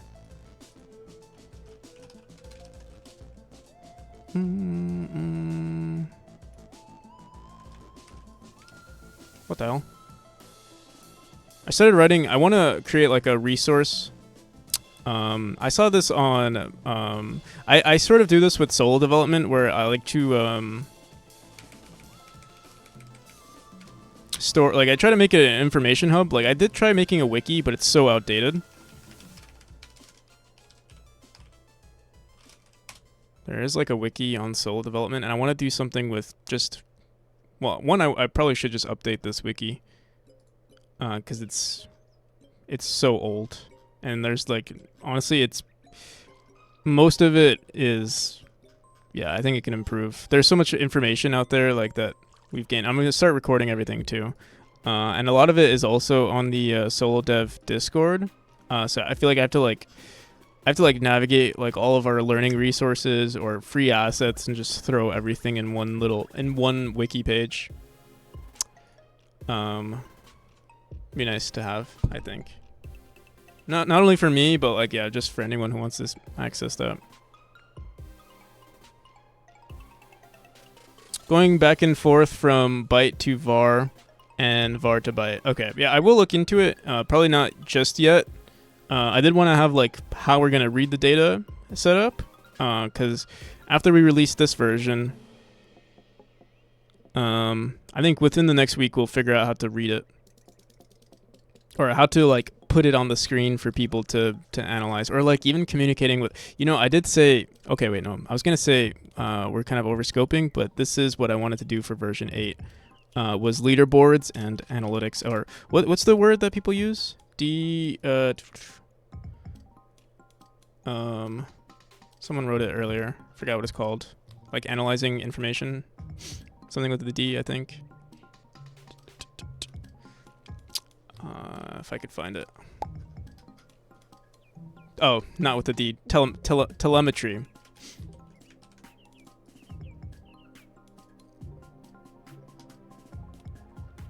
Did you try to replay a save? So that's not how it's that's not what it's doing currently. It's just saving stuff. To replay. I mean, this is I guess the precursor to it. If we can, like, I mean, that would be very cool. I'll have to see, because I'm also concerned if we have to save like delta values as well in case someone is lagging, like different computer runtimes. I'm not sure if that's going to affect gameplay, or I mean, I think it will affect gameplay. So I need to figure out like what exactly we'd have to do with that. But this is mainly for for telemetry. Like for literally just analyze, like for me to see statistically what's happening with people's playthroughs. But eventually, I think what we're gonna do for this, for version 8 is just like everything involving leaderboards, just like speed runs, everything. But yeah, today is just saving that data, saving the most basic form of this data. All right. But yeah, how'd it go? I don't know if I know like Oh, also who someone else rated Mathroom. I don't think I shouted out Mathroom. But yeah, Mathroom is like actually one of the smartest. I don't want to say the smartest, but he is definitely one of the smartest game devs I know, or programmers I know. Just like, or also very dedicated game dev too. He'll do like 24-hour stream. Like I've never done a 24-hour stream in my life. I used to think I stream for a long time, but seeing Mathroom sometimes freaking like he's at it like for 24 hours, and I'm like, what the like, and he's still like fully functional at the end of the stream.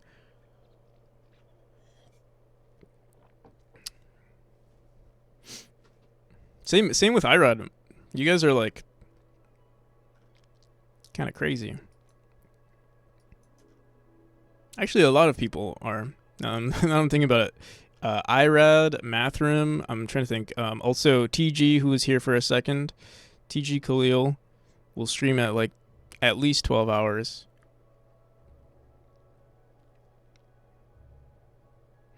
I'm not functional at the end. I'm not functional at the beginning of my stream, so. All right. What else do we want to do? Bum, bum, bum, bum, bum, bum.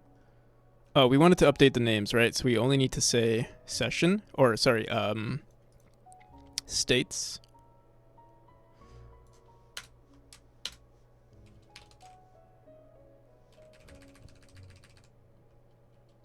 Mm-hmm. And positions.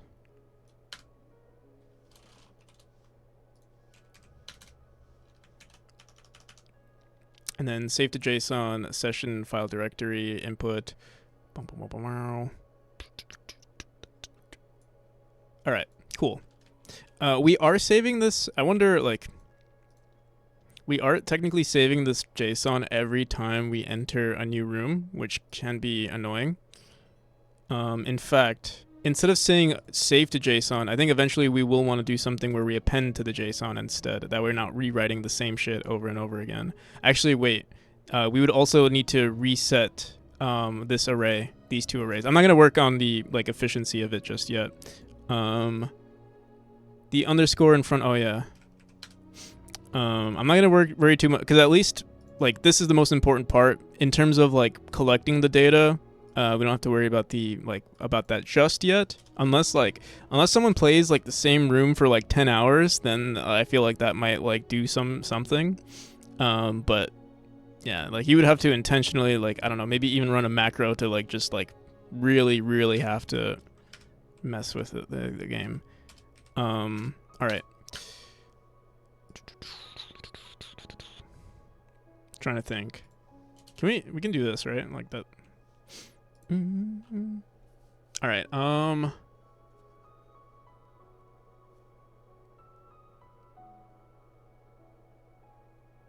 Oh yeah, creating a directory if it doesn't exist. We're gonna have to work on. Well, we have to save it to a user profile.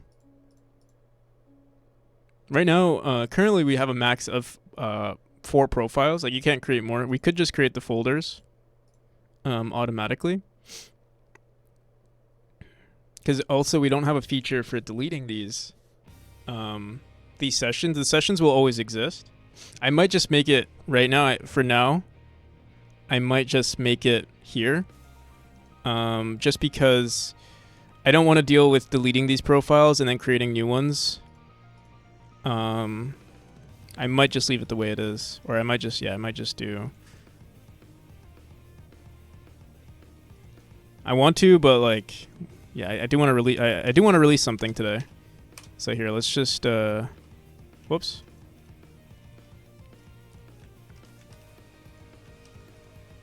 Max files we have here. Oh wait, I should have. Here, let me. Oh, we just save it. Okay.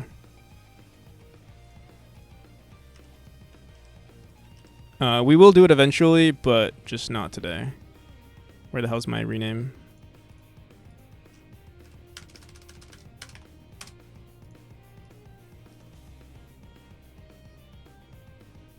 I remember someone setting up a plugin to get the APIs for Firebase. How are you going to set the leaderboard? So, I mean, the game, is going to be released on Steam, so we can either do it via Steam or, yeah, I mean, Firebase could work because, like, Firebase is free, right? Or at least if you're like, if you're using like a small amount of bandwidth, it's like free.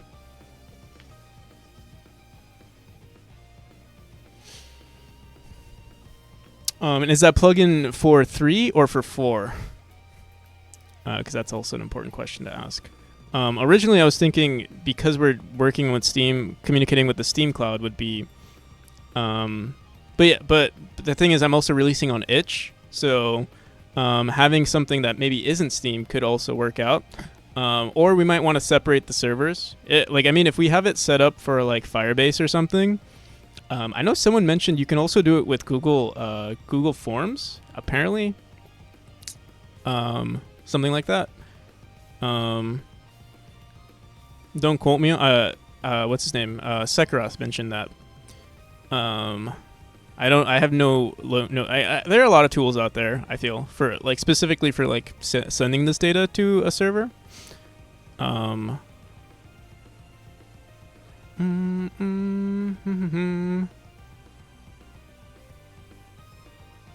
You could store shit in Google spreadsheets, but man, it's gonna be messy. Yeah, we'll see.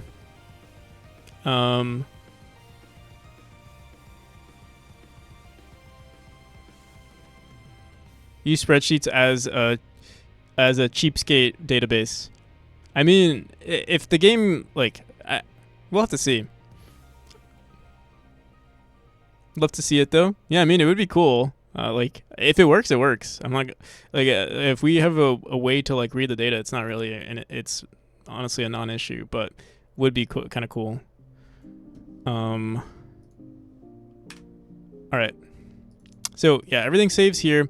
Currently, you can run an infinite amount of runs. Maybe we should check for that, but I think right now, it's a non-issue for me at least. It's not my problem. It's the user's problem. Currently, I'll note it though.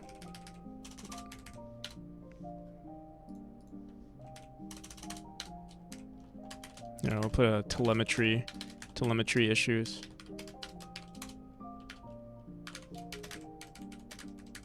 Can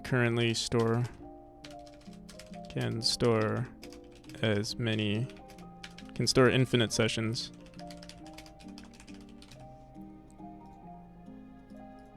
Yeah. No limit on storing sessions. What was the other issue? No automatic folder creation.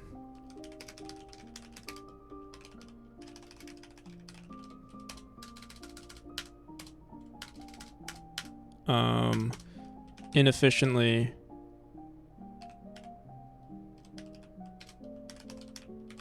saving session data every new room entered.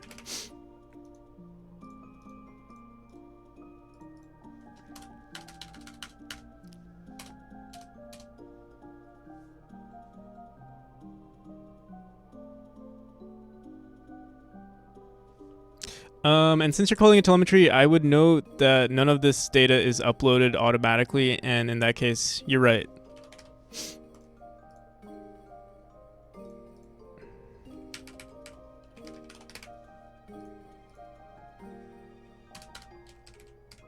And it also sounds less less scummy.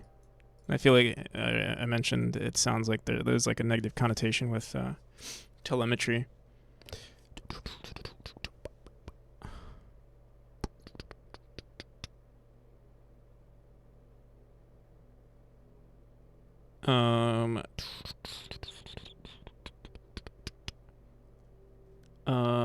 Okay. So, what's next in our to-do list? What the hell? This is my to-do. Oh, I saved it over here.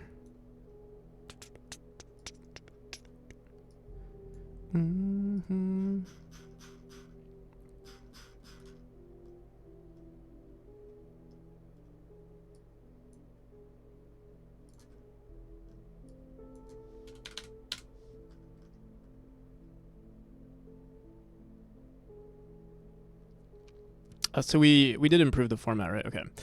Save properly for format for export. We'll do that later. I'm gonna start fixing some bugs now. So I'm gonna throw this down here.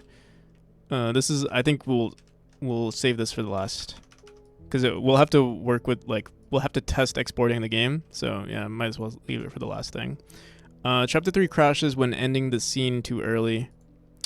And also there's some bugs with the sounds. Okay.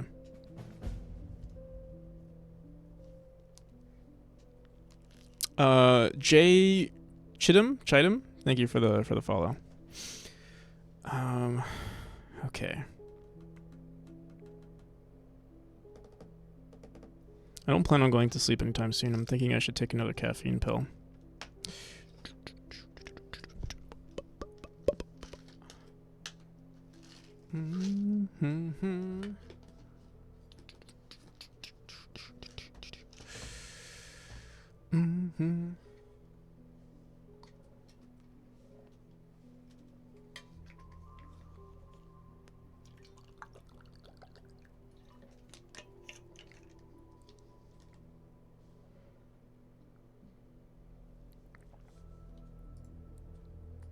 Okay.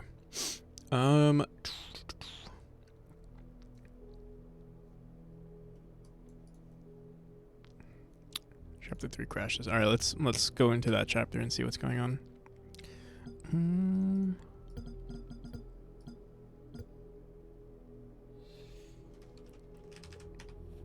So it's not here, but in the next room over, we will crash. Oh, wait, we don't crash. Wait, let me see. I think we crash on... If we press restart game, it will make us crash, I'm pretty sure. And you know what? I think the reason why it does that... Okay, eyeball animate iris. Usually our singleton is handling this.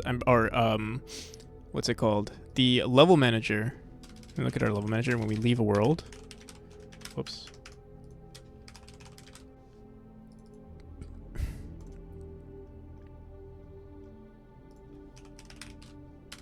A lot of this stuff needs to be refactored.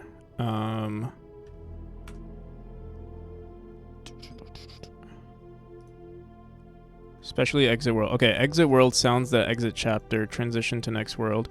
There was something that we were doing with main scene dot disconnect transition finish enter world end transition. There's something that we're doing. I remember. Don't know where though. Enemy manager dot clear. Okay, this right here. Enemy manager dot clear enemies on change world. So the issue currently is I don't think we're running clear enemies on restart world. So let me look at our options menu.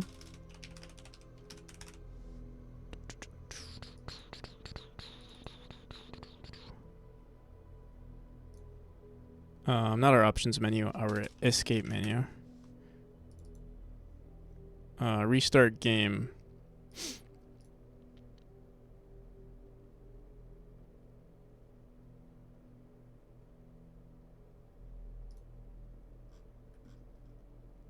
On restart game, or okay, restart game says level manager dot restart game.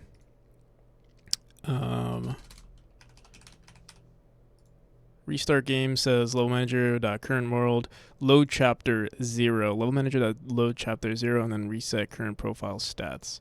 Level. Okay, so now this is also. I have to say this. Load chapter. What is that doing? Get tree. Okay. Load chapter. Current profile is current chapter is equal to input index. Save manager dot load game. So we're telling our then we communicate with our this is kind of crazy. We're like jumping through hoops. Load game level manager dot import world. Get current scene path, and then we say yeah we're directly saying change scene. We shouldn't do that. So I guess what we could do. Is grab our level manager and just literally just say change world level manager dot change world to a current scene path. I believe is what we need to do.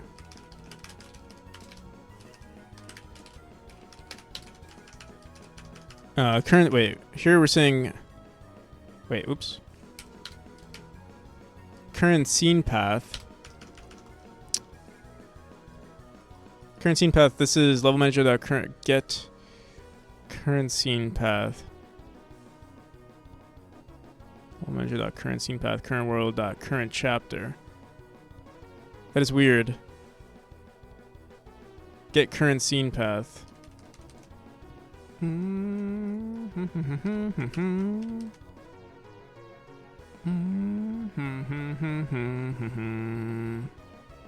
Okay, so the current scene path is still the main scene, but the current world path needs to be updated properly. So I don't think we need to. Honestly, we'll see.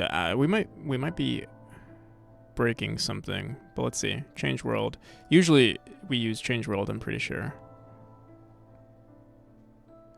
Let's find out.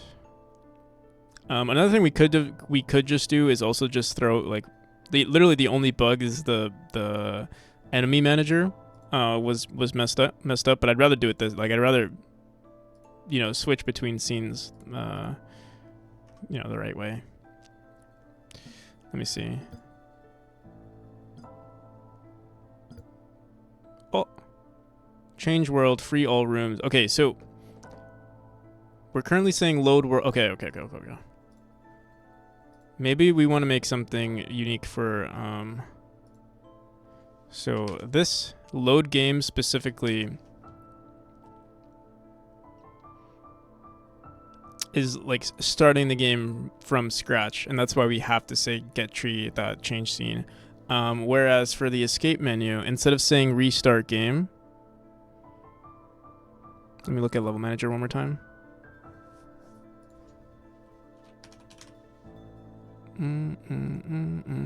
Bow, bow, bow. We're saying load chapter. How are we? We reset everything. Instead of saying load chapter, let's just say. How do we usually change worlds?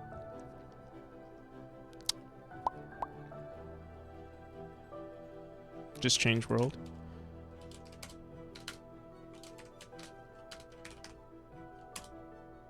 Scene path.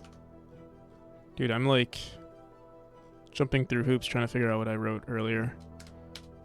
Oh, wait, I'll leave that there for a second.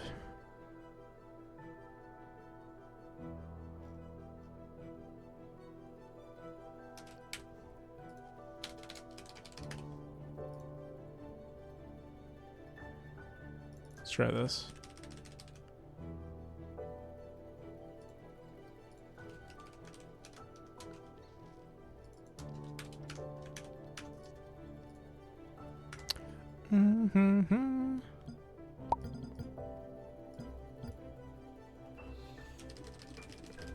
Alright, restart game. It seems to work. Our current run has been reset. It is a little slow. Oh, it's because we're just pausing the game. So on restart, we just want to make sure. I'm not sure when. Wait, let me see. When do we usually do it? Originally, we were saying load game on load chapter. We say paused is equal to false. We want to run this ASAP. Restart game.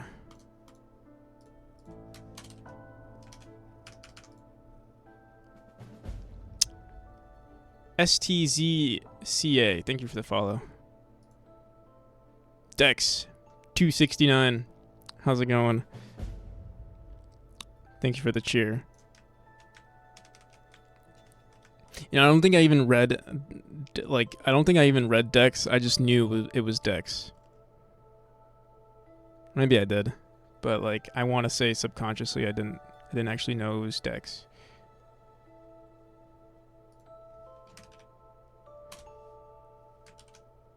$269 plus 10,421. Is that 69? And you joined the stream. You joined the stream in style too.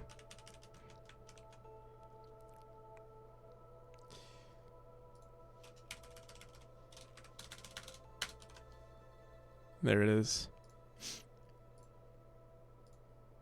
Thank you.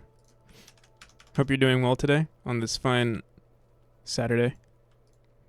or maybe Sunday.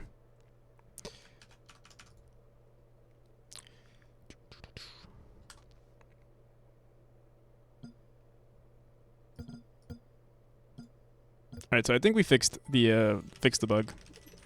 Restart game. There we go.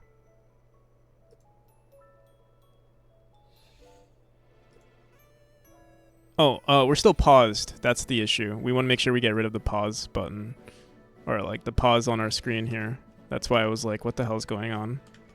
So it was, something was looking weird to me. On restarting the scene, originally restarting the scene would like close. Because we were restarting, like everything got re-instanced, so we didn't have to worry about that, but now we do. Oh, hey, I'm back. What I've missed? You missed a lot. We finished our player log. We now call it a player log. That's the biggest improvement, and now we have all of our sessions saved. For every run. And you can see chapter 1, chapter 2. We can see which chapter they played. It's pretty cool, actually. A practical decision, methinks. I had a lot of help with chat. Specifically, Chris helped a lot. So, it was great. And IRAD. And I'm sure there are more people in between who also gave feedback. Couldn't have done it without you guys. Doing great. Hope you're doing well too. I'm doing, yeah, actually, I don't even know, like, I want to say I was stressed, but at the same time, it's fun. Like, it's fun seeing this work out. So, I don't know. I think we're having a good time. And I'm actually really, like, right now I'm really happy. Like, I'm looking forward to everything else. Earlier, I think we were a little stressed because I wasn't sure what we're gonna do. But yeah, this is pretty nice. Session 32, Chapter 1. And...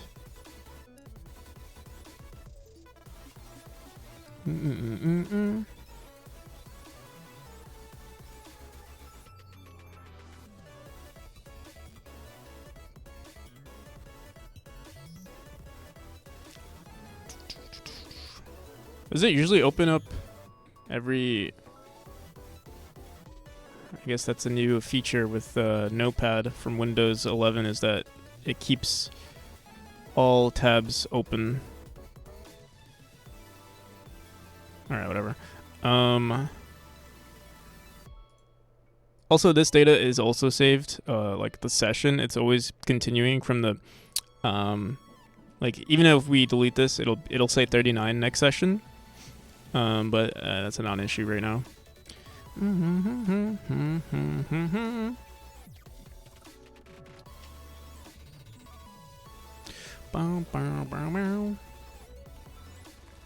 But yeah, we just also fixed this bug, but there's one other thing I want to fix, and that's when you restart, we want to make sure the menu closes. I forgot how I opened and closed the menu, to be honest. Let's see, check profile data, enter panel. This is done via the main scene, I believe. Let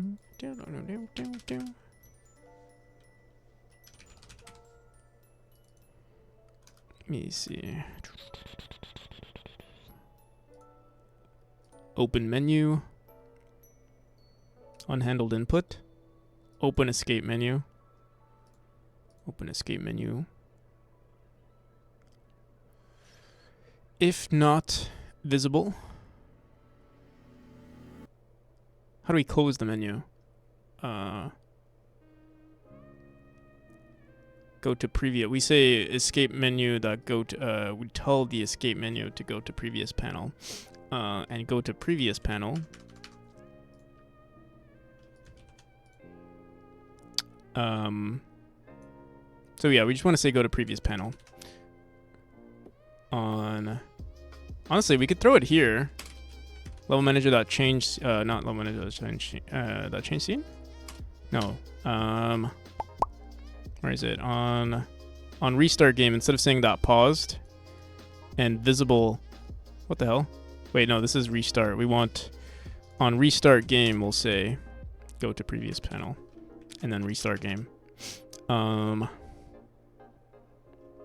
run. Thanks for the lurk material. I'll see ya, Yag. Peace. Have a good one.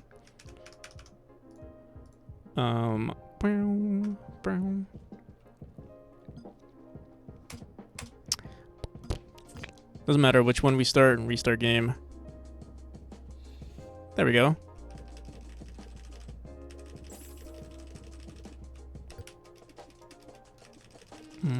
There is I think there is technically, is this usually how we have scenes switching over? Like, let's say we go into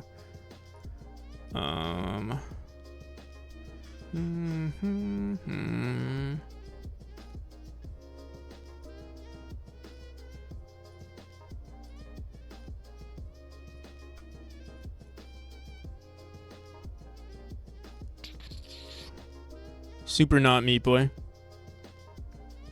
How's it going? The She's Zero, welcome.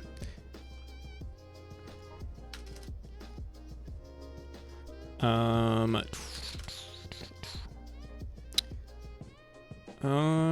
trying to think.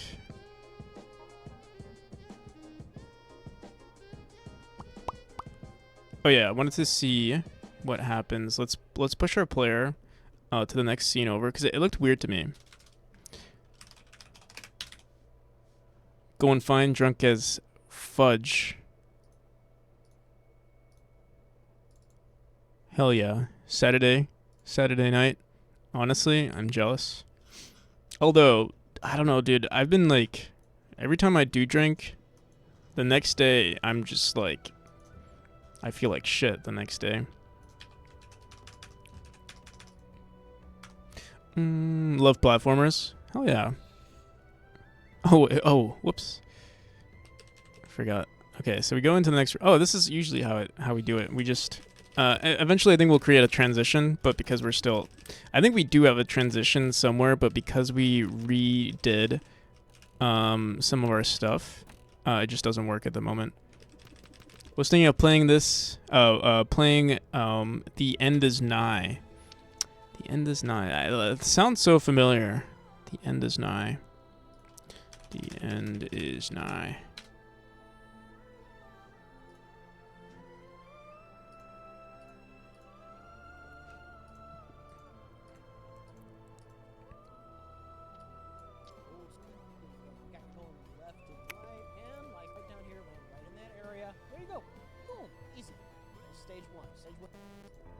This looks like a pretty well done platformer. Like simple, but still very well done. Simple in the sense of minimalistic, I mean, not in the sense of mechanics. It looks like it has a lot going for it.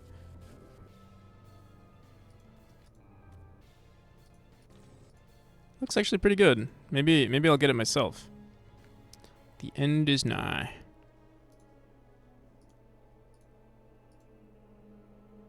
Hardcore platformer by Edmund McMillan. Edmund McMillan. Was that the developer? Edmund McMillan. Who is Edmund McMillan? Oh, they made Binding of Isaac. Oh, okay. So you know it's a good game.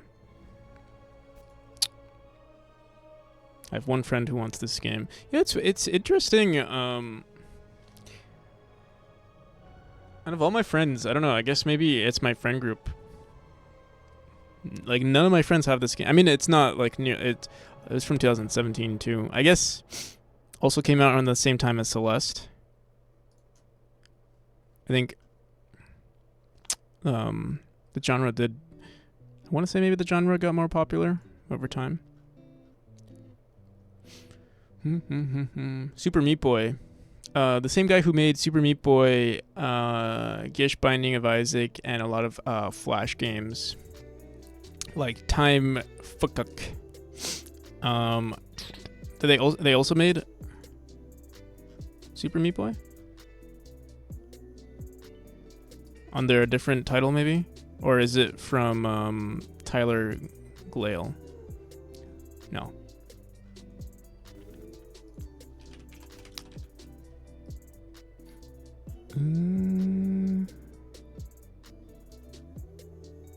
Team Meat was the developer, but I guess maybe they had a different published under a different name, or developed under a different name here. That made Super Meat. I see, right. Because of some changes, I see. That seems to be something that's kind of common in the game dev industry.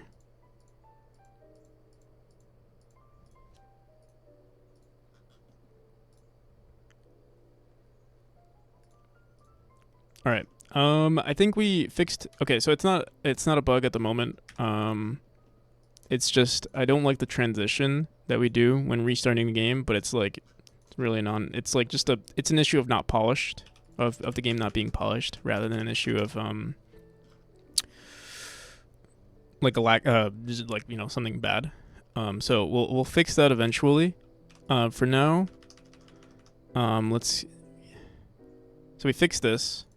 The other issue we need to start that we need to fix is that we're hearing background sounds, and also for some reason the audio. Oh, I think it was because of, I don't know what. I'm not hearing something in the game. Let me reset all of our audio here. Add effect. Okay. I didn't know you could do this. Compressor, delay, distortion. That's kind of cool, actually. Reset volume. Let's reset everything except for music.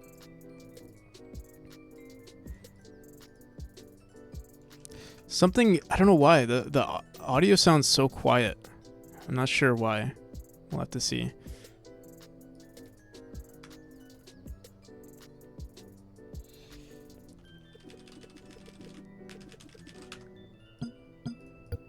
All right, now it seems actually fine. I think maybe just it's weird, like decibels I guess don't they don't scale as, like, I'm not much, I don't really know too much about audio. So like -5 decibels is like actually a lot, and I always think like, oh, it's just -5, but it's barely even recognizable sometimes. Okay. Or that makes sense.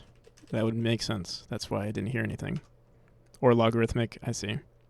All right, so let me go back and so there's another bug with chapter 3, and that's we added unique sounds to this chapter. And you can hear like screaming environment sounds, and then let's say we restart the game. And it seems like now that we restart the game, now that we're doing it this method, I probably did handle it via change scene, but through the method of like restarting the entire game, or changing the scene directly, that's what wasn't fixing that bug. So I think indirectly we just fixed another bug. Let me just make sure. There's it might also be the boss fight. I think sometimes we might. Oh yeah, we should have checked for the music as well. I think the music might be also messed up. But here, I'm gonna start it near the boss fight for chapter 3.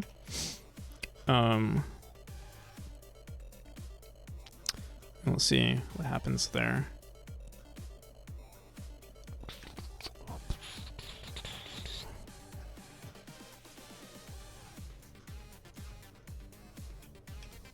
All right.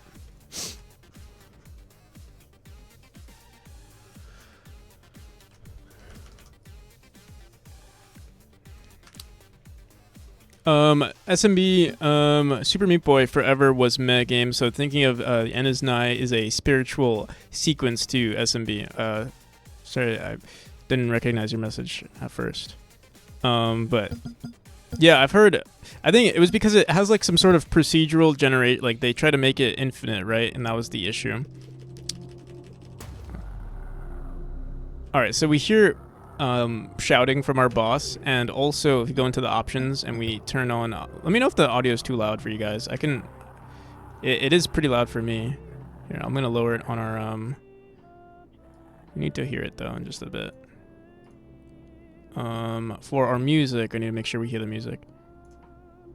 I don't hear shit. Oh, you know what? All right, there's the music. Restart the game. Oh, everything is. I guess we did handle everything. There's our music. Awesome. Oops, wrong.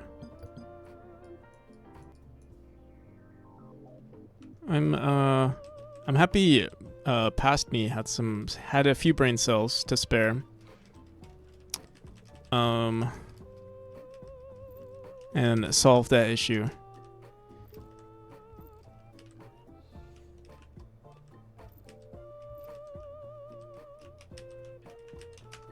Wow, look at that.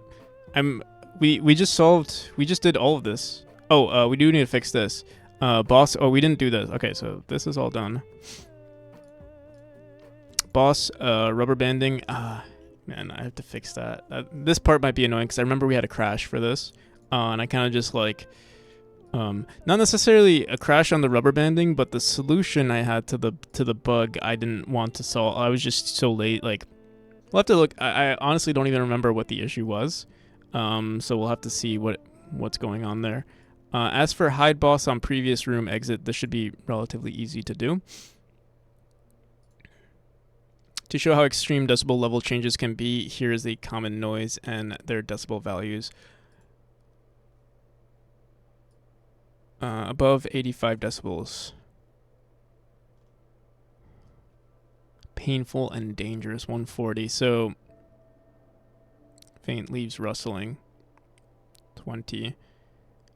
Quiet library whisper. I'm not even sure. Like, for instance, me speaking right now is, at least on my mic, it says we're reaching, but I don't get it. Okay, so like here, if you look at my mic right here, we're hitting negative 30 on average on my mic. Negative 30, but here it says, I don't get it because it says 0. It says this is 0. Oh, the default, I guess, is 0.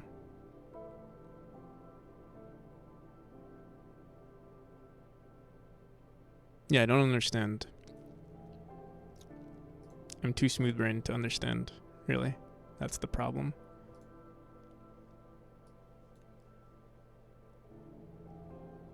Volume works by removing decibels from the source.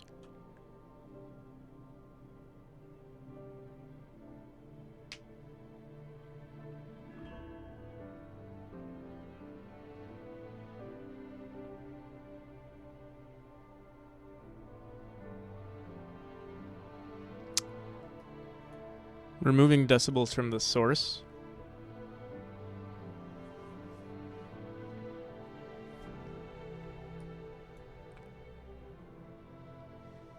So what, like, I still I don't understand.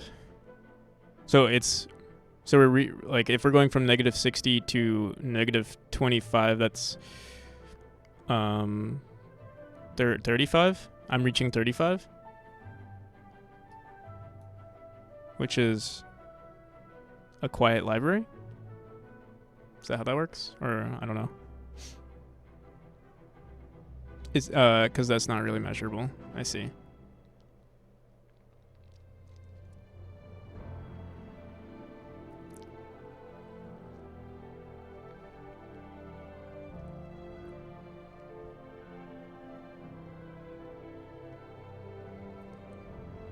Or like my music right now is it's hitting negative 45 from negative 60. Again,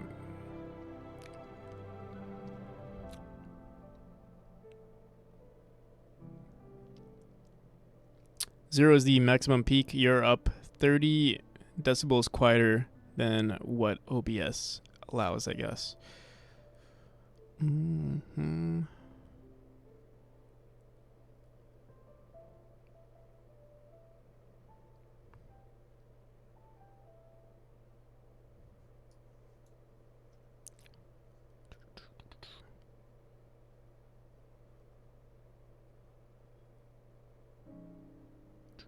If your speakers are 80 decibels on 0, then negative 12 on the scale would be, or then negative 12 would be equivalent to 68 decibels. I'll have to do some research on that, because I do know the sounds in my game are like kind of weird at the moment, or like I don't exactly know the perfect balance between all of the sounds.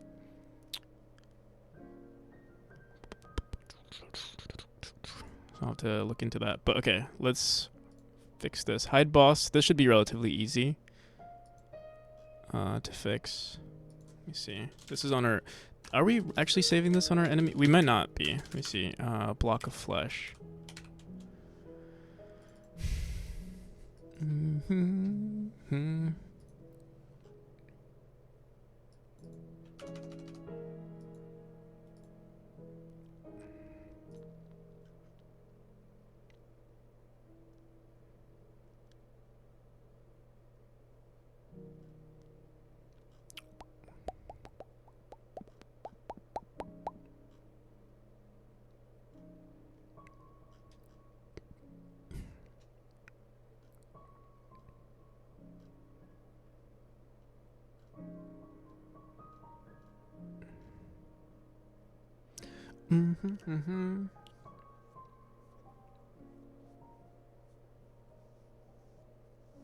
That's my I mean, you probably know more about it than I do. I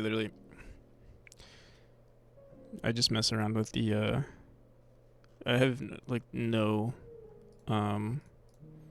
real experience with messing with sounds, to be honest. Besides, like, you know, pushing all of this to, like, oh, I want to mute something, I just push it all the way down to -80 or something, you know.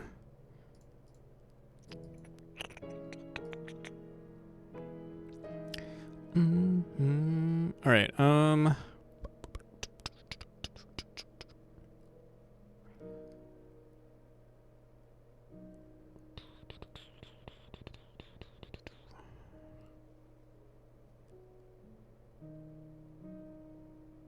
Anyway, you'd like to have the overall mixer bar hovering between -12 and 0 on the bar, on this one right here.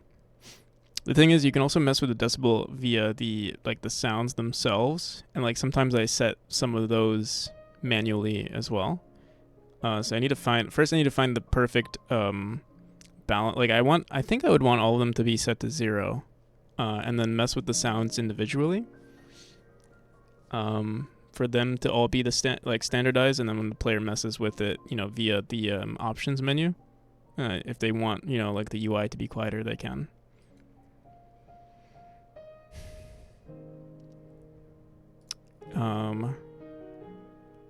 But yeah, we'll have to see. I probably won't prioritize that until like the final polishes of the game. Just prevent clipping of sounds. Clipping of sounds is that when it's like too loud or something, where it's not like normalized or whatever. Not normalized. They shouldn't exceed point. Oh, okay. Yeah, I don't think they ever exceed that. I don't think I ever increase volumes of my sound. It's always like me. I think also because I don't know. I think maybe I'm very sensitive to loud sounds, so it's never been a case where I'm like, oh yeah, let's make this louder.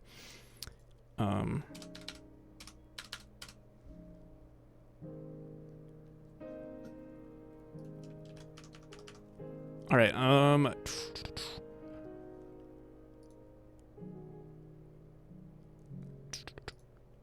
I forgot what we were doing. What were we doing? Hide boss. Okay. So we don't. I don't see anything. I guess we never made this. I do want to refactor this boss fight at some point as well. But I'm thinking we'll have like, we can just create a function that says like hide boss and show boss. Rabbit 400. Thank you for the follow.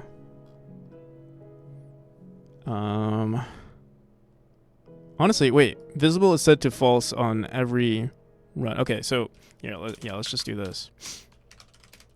Hide boss.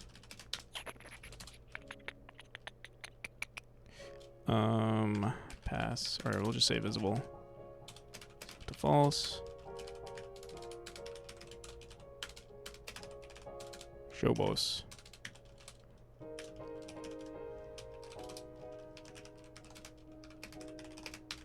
What's with the rubber banding of the boss? What's with the rubber banding? Like as in, what's wrong with it? Or what's the deal? What's the deal with rubber banding? What's the bug?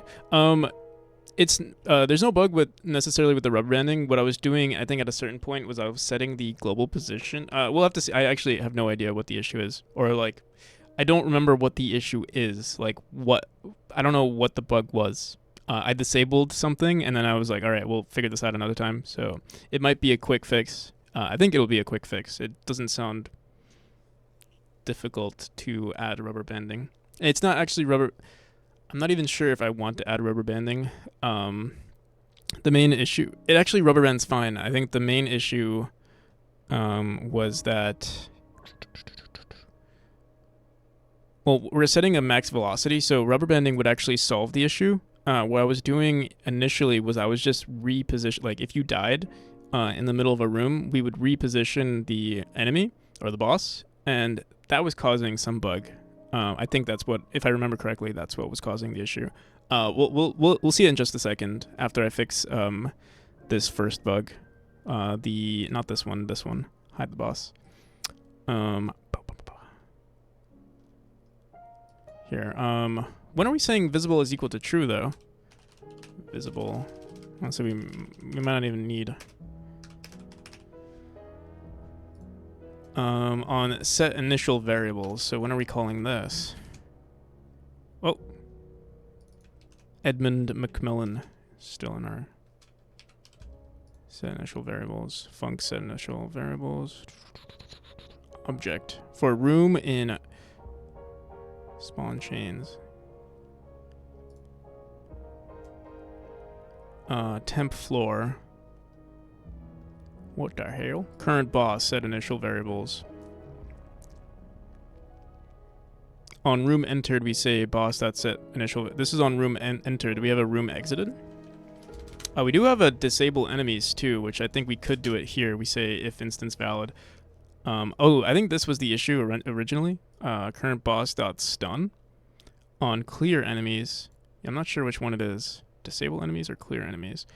Wait, let me see. Room. Reset enemies in room. Disable enemies. What did we say it was? On the exit. Disable. Update current room. If instance room, honestly, right here, we would basically want to run it on last room dot disable children.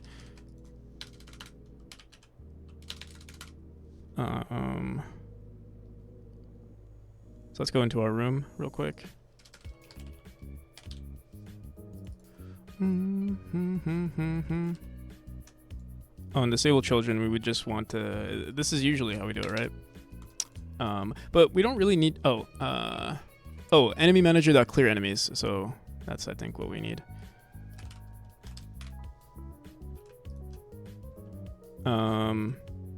So if instance valid, we say current enemy dot stun. What is that again? What does stun do? Say stun's true. Stun timer start, and then we say stop the lasers. But we also want to say. Let's say this is a little crazy. I don't want to spend too much time on it though.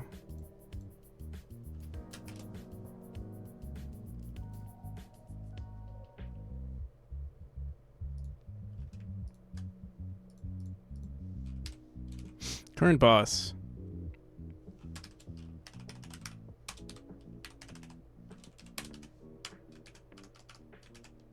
All right, let's just make sure this works.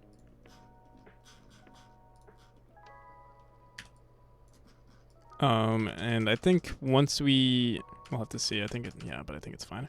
Let's do it in a room where we can see the boss after we like. It was only really an issue in this room here.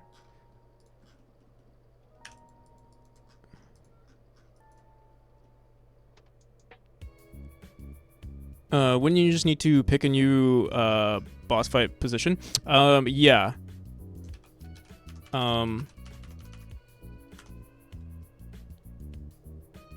So when it comes to, well, we'll have to see. Whoops, level select. when it comes to here, we'll figure it all out right now.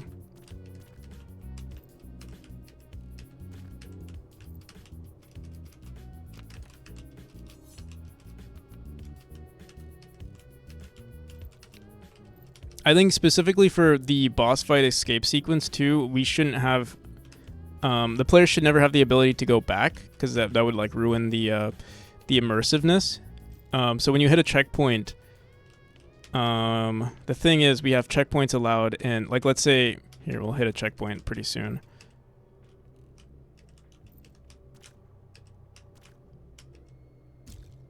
Oh shit.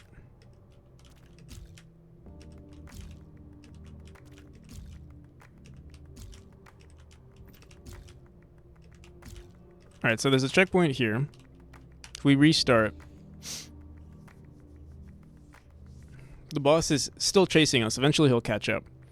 We can either have it rubber band towards the player, like just increase the acceleration of the boss, or we can set the position I feel like resetting the position makes more sense. Just because that way there's a consistency there, instead of forcing it to like accelerate towards us. It's like that way there's a consistency with the boss being reset, regardless of where you die. Because then, yeah, if we have it like quote unquote rubber banding, there is technically like it'll be like a 0.1 delay with 0.1 second delay or whatever. With like there's only one checkpoint usually per like section, if that.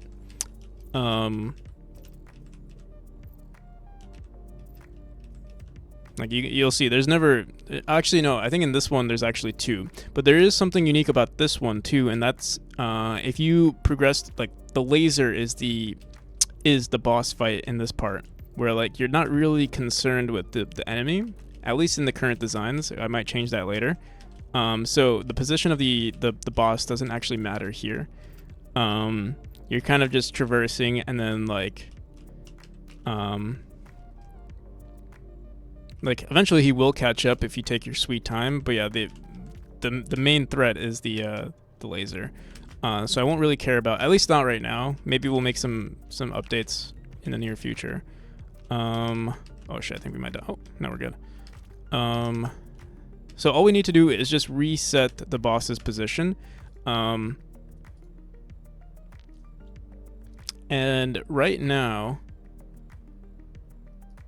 honestly, yeah, I mean, like we already have a set initial variable, like we have a set initial variables function.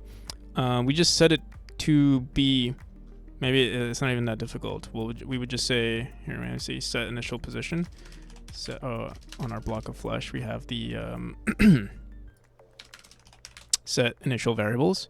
This is on the entrance of a room, even if you like die, for instance. So what we could say is just global position is equal to, we could literally, honestly, we could say player global position is equal to, or global position dot x is equal to player node dot global position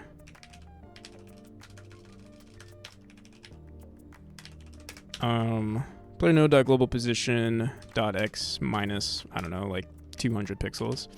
I think that should just be everything, actually.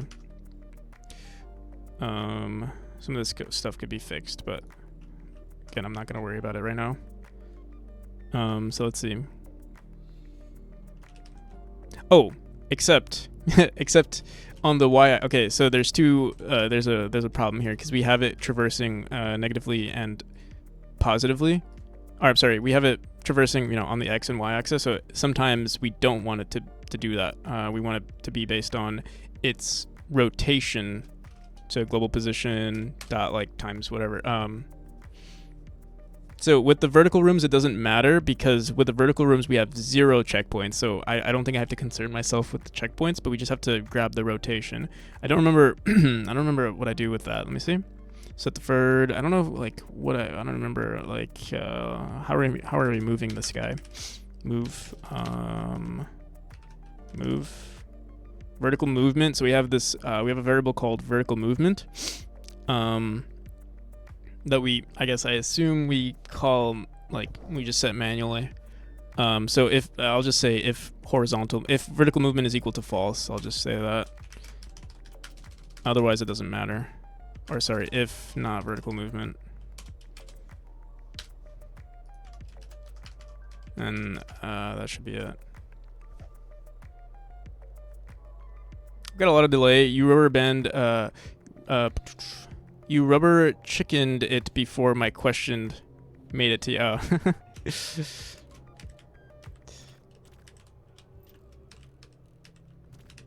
Alright, so yeah, this one again is not a non-issue because yeah, we always start on the bottom here. For every vertical room. If we decide eventually that we do want to add checkpoints, we'll have to update that, but yeah, right now we'll probably refactor the entire boss at some point, maybe. Okay, but here, now it's 200 pixels away, and it should be consistently coming towards us. All right, so now, and also the rubber banding is like, I guess you could call it rubber banding, but it's also like there is a max velocity that we set to it. So like technically, if you're super quick, but it's unlikely with the level design, unless you have cheats enabled where you're like dashing infinitely. The rubber banding involve like he does get faster, but he also gets slower the closer he gets to you. So like you'll always have the ability to outpace it, but if you are super fast, technically, maybe he won't kill you. Like right here, you can see he gets a lot slower. The rubber banding, there's a limit to the rubber banding on distance.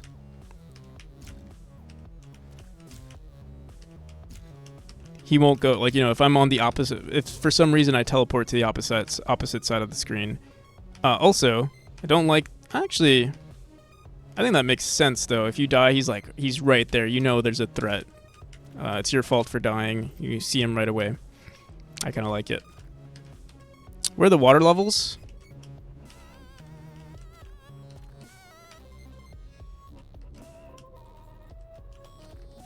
You want water levels, Pagorli? It's actually not a bad idea. I wanted to flame you. I wanted to like say something mean, but that's actually not a bad idea.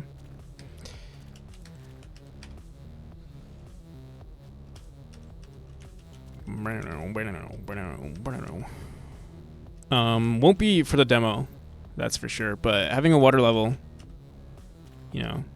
Mario has water levels.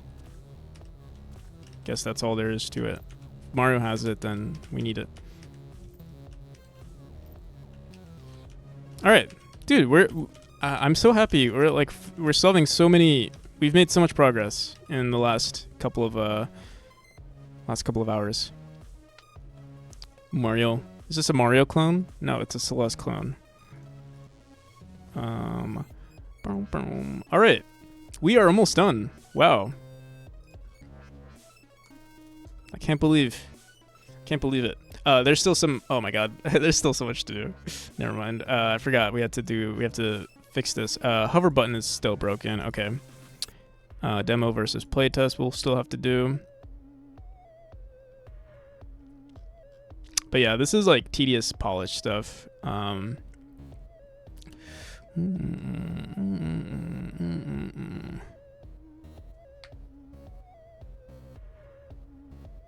Looks and feels good. Yeah, I agree. All right, so let's just fix everything in terms of like gameplay. We'll be fixing everything. So we need to update the shader to only be applied to chapter 3, 5, and 6. That's the Hell chapter, chapter 5, the Mushroom chapter, and chapter 6, the final chapter. What program is this? This is Obsidian. Yeah, we need a Mario command, and we also need an Obsidian command. And we actually no, we need a command that's like no, I was gonna do something mean. Because we get that a lot, but I was gonna do this. No offense to you, Hernang. But I was gonna do this.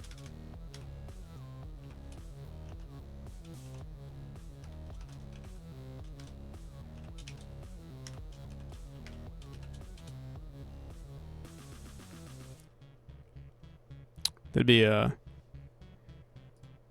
since we do that for other commands. Actually, it doesn't work. The command it's not cap sensitive, so it wouldn't even matter.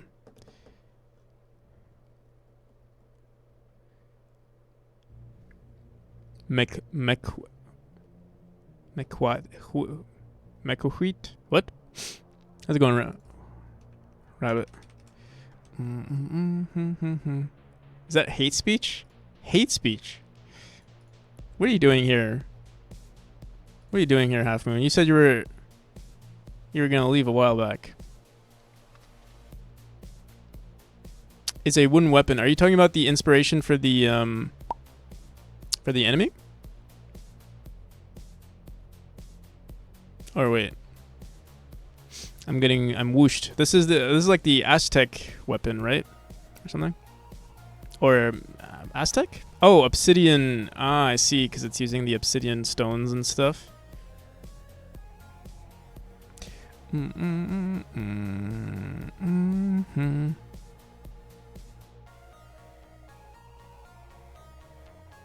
do you pronounce this? Makawit?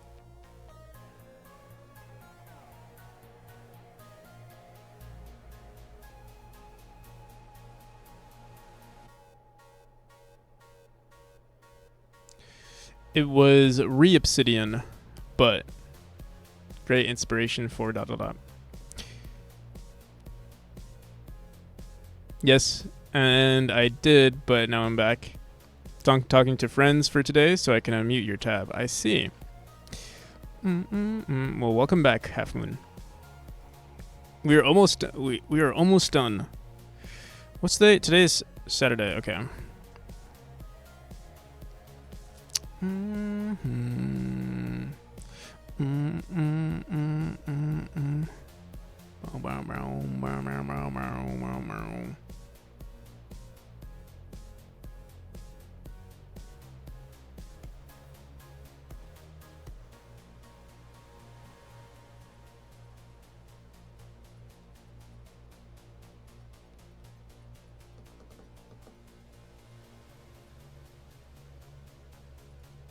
Okay.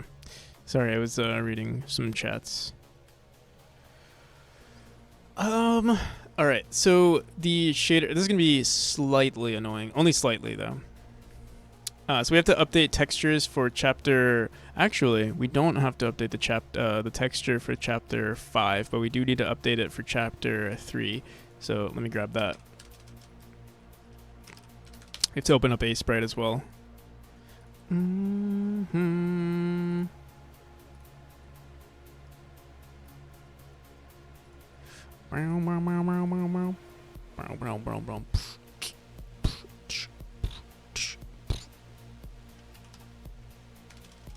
Alright, what do we call this? I assume it's going to be called Chapter 3 Spikes. Chapter 3 Furniture. Nope. Spikes. Spike. Auto tile. Spike teeth. Thorn. It's probably somewhere in this folder here.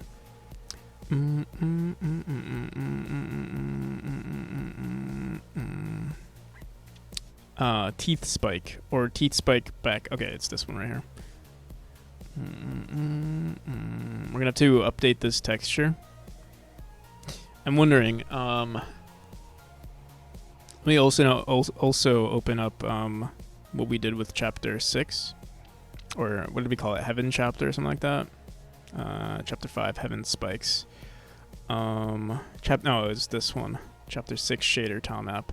So we're gonna want to do something similar to this tile map, where the texture is separated. Here, I'll actually just, maybe we'll copy this format here.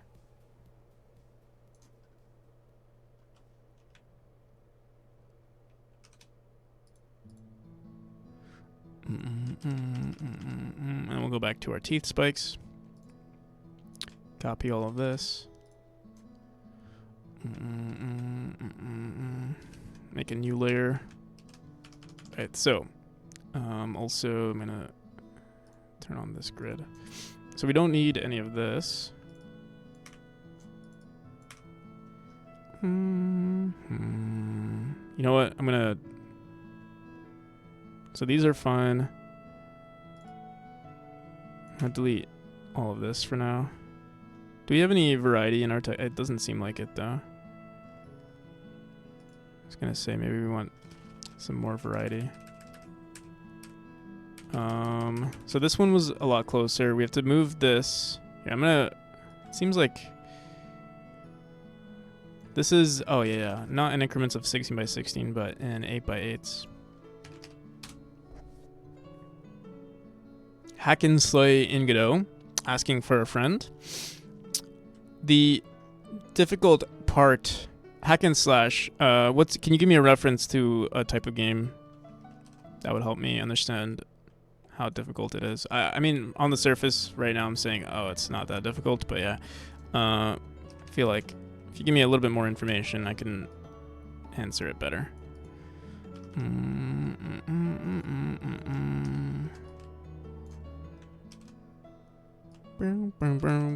Similar to maybe something like Art Berklaus's game.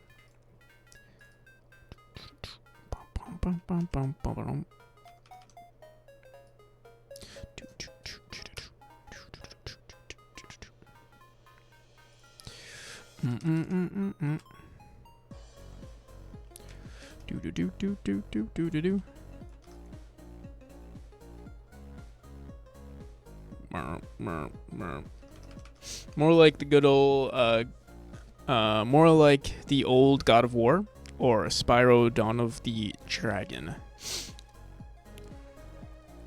So similar to God of War, I mean, God of War has very intense mechanics, even the old ones, in terms of like combos and stuff like that, and boss fights. I've never played Spyro actually, so I can't say.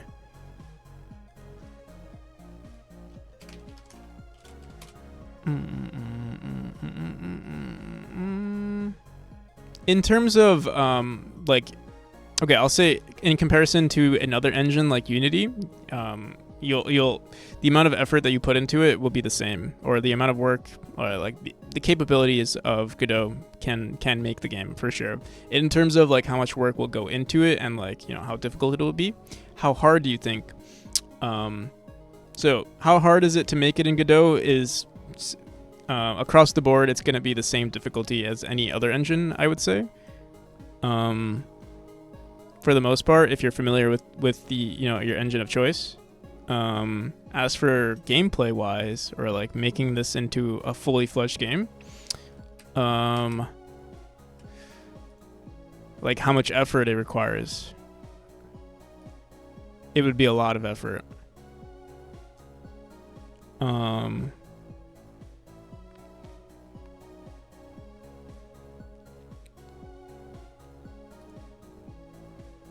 I mean, yeah, this looks really good to me.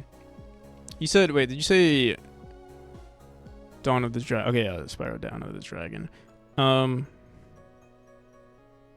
In term, like, you know, because you're creating states and like combat for other entities, not only for the player.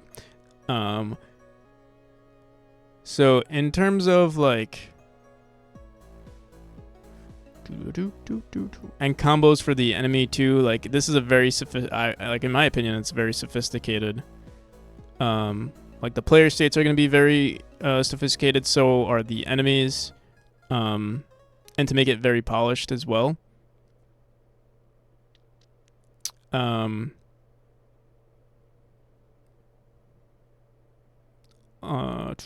would I say this? Like, yeah.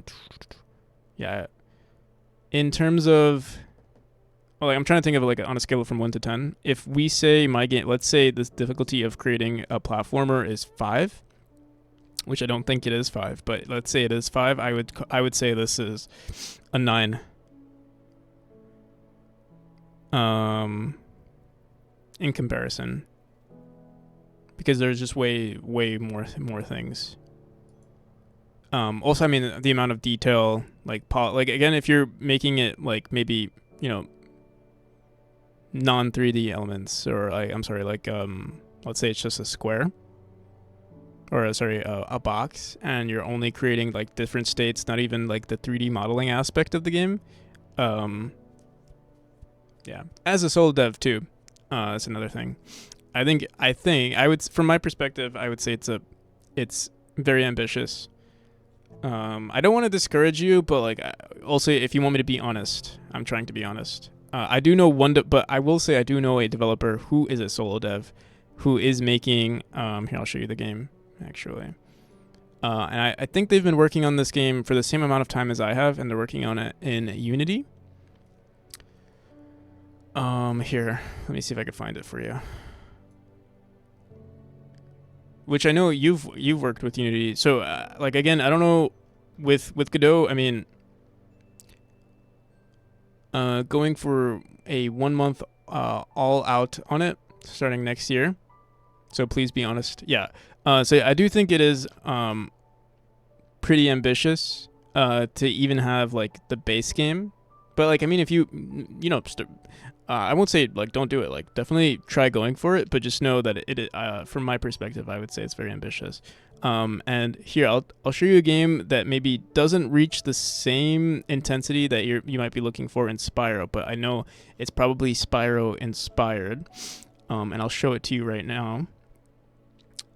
Usually they share things here, so I can maybe find it for you.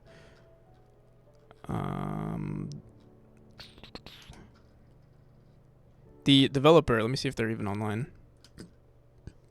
Their name is Akela. Oh, here. Akela Morse. And they're working. Let me see if I can find. You can actually here. Let me see. Is there Instagram here? Maybe I won't see it because. Here we go. I'm sure they maybe throw stuff into their.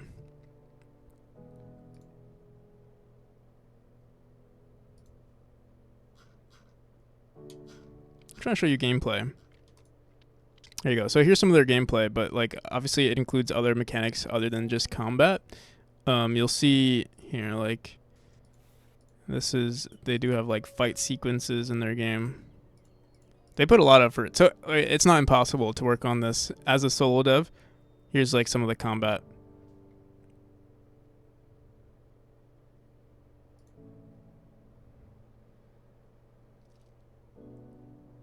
Yeah, I know his game. Yeah. So, this is done in Unity. I wouldn't say it's definitely there may be more resources online actually if you're using Unity. If you're using Godot, I mean there are games that are similar that are also made in Godot with this intensity, but I've definitely seen more Unity. That I say it's definitely possible in Godot, and I mean like if I wanted to work on a project like this, I would also do it in Godot.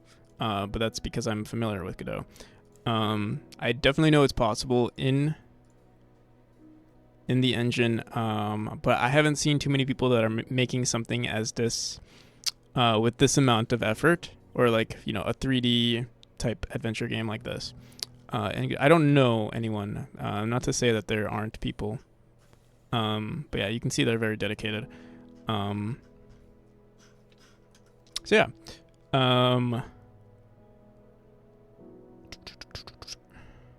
But they've been working on that project. I'm not entirely sure when they started, but they've definitely been around. At least for as long. I'm not sure how long they've been working on it, but I know like maybe they joined a year after they joined the Discord a year after maybe I created Solo Dev, and they had their project there. So they could have been working on this project for the same amount of time or more than I have. How's it going, Jimmy Jam? How are you today? I'm doing pretty good. I can't complain. We actually made a lot of progress today. And we're at a point where like we solved our like saving issue. Or not our saving issue, but like our player log. Like we added a new player log that saves like all session data. Or a decent amount of session data for the moment, which will be shown in the new demo. And we polished all our rooms, and now I'm just doing some like most of it is going to be minor fixes now before we release, which should be done at the end of today, or at the end of today's stream,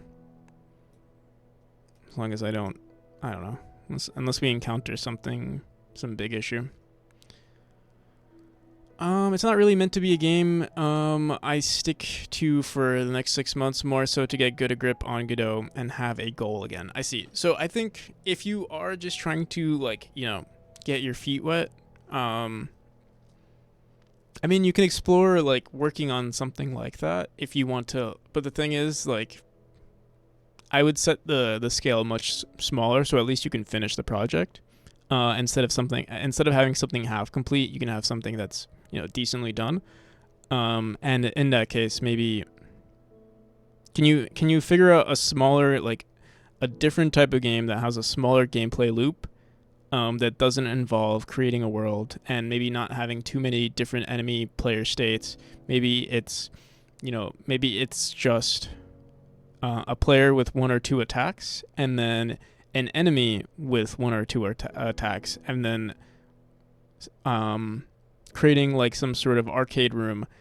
Usually, that's actually my go-to when it comes to gameplay loops, is just creating an arcade style gameplay, which means like the room never changes. It's one room, and you just you keep spawning enemies, and maybe make it so that it's like a high score type game, and it's like you're one player and you're fighting a horde of a million. So let's say last mage without the build. Yeah, exactly. So last mage without the building part, and then just how long can you survive?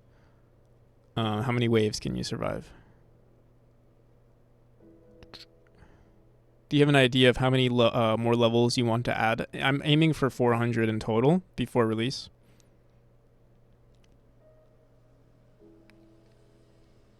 I'm currently at 270.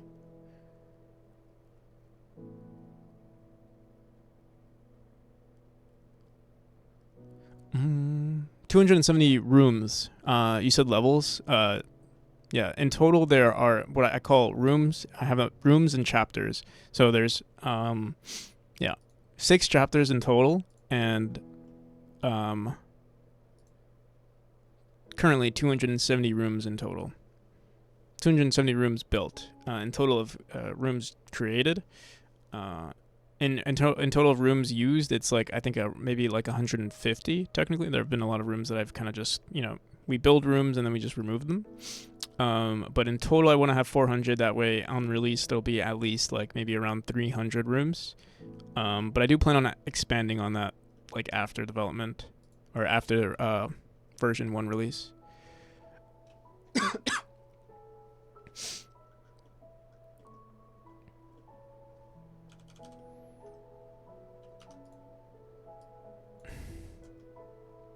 Gonna go try Last Mage again in Godot. Gonna try to do Last Mage again in Godot, but nice to hear that you say it's possible to do in Godot. Yeah, it is definitely possible to do in Godot. Honestly, there's nothing there's never been anything I would say is impossible in Godot. As long as you're not trying to make an MMORPG. Or, I mean, even if you are, you just have to make sure it's not, like, an overly ambitious one. And not an overly ambitious MMORPG.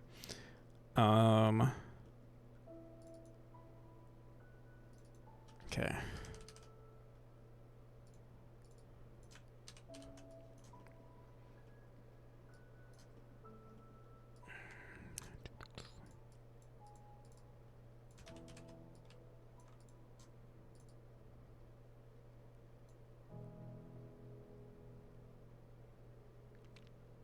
I figure as long as you're not aiming for a top tier AAA 3D game, yeah, exactly. Which honestly, like, I feel like if you are aiming for that, as a solo dev, it's very ambitious. Even as a small team, I think it's very ambitious. But some people are also just much better. Like, for instance, I don't know. Some people are also just much better at 3D modeling and have the ability to make those types of games where they're, artistically they do very well. Personally, because I personally prefer, good level design over, or good mechanics over graphics. It's a preference. I know some, like, especially the modern gamer might prefer, good graphics over gameplay. where you know they might actually do, like, a developer who focuses on that type of stuff might do better, you know, financially on release. But yeah, my preference is, you know, I'd rather have an ugly looking game that has really good mechanics than a really good game that has bad mechanics.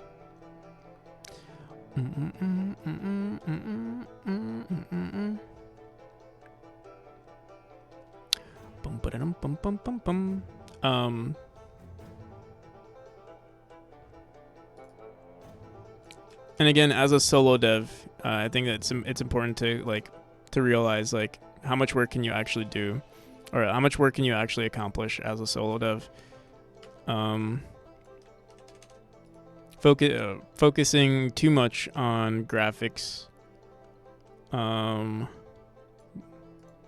make it so that your game isn't polished. Every time you need to implement something new, it's going to hurt your game, because you know the amount of effort that you put into that will have to scale up. What the hell is going on? Why is it grabbing? Oh, okay, I see what's going on here.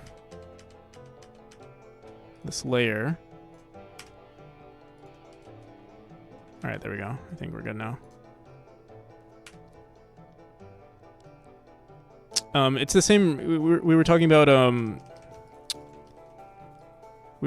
about what's that game called? Frickin' Dwarf Fortress, and like that's why they used ASCII in their game. They're actually in like one of the in one of their like interviews, it was like they mentioned why they stuck to ASCII, and it was because they started working on a game before that, and they realized they had to spend so many resources on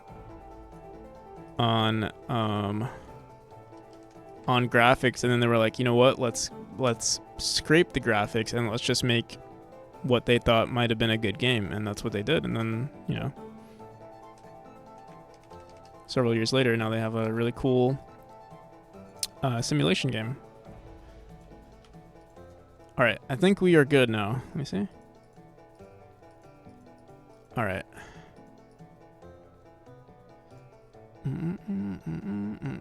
So this is going to be chapter 3 our chapter 3 shader texture, and we save this. Forgot how we save this. Let me see. Where do we save this?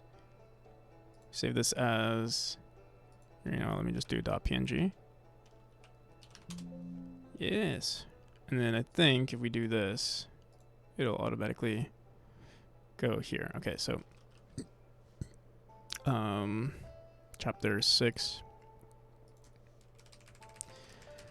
Chapter 3, shader telemap. If we want to make our life easier, we would also we would just replace the texture, but who knows what the future holds. I will just create a new one. Oh wait, if we do it this way, we'll have to go back into our tilemap. Regardless, we would have to do this. And like replace everything, because we're updating the texture itself and the tile map would change. Yeah, okay. So yeah, it doesn't matter. Here, let me we made so many updates. We did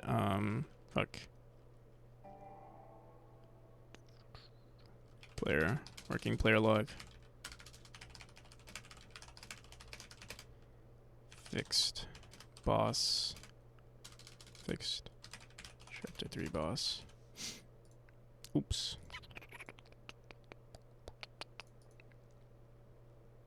That's the harsh reality. Even if I learn something, I have to spend time to do it all by myself. Yeah, exactly. I don't think that should be discouraging as a developer, but like also you kind of just have to be real with yourself, you know.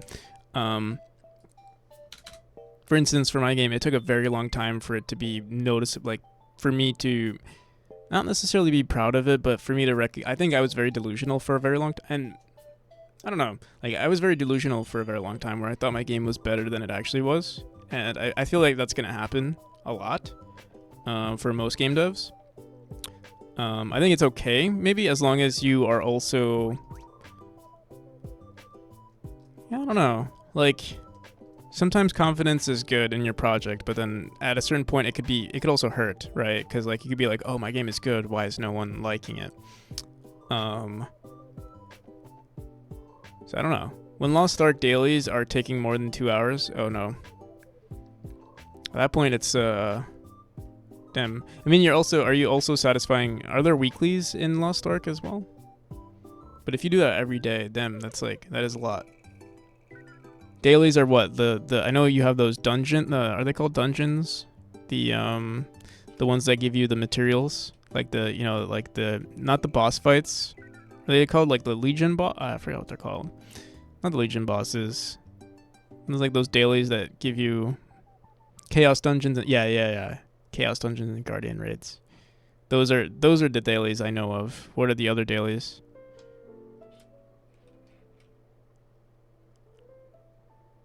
Basically a full-time job at this point. Yeah, that's. I don't want to say that's why I don't like. You should enjoy. If you like it, then Una's tasks. Una's, that sounds familiar.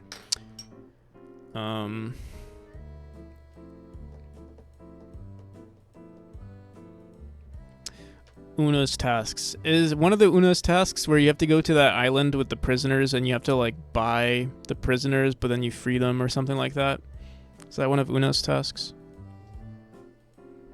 Like I remember doing that, like having to do that more than once. Legion Commander raids as well as Abyss raids are weekly. I don't remember which raids I did. I remember there's like... That's like one of the like 14 pages worth of them. I see. The ocean one was... Oh, okay. Right, I remember that one. Alright, what do we do? What I forgot what I was doing.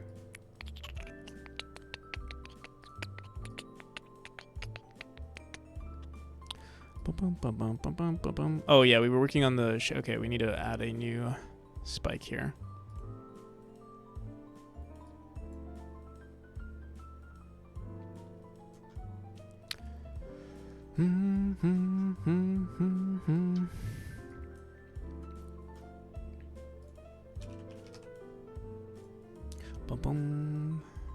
Alright, so we have to go into here. We have to make an entirely new tile map. Which is going to be the what did we call it? We called it chapter 3. I think we called it chapter 3 spikes. Nope. What did we call it?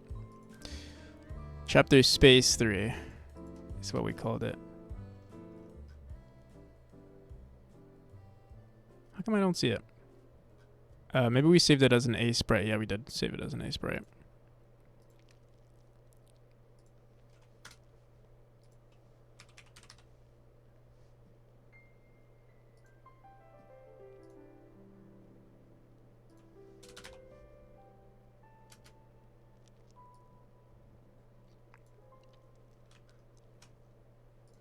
There's gonna be a new auto tile right here. Then having to do 2 characters a week in daily, but also building a 3rd and 4th. Yeah, some people. I think I made 2, but I couldn't do it. It was too grindy for me personally. I don't think it's bad, but yeah, for me, because treating it like a job was a little too intense for me.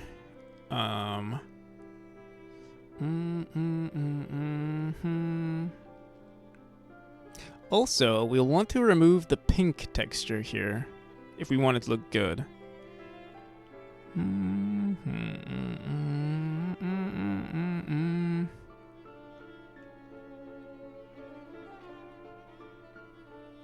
But getting my main up to 1600 is going to be a pain.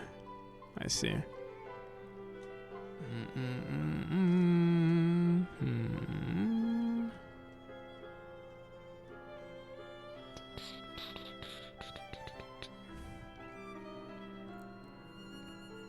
All right.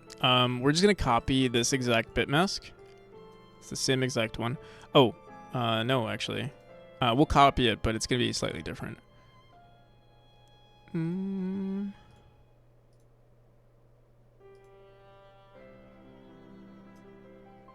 So the difference is that there's going to be more variations here.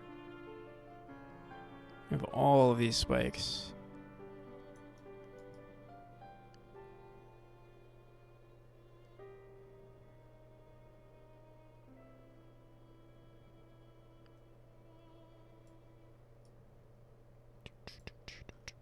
And also, I think we're gonna update this texture to not have these pink, to not have this pink stuff on the side.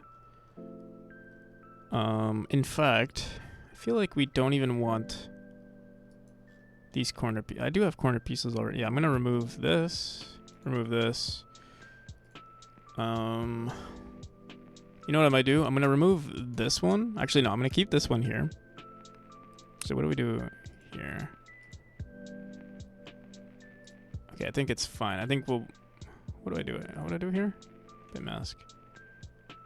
Okay, maybe you don't need the bit mask there, but the icon will change. Okay, so I'll remove this one, and I'm also going to remove this one and this one. We can keep the pink on this, but what we'll do is we'll remove the pink on... Because it only matters for any adjacent tiles. Like, we'll only see the pink on this one and this one if we keep it. But we already have, like, everything we need. So, I'll just remove it. I forgot how to... In fact, you know, I could just erase this pixel, these 2 pixels right here, and it'll be good. Doesn't really matter. I'll remove one more just in case. Alright. Save it. That's it. So it should work the same. We do need to add collisions to it as well. We have to do that for all of our, let me see. So this is a new one. There's still something wrong with, what are these corner pieces? These are the inside textures that look weird. What did we do? Oh, no. Yeah, what the hell? What the frick? What the focus? What am I not understanding? Why do we still see an issue with this? Unless it's the wrong, let me see. Oh, it's this one that we have to look at, not this one. We also want to increase the frequency, or decrease, oh wait, we want to grab the same frequency as this one right here. So if we look at priority 40, we just increased it to 40 apparently, and then everything else is the same. So let's go into this bit mask. We'll say, just increase this to 40. 40. Seems like it's more than 40, actually. Because we were hitting, what? 224. So what do we also...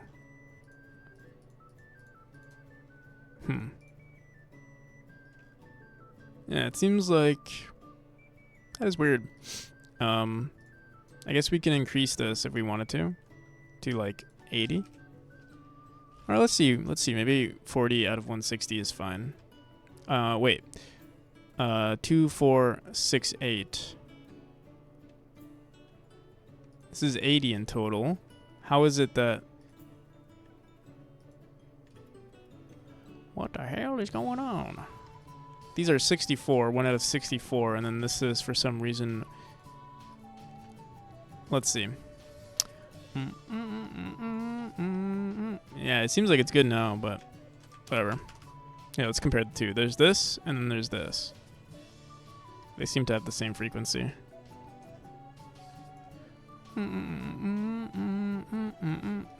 Alright. So, yeah, now we want to replace everything on chapter 3 with 10. Also, we have to make the collisions for everything, so let's do that real quick. It's a little tedious, My least favorite thing to do. Eventually, what I think I'm gonna do is we're gonna make collisions automatically spawn, but like I can't justify doing it because I keep just making the collisions and then and I'm like, all right, we'll never have to do this again, but then we have to do it again at some point. All right, it'll be quick though. So we have to make collisions like this. I believe. Wait, let me make sure actually. How do we make collisions? Oh, this makes our life a little easier. We don't even do it on these textures over here. We only mess with these. All right. If we really wanted to make our life easier, we would also just only include. Yeah, we might do that actually. We'll only do one. We'll only do these because these are the same exact things as except. Actually, I wonder. If we really. Oh, they're flipped on the x-axis, so we do create some variety by flipping it. I think we're gonna do that. We'll do two variations like this one. And we'll not do this one. So we'll do these two, and we'll do these two. We'll flip each one of these like on the x-axis, I guess. Or yeah. So let me get rid of this one actually. And what we'll do instead is on the bit mask, we're going to actually erase all of this. Right, we don't have a bit mask. We don't have. Yeah, we never even had a bit mask here. Okay. But yeah, we're gonna get rid of this one. Get rid of this one, and we're gonna get rid of this one. So we need collisions for all of these, and just these two. It's actually very easy. Or not as tedious as I thought it was gonna be. Alright, so just make a little square here. Oh my god.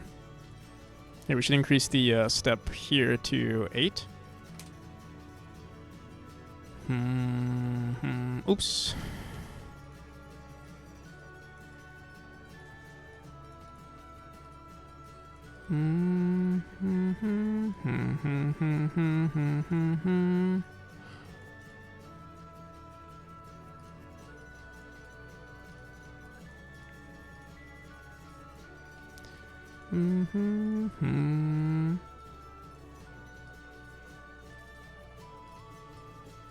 Need to make sure I remember to flip these on the X.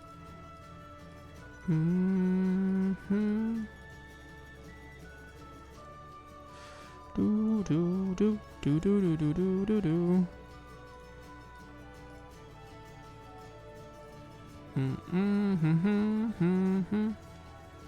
All right, and then for this one, we have to flip this, so this will be 4 and this will be 8.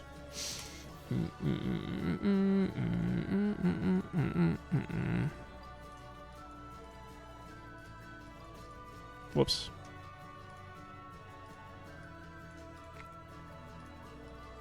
You might notice that I'm making the hitboxes. These are the hitboxes, by the way. The hitboxes are a lot smaller than the sprite themselves. I'm pretty lenient usually with the hitboxes, so they look very. They look large, but they're not as large. You have basically a 4 pixel leeway. 4 pixel margin of error. And actually, it's a little bit less. Or a little bit more, I mean. Like 4.01 or something like that. I remember, actually. Alright, so we also need these on the corners. So these will be 4x4. This will be a little easier to make, because now we just have to do this. I'm pretty sure. Oh, no, never mind. We do have to draw them. We have to do that.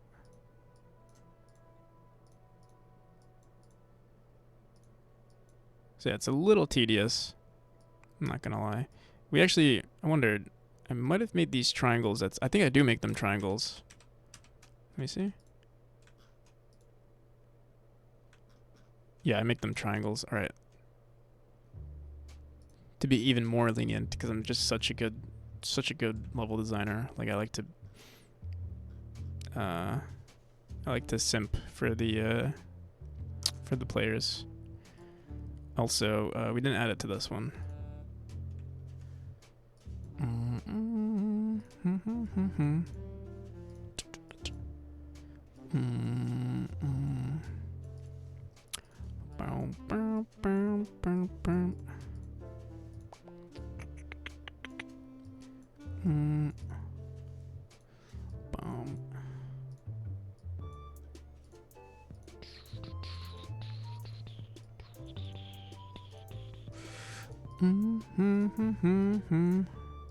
All right.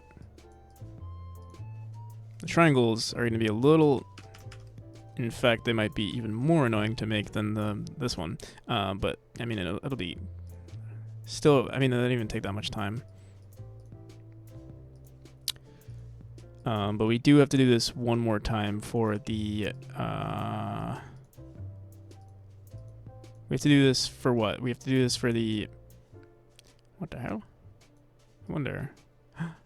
Does this work? Wait, no.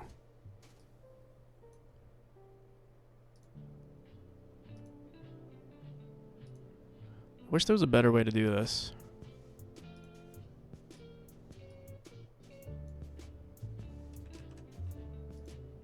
What the hell? Please. Come on.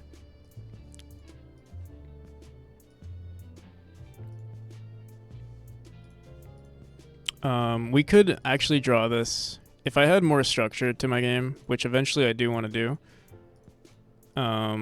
we would just make one all-encompassing tile map hitbox, and then, you know, we just set the texture via some script. If I had a few more brains, if I had a few more folds in my brain, we would do that. Or it's not even it's not even difficult. It's more so just tedious. Like what do you want to do more? Do you want the? Because like this is definitely fast. Like if this was the only spike tile map that we had to make, this is the fastest route. If we had 100, then obviously this becomes very tedious to do every time.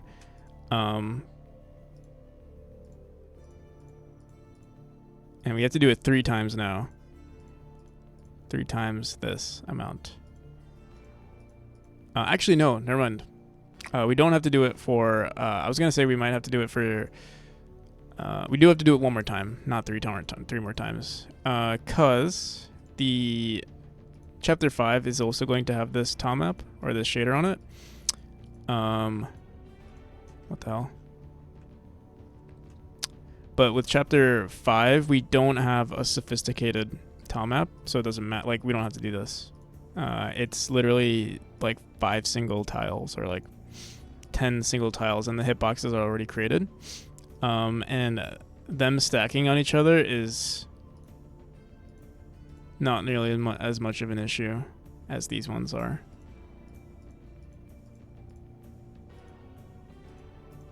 All right. 4 more. We're almost done here.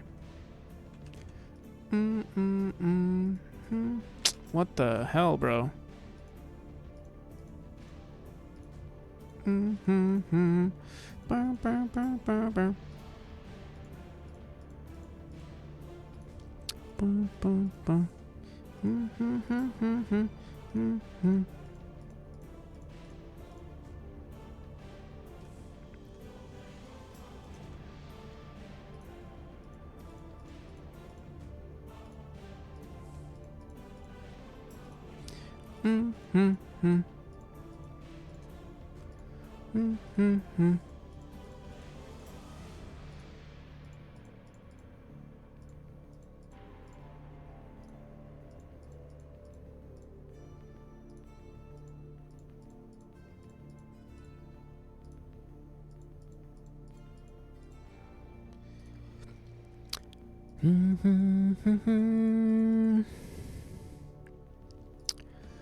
All right, finally. There it is. It's perfect.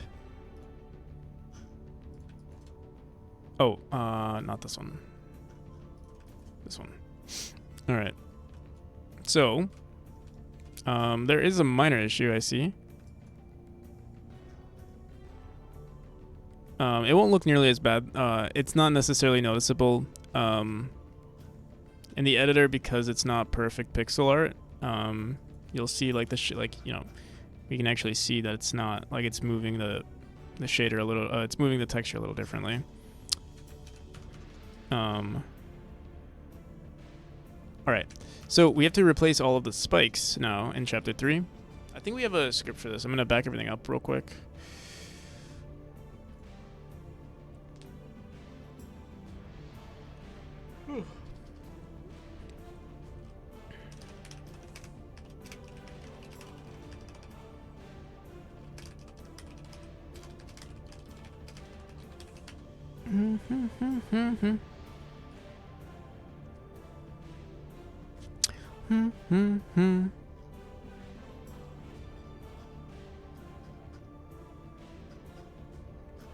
So yeah, this is why we had to redo the texture, because you can see like there's some adjacent textures that look weird.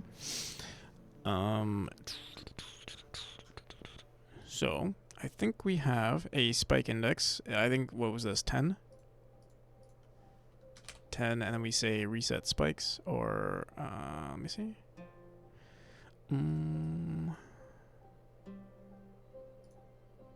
Reset spikes.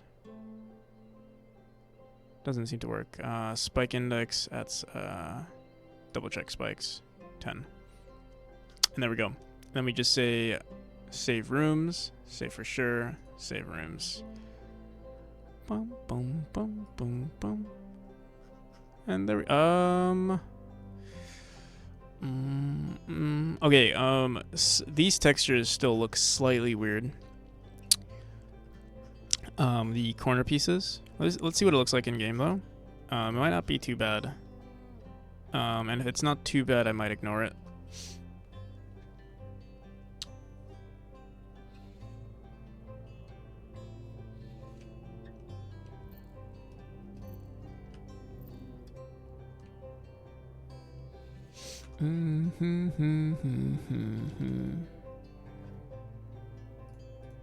Let me reset our position here.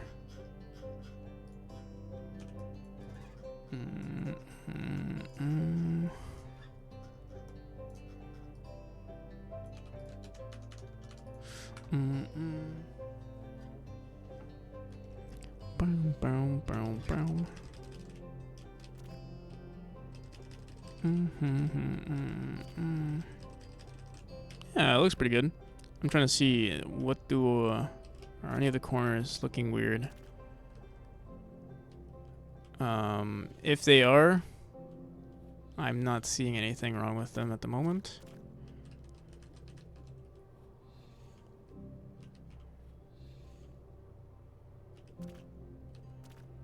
So, yeah, we'll leave it. Awesome.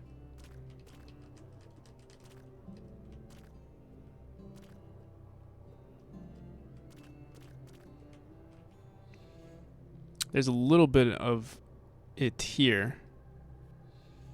In this one? In the one before?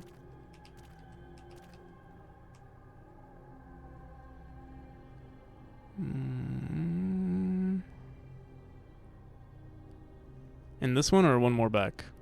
Room 203. This is room 203.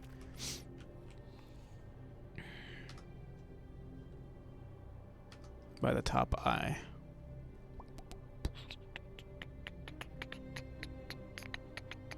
Oh, and this corner piece right here. So that's an issue with this texture. So it technically, well, we could, if we want to fix this issue. So again, I do plan on updating this shader at some point. Because the solution, like currently our solution is just, oh, let's just add like extra tiles to our just extra to our shader, and then that solves the problem.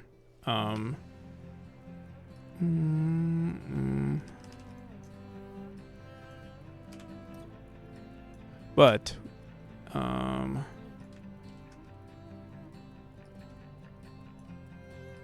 it's like it's not. It is. I guess it is a solution, but it's not the best solution, I would say. But I also can't be bothered to like learn why it's an issue at the moment, or like how to make the shader magic, you know, do the magic. So we have to do it this way.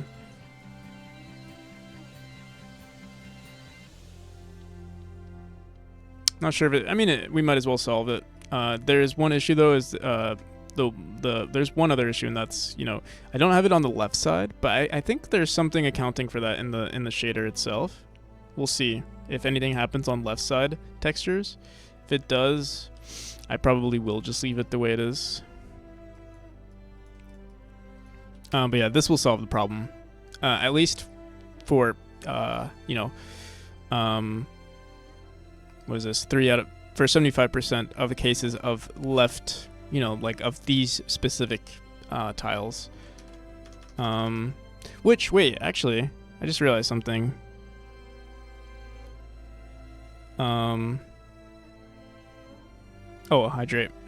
I just realized we don't actually have collisions on these tiles, but I don't think we need them.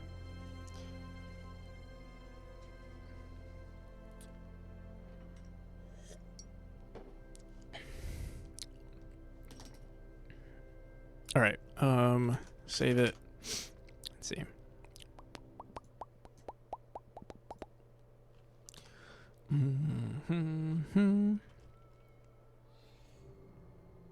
Oh, there's a problem on this one, but this looks like more of it looks like more of an issue of the auto tile being set up incorrectly. I don't know why that looks weird. Here, let me see. The return of me, Pog. Wait, what? It's strange. That is very strange. It looks like it's fine here, but then in the game it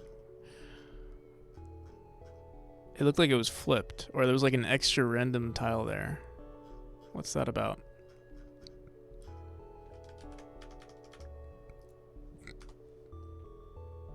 How's it going, CSLR? What'd you do today? Yeah, what the hell? It's like the texture is wrong. What the hell? Also, wait a second. We're not even dying here. What's going on?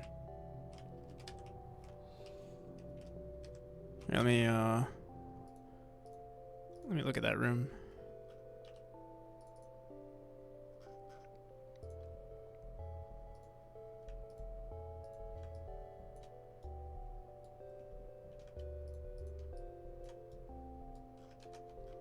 It was just a fluke. That's all it was. It will never happen again.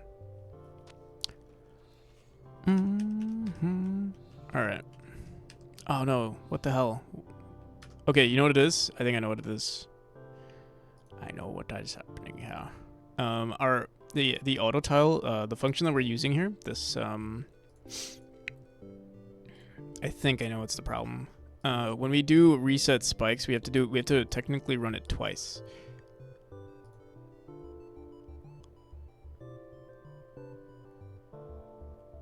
All right, and then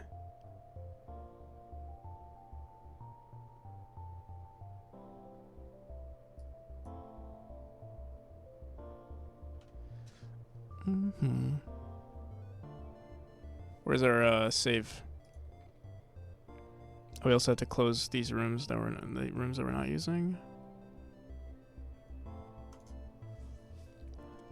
Oh wait, it's still happening.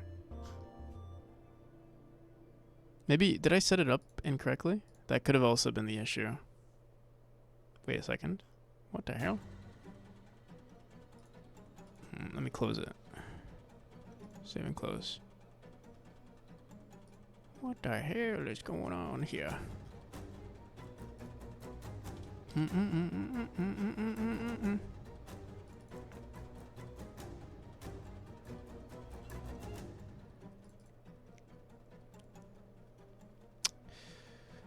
Resonance, and it did a decent job. I'll pretend I know what resonance even means. No, yeah, what is it? What is a resonance? What is a resonance? Resonance by home? Oh. That probably is a something familiar to me.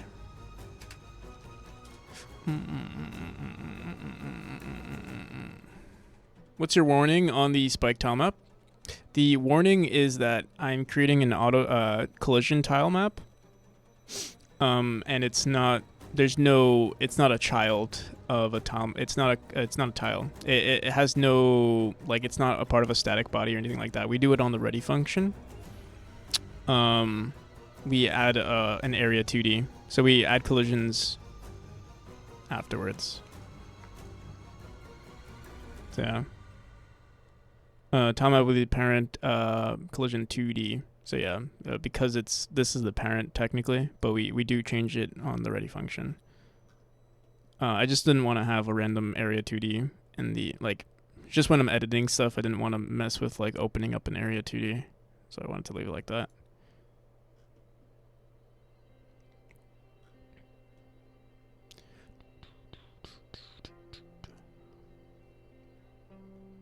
I posted some of what I was doing earlier, but me and Juho talking kind of drowned it out very quickly.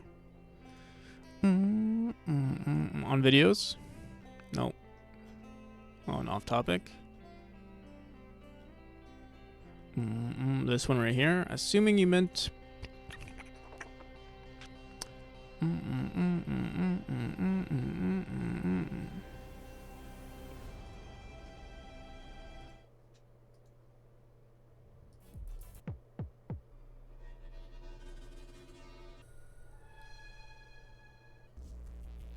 Oh, wait, this is not your video.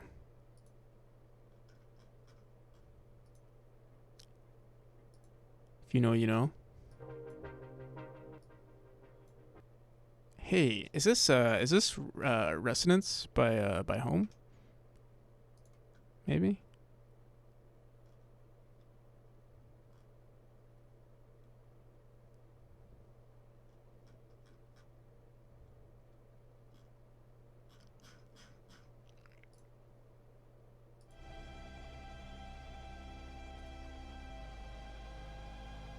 Travis Scott, Kanye type.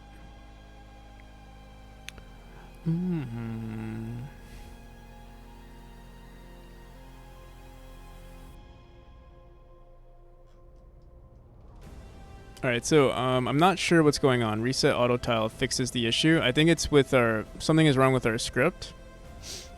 Oh, wait a second. Wait a second.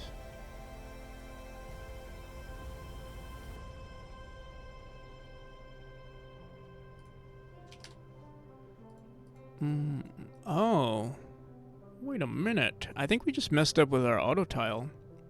Let me see. Our bit mask here. If I had to guess. Unless... Wait. Wait a minute. We don't even have, This is not even ever in our... Oh, wait, no, I'm dumb. Yes, here's the issue. We accidentally erased some of our bit mask. There we go.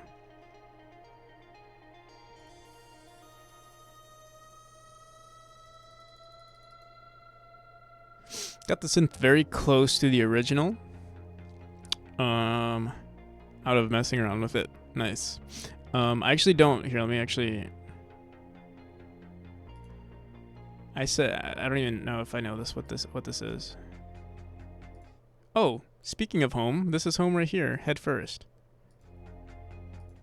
Dude, it's listening. Do I have this on my Oh, I already have it, okay. They're listening though. That's crazy.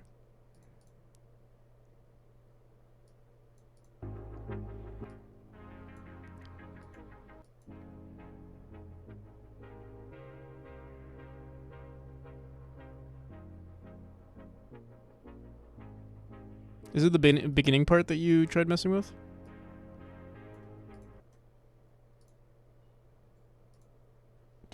Oh shit, what the hell? Ah.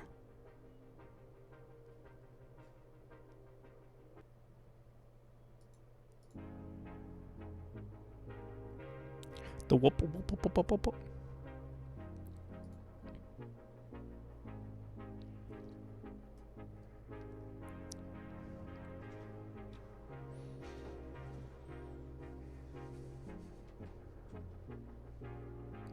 The filter opening, is that what that whoop whoop whoop whoop whoop thing that you're talking about? I don't know if I'm making the correct sound to represent what they're doing. But yeah. I don't think I have heard this song, unless maybe it's in my playlist. It's obviously nostalgic grooves on this home track.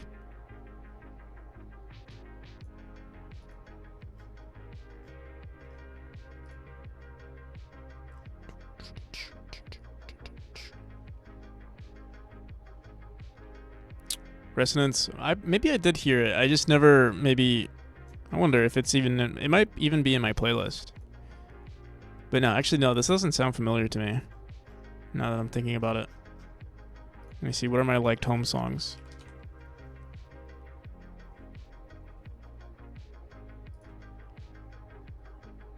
Oh well. I hope we're finally landing.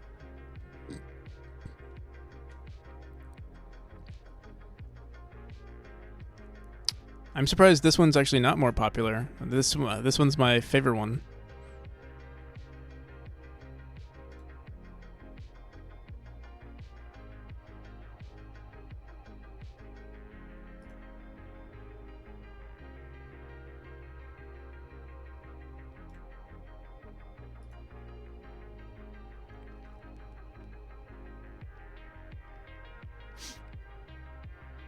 But yeah, Resonance. I guess, yeah, that is surprising that I haven't heard this one. Very amazing stream. Thank you, Octopite.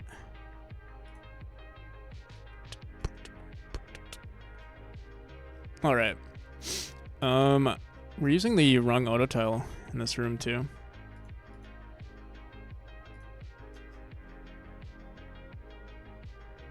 Should be 24. There you go.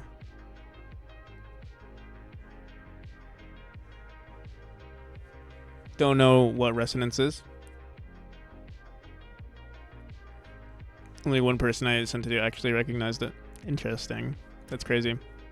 Yeah, I didn't know it either. But I do listen to Home pretty often, but I've never heard this one.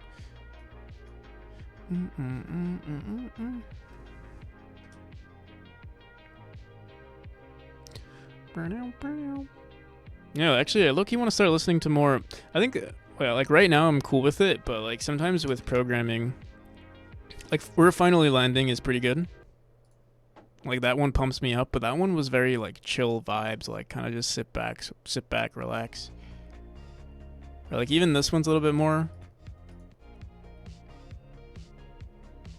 A little more upbeat, you know what I mean? The next one I do is maybe more We're Finally Landing. I mean, yeah, I love We're Finally Landing.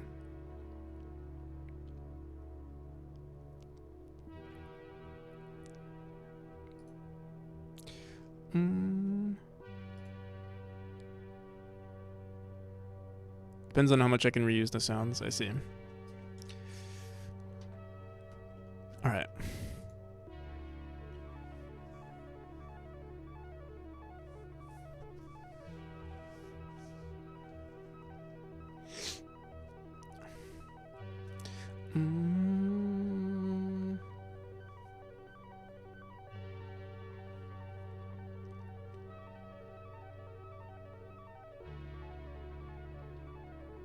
Trying to think, what do I want to do next? I want to we need to add collisions to yeah, let's do it now because I don't want to deal with it later. It'll be quick.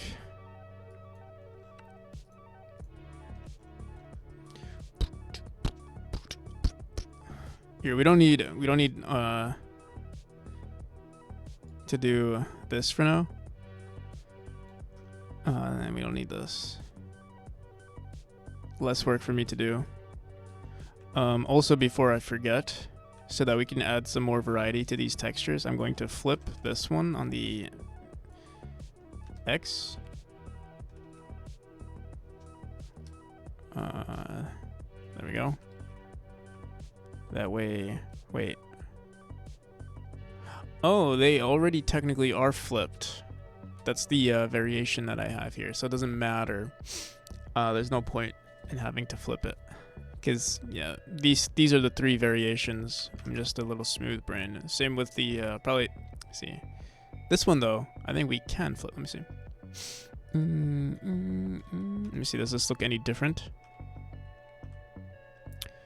Yeah, this one we can flip. So this will look better. Or it'll just look slightly, you know, slightly different.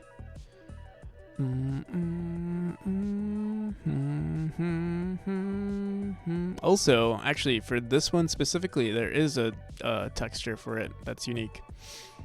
So we could keep it if we really wanted to. But I'm gonna see what it looks like with just these two, because again, I'm feeling very lazy.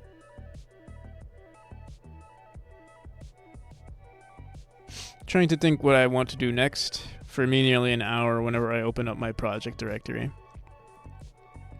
I think it's easier for me when I have an audience, though. So I'll say there is a benefit to having people watch you. It's like, oh, I have to.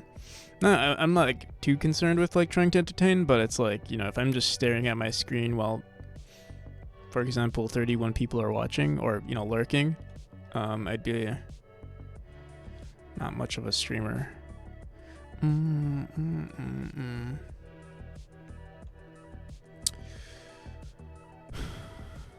Yo, what should I do if I'm a 3D artist and artist who wants to design games but don't go to school for computers?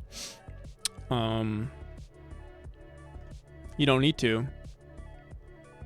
I didn't finish school, and I'm doing. I guess it depends if you're trying to get into the industry as like a into a triple A or something. Then maybe that's a little bit. Maybe like their hiring process is a little bit more like strict. But I mean, you can get into it. There's so many resources out there. You don't really need to, you know, go to school to get into game dev. Just like I'm sure you've learned a lot of things in 3D art, 3D art or regular art. I'm sure you've learned a lot just on your own. It's the same thing with level design. Make a CPU in Minecraft. That's a good starting ground.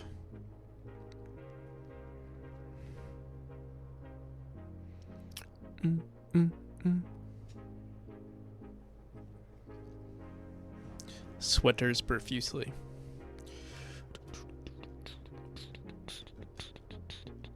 TY for the advice? Yeah, no problem.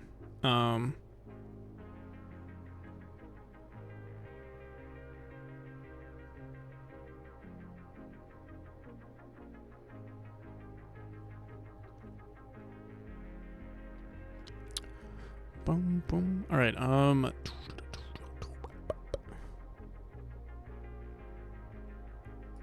So we need to add collisions for these two. Are we still listening to Home? Oh, Resonance is now playing. Here, we're gonna go to something else since we played it already, and we'll listen to some Minecraft.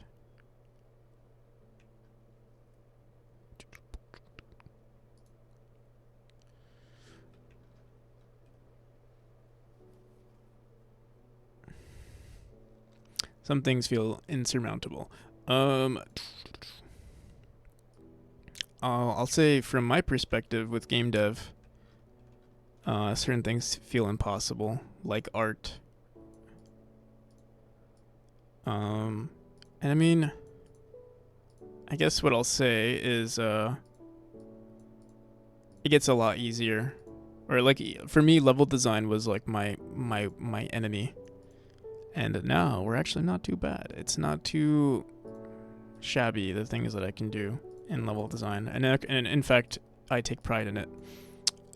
So when it comes to learning stuff in game dev, I feel like maybe programming is usually the largest obstacle for people if you've never like been exposed to it in school or something. But I even know older devs. I know what's his name, Art Berklaus is a. I'm not sure how old he is, but he is definitely older, and he started programming like later in his life. And he's making a game from scratch in his own engine. Like he made his own engine from scratch, and he has like a pretty decent game coming along. So yeah, I'd say shouldn't be discouraging. Game looks gorgeous though. Minecraft music, yeah. Honestly, I think Minecraft has, if there's only one type of music I can listen to for the rest of my life, I think it would be Minecraft music.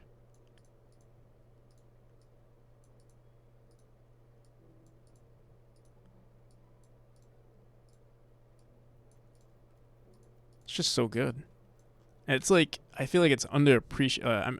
I think at this point it's pretty well known, but like it's still so good.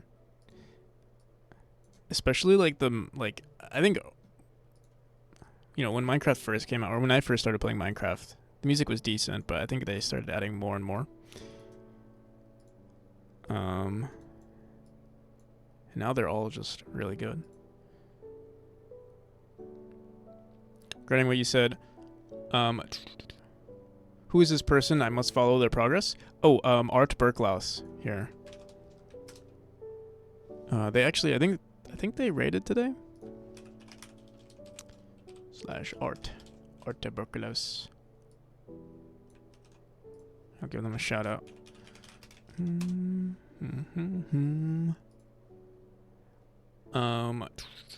They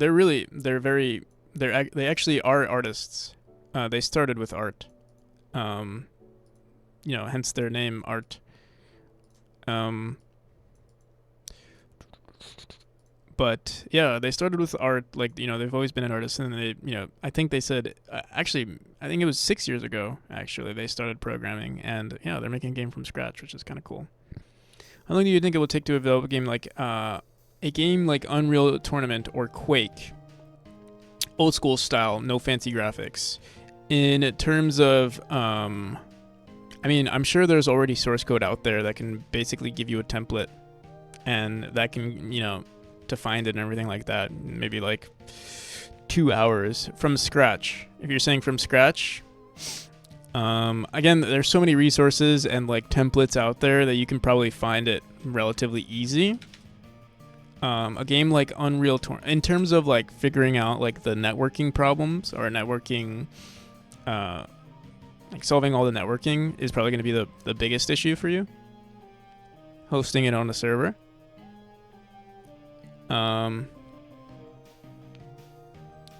For the base game, like the mechanics in terms of gameplay, yeah, it'd be very quick. In terms of the, like, if you want to make it yourself, let me see, Quake, old school. Quake 2, was it?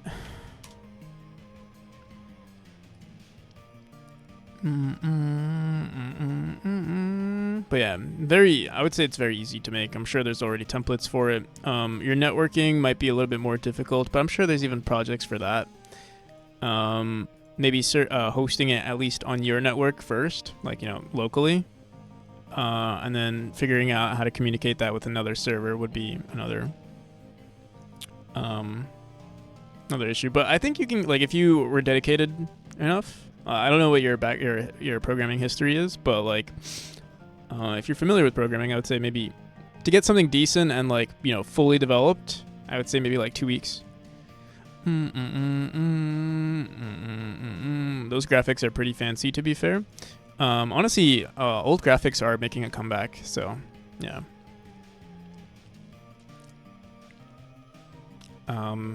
Same with like, I mean, like pixel art is still like, for instance, my game I think has pretty decent pixel art.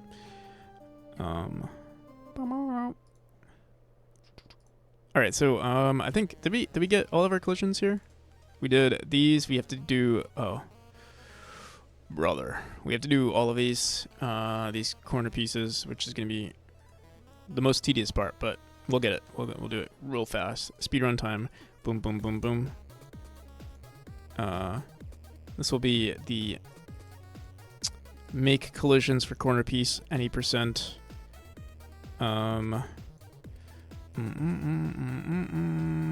Except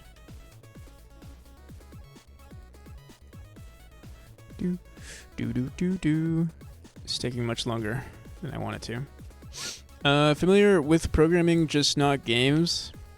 If you're familiar with programming, depends also on the, I guess, if you're new to an engine, there's going to be a learning curve with that. But again, if you're exposing yourself to some of the, exposing yourself to some of the source code, on like, just templates that already exist, I think you'll be fine. Honestly, your biggest struggle will probably be just learning your way around the, your engine of choice. I recommend Godot.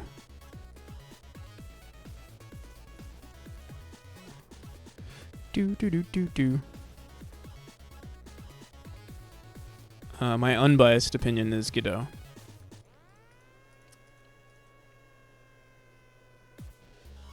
I'm shocked there is not a hotkey for polygon selection. Maybe there is. Let's see. Shift P, but that's more work because I still have, I need to let Shift and P are miles apart, and then I have to use my mouse. So I think that's a bad hotkey selection.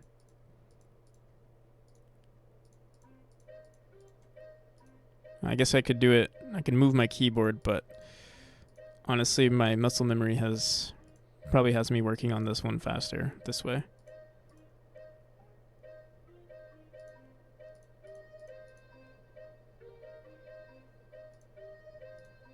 Yeah, we'll see.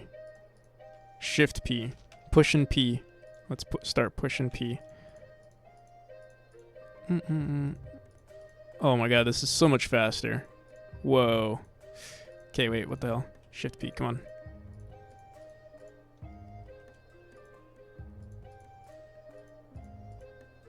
It's like maybe half a second faster. Except sometimes it doesn't work. So we have to account that into the like, what the hell? Why is it not working now?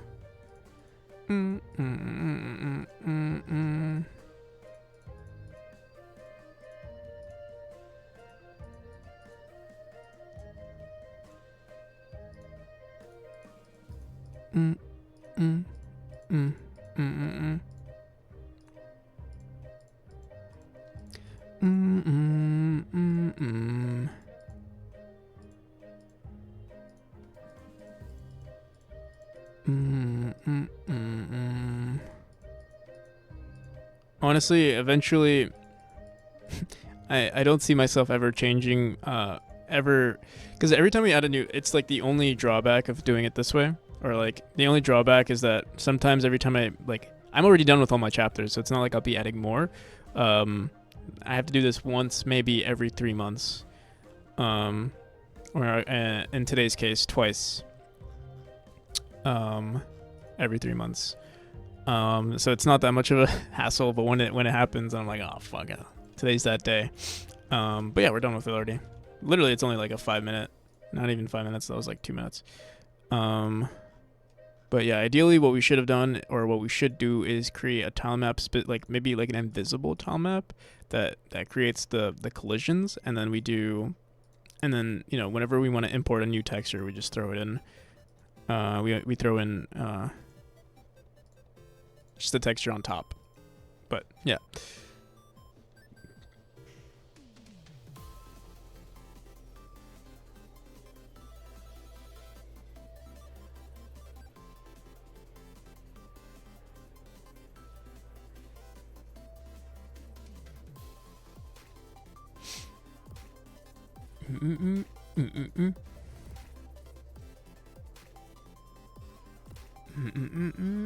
All right. So the collisions should just work automatically. Let's go into chapter 6 and just make sure there aren't any bugs.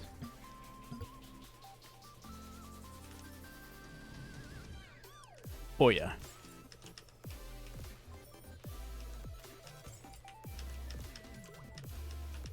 Oh, there actually is a bug. We have to reset the tile map because we removed certain textures. Like some of these might not kill us. Like here, yeah. Some of them will, some of them won't. But we'll reset everything. Which can be done in a click of a button since we have the tool for it.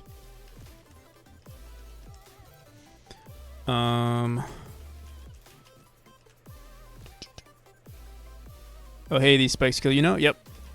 They do kill you. Sometimes. Not always, actually. Sometimes they won't, like...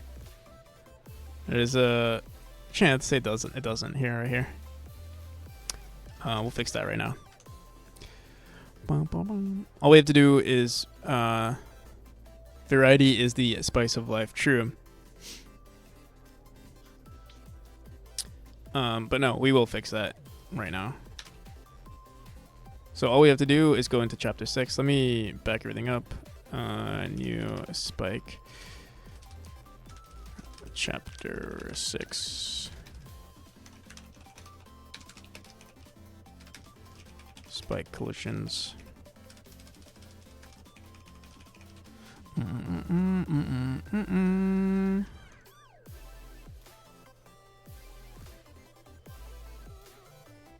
Wait a minute, isn't that the little dude I saw as a mod for Little Runmo? It is. That is the same little dude.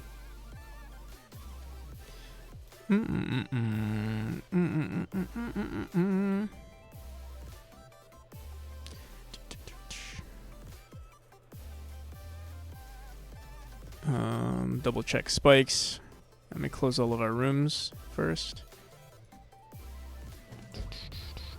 Idle War, how's it going? Thank you for the follow.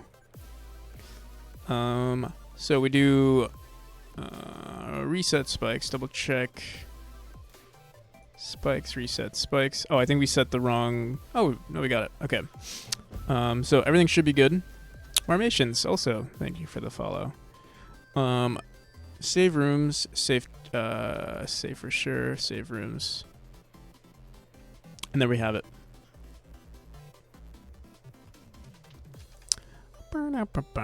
It should work now, so we'll open up main scene. Also, I want to check something.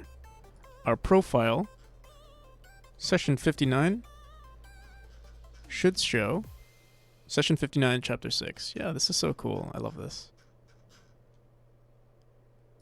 All right.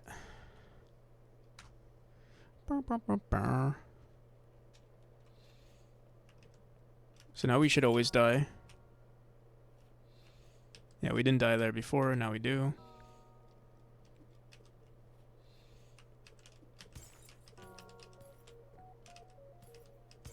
There's some like stray tiles we see from time to time.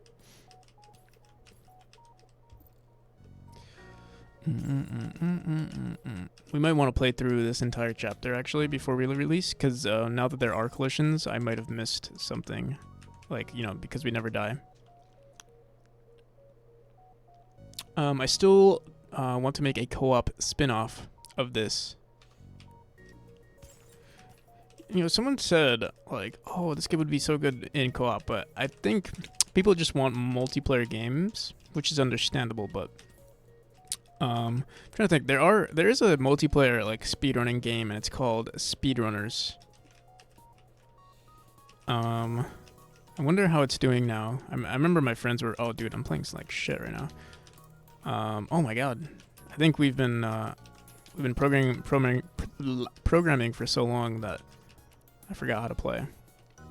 Quick question: was the intention to deviate from your usual design and leave such large blocks of spiky texture instead of replace it? No, that is not intentional. It will it'll be updated. Dude, oh my god, am I like slow or I can't tell. You know, we haven't done any playtesting today. It's only been programming, so that's why I feel we'll probably get better at it in a few seconds. Hopefully. Just blame it on me being tired. Blame it on me streaming for a few hours now. But yeah, the blocky design of the spikes will change. It's kind of like this chapter is not finished whatsoever, for sure. I'll release it. There will still be some design issues. In terms of like gameplay, it'll be the same, but in terms of visual, the visuals of the game, it'll be different.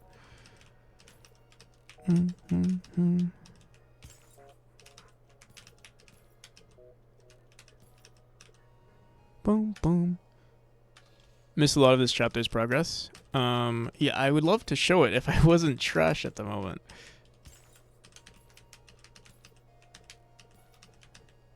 There we go. I feel like you might have seen this. I was working on this area.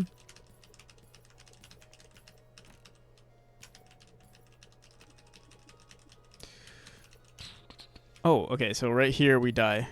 No matter what, so we have to fix that. We'll have to playtest it from the beginning, but let me fix that room real quick. Good luck with your projects, everyone. Good night. Have a good one, CH3 ult. Sees the part with the blue fires, but not after it was finished. Looks good. Thank you. Yeah, we'll have way. I ended the chapter here. We'll definitely add more rooms. But I think this was a good place to end it. We'll have to do more designs pretty soon. Yeah, I'm gonna push our player here.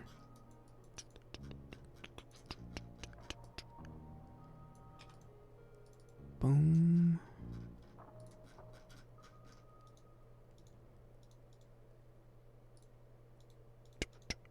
Something like that. Oh.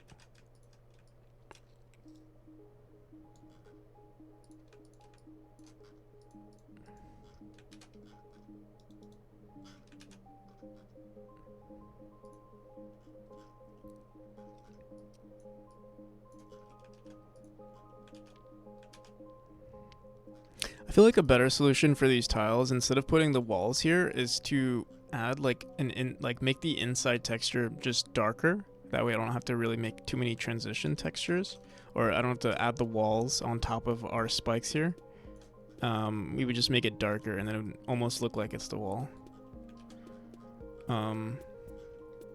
It's another little piece of polish that we'll do. You know, I'll put it on the back burner. Probably won't even do it until much later.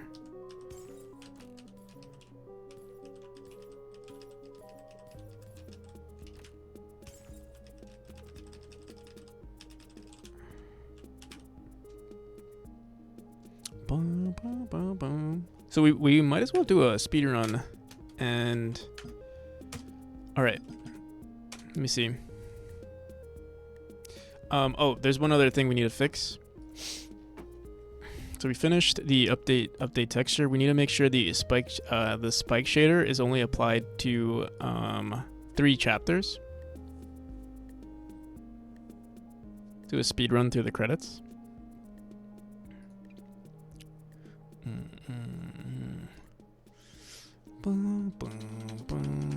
Can I just start the credit scene, or do I have to do it via the main menu? Let's see. Game by Practical and PC. Okay, I gotta pee, so I'll show that for now.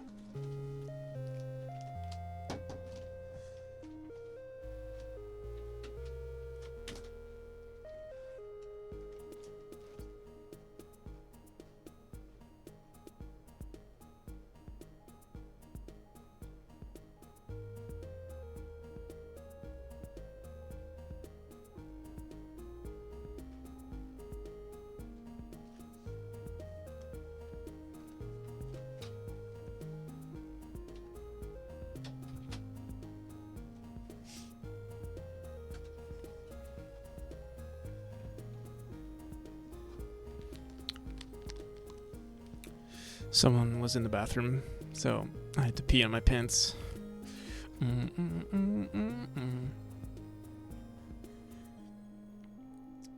Not pee in my pants, on my pants. Like I had to take them off and pee on them. But yeah, here are the credits.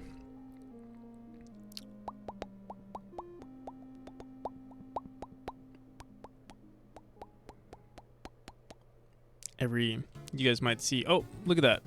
CSLR right there.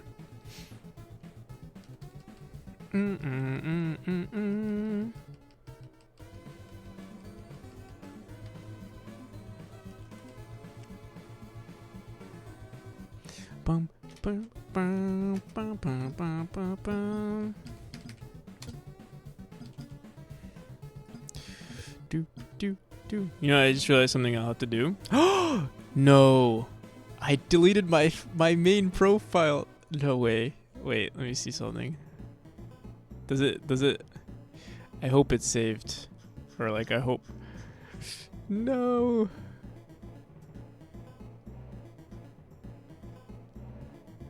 How could I be so stupid?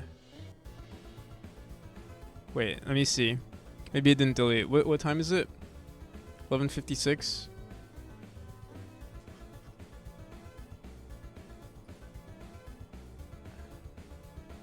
No, it doesn't even save. I don't know what the hell. Oh wait. How do I like? I can just copy this actually.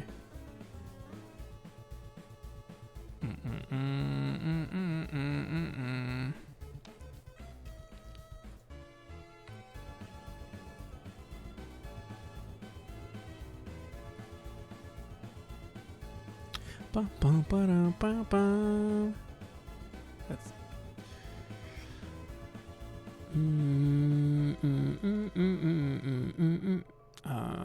here, I'll make a new.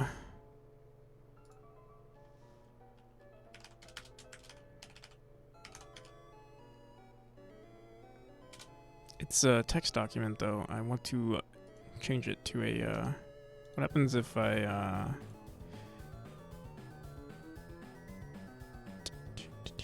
do.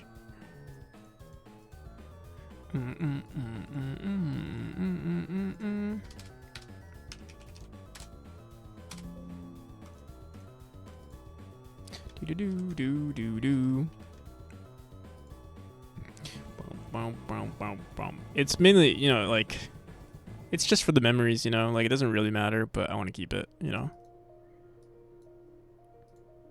It's my official profile. I've spent way more time on the game, but like so far I have 15 hours playing on Practical on PC. I want to keep it that way.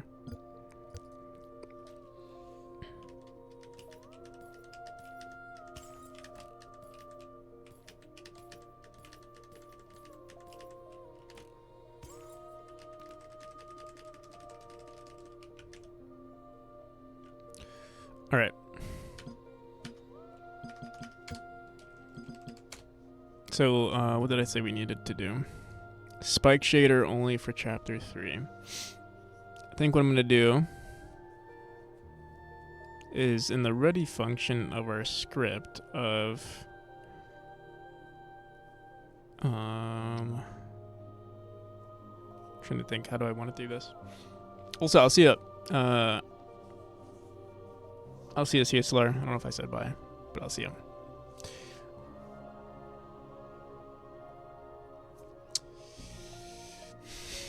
I'm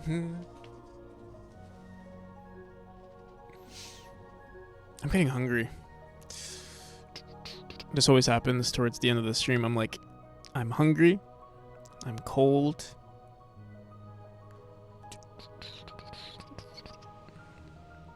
But we still have so much to do. Or not that my issue right now is that like all of this stuff is so easy to do, it's just tedious. So I'm like, ugh. For example, creating a demo versus playtest version and then having to export this on Steam. What I might do is fix everything in terms of like anything wrong with the game, and what I might do is release the game tomorrow. We'll see. I do want to cook something though.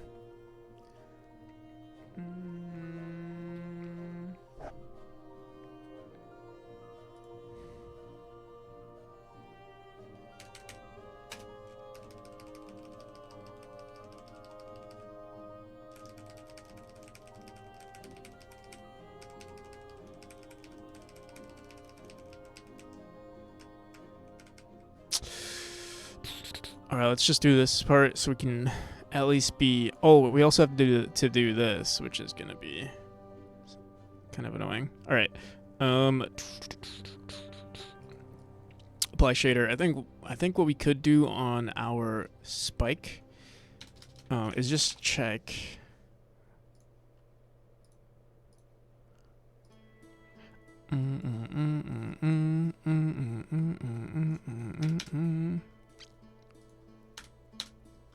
I think we have a ready function, right? Reset auto tile. There's something that we do. I know we do something. And actually, we don't do it on the ready function, which is actually good. I'm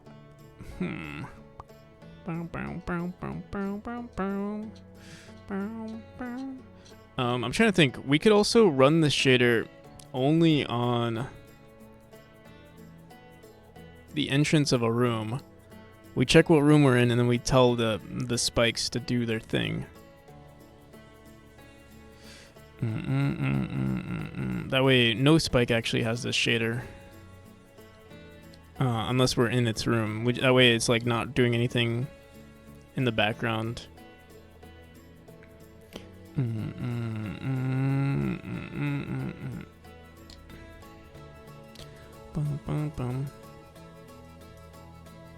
Alright. So there is we can do room entered. On room entered, we say, you know, apply shader on spikes. We do apply fog, add fog.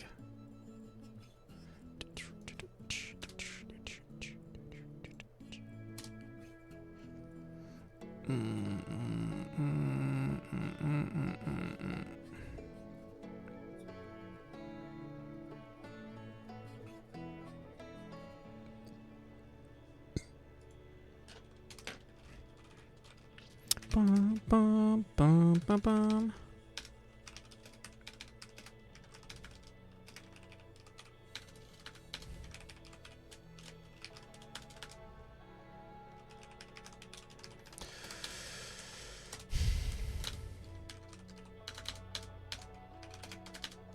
I don't know if I want to do it this way, but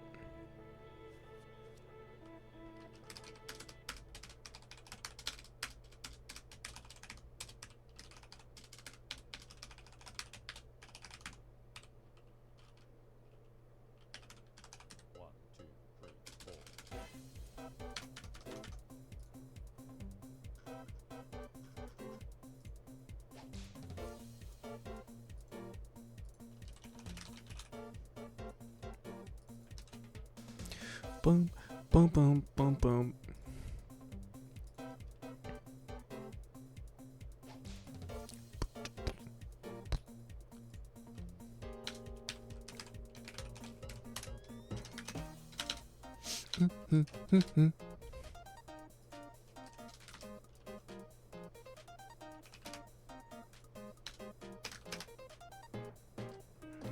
Bum, bum, bum, bum, bum, bum.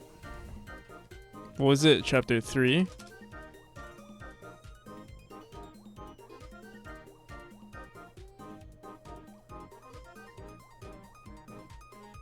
we have a reference to our spike tile map?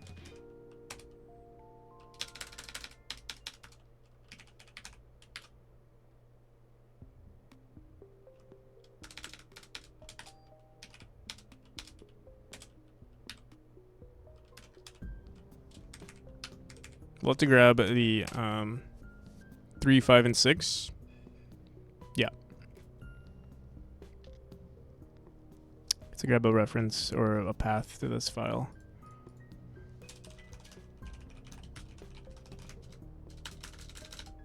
Or actually, wait. I'll just actually grab it here. I'll set it here.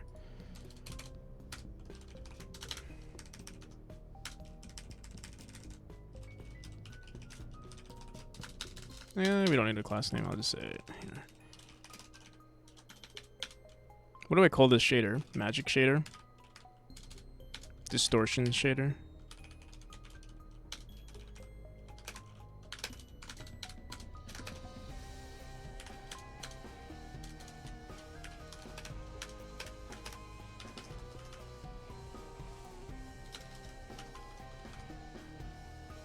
Wiggle waggle.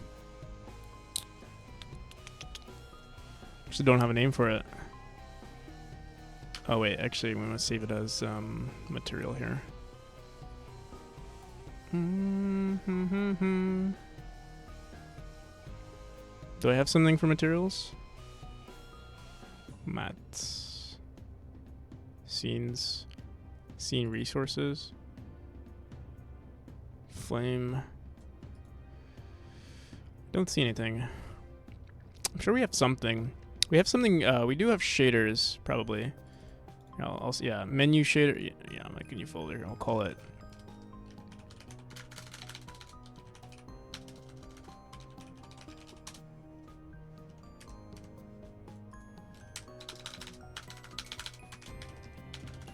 I'll call it wiggle, spike wiggle shader.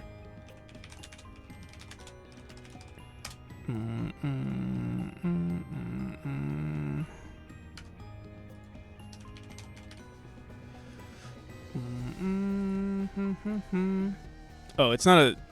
It's technically spike wiggle material. Call it material shader. I'm gonna add underscores as well.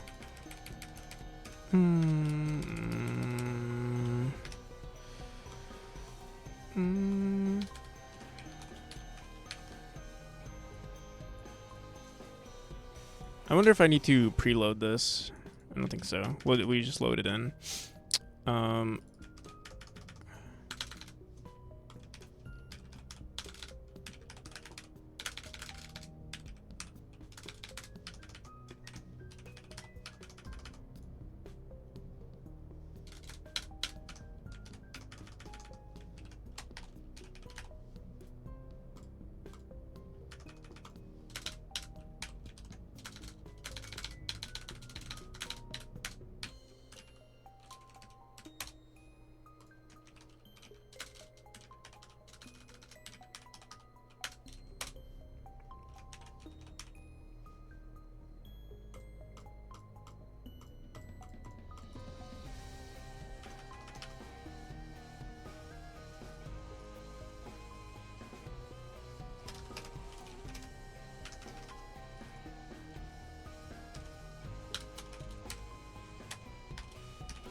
Oh, not always will this node exist, actually. I could throw it on the ready.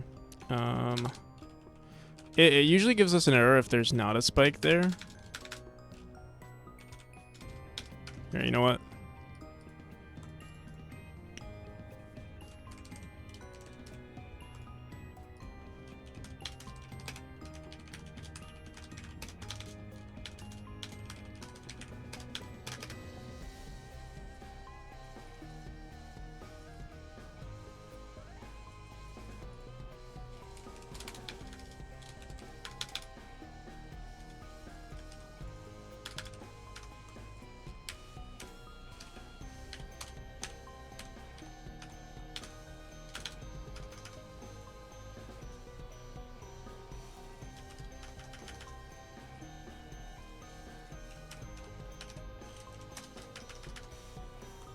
Alright, I think that's all we have to do. Let me see.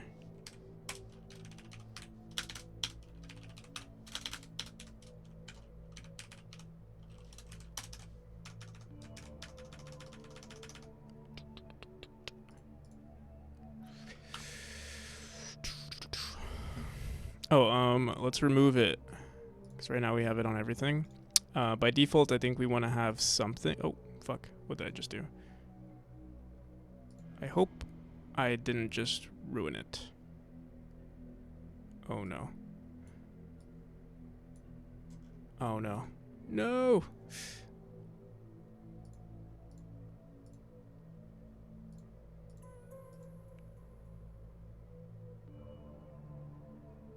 I keep making this mistake. Let me see.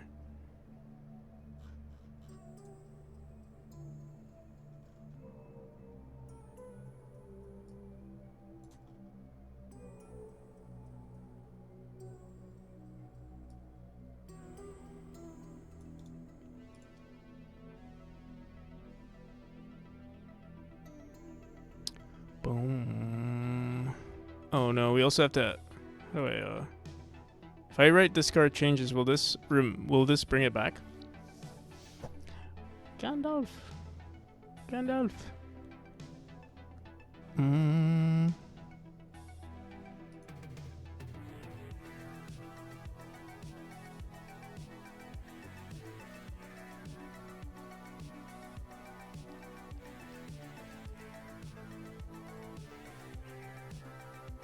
Oh no. Oh shit.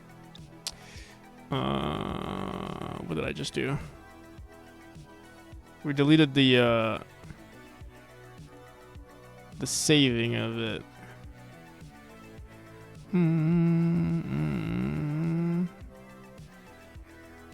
Alright, whatever. It wasn't that big of a deal. Here, let me see.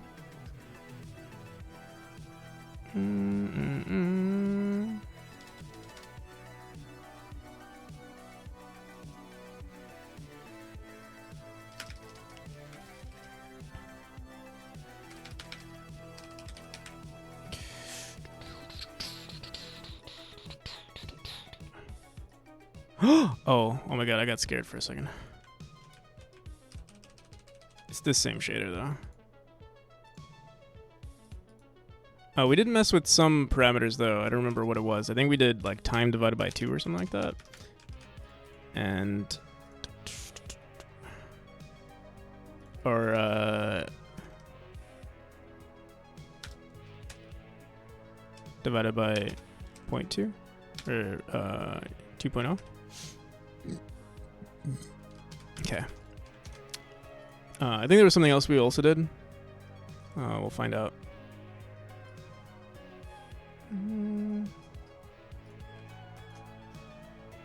Alright, seems like it's back to normal. Okay,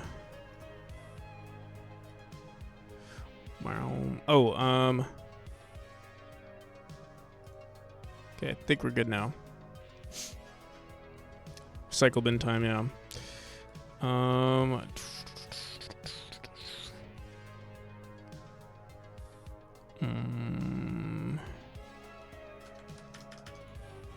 So everything is good now, I think, I hope. Let's go back into our room. Apply spike shader. Okay.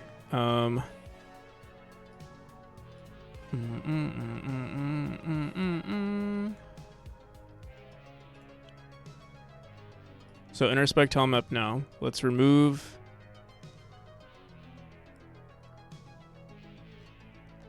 the material here. So it's already, I think we already have it saved. Let me just make sure.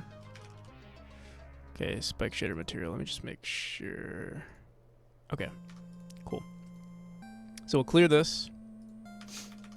And let's just grab unshaded canvas item material.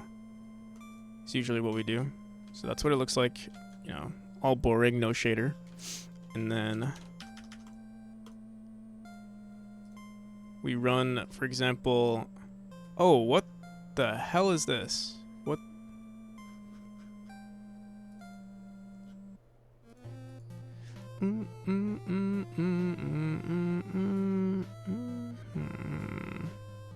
It's a fluke. There we go. Okay. I don't know what that was about. So, oh, we could do this technically. We could do this on the as a tool script instead. That way we don't have to run it. But let's just see. So let's start the game on chapter 3. Oh, spike material is equal to distortion shader path on null instance. Index distortion shader path does not exist on our spike. On a null instance.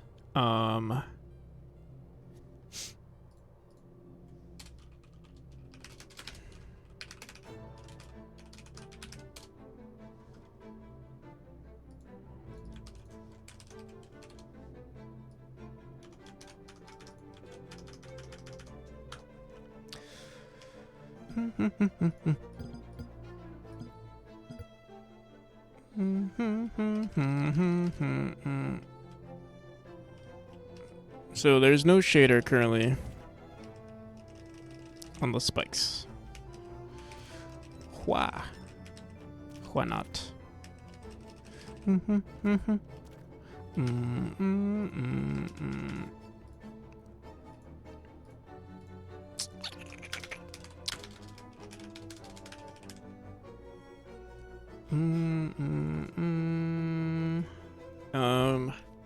Spike tile map.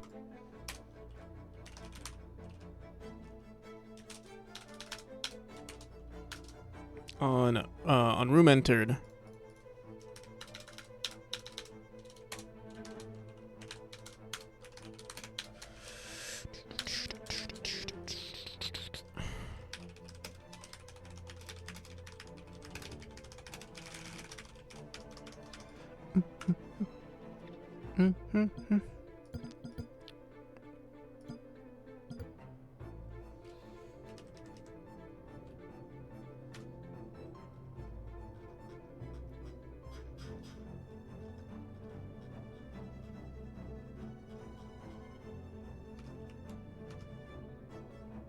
I'm not seeing room entered.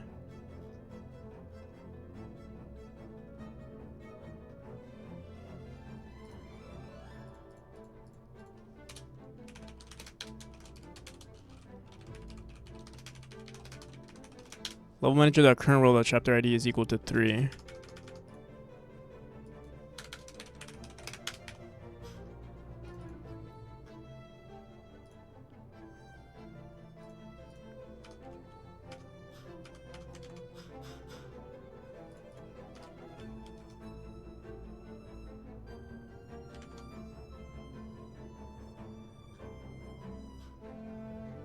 Applying spike shader. The function is running.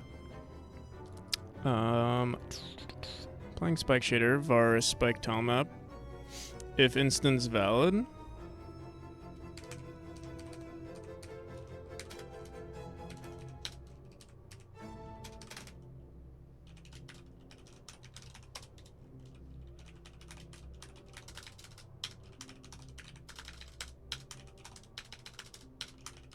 Obviously, this is printing false.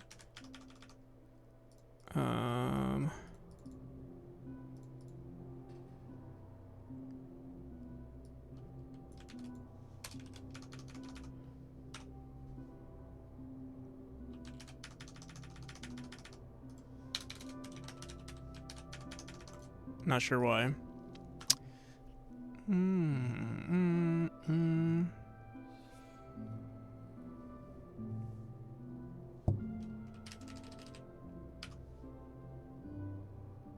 False. Okay, why?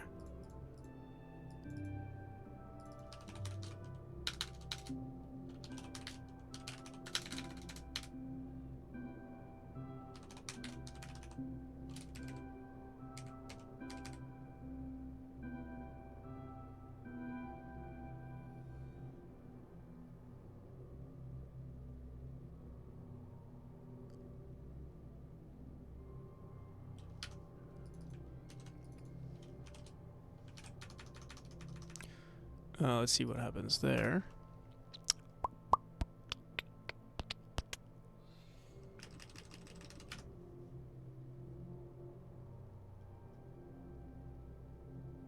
Object null. What the hell?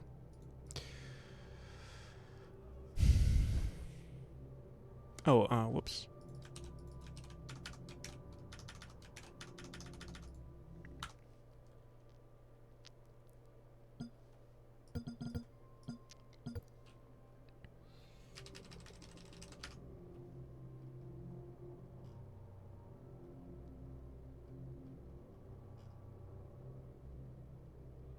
Still object null.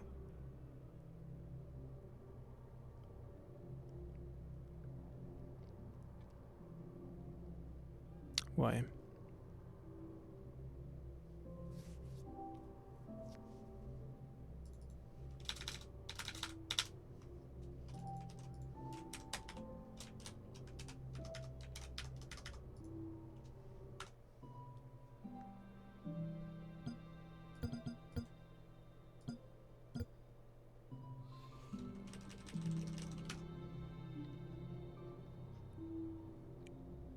Applying spectator still is null. Even here. Oh, right, because it's changed. It's no longer $. We have to create the reference before we run this function.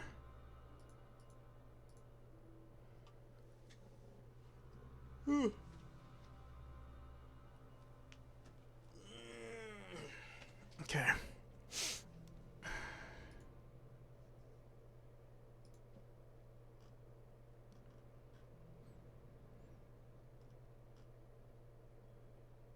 So we could run it here.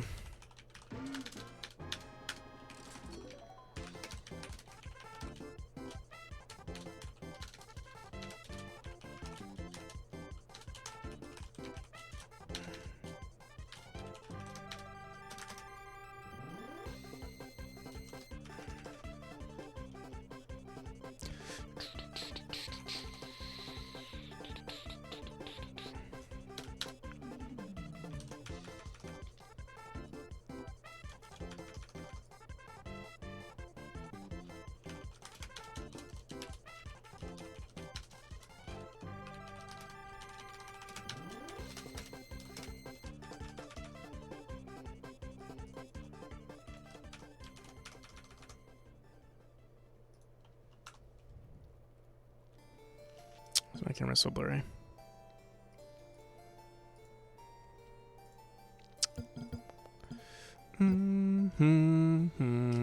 There we go. There's the shader. And if we go into chapter 1. Oh, we're still hearing that sound from the main menu. Right, okay, we have to fix that. Yeah, no, there's nothing on this one. Just make sure.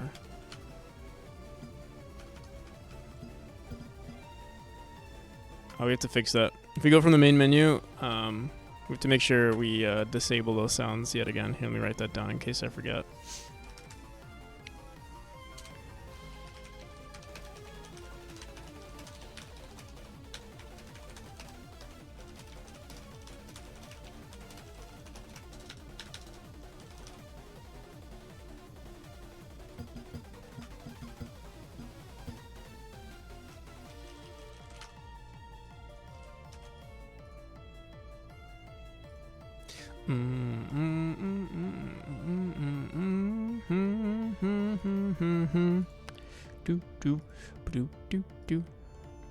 All right, let's go back into that script, and we just want to match.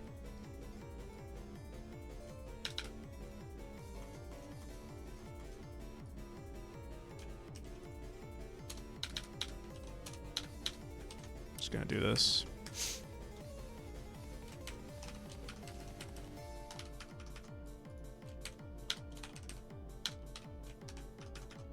Okay. Boom, boom, boom, boom, boom. Do do do do do do do do. Pan status still the same? Unfortunately, yeah.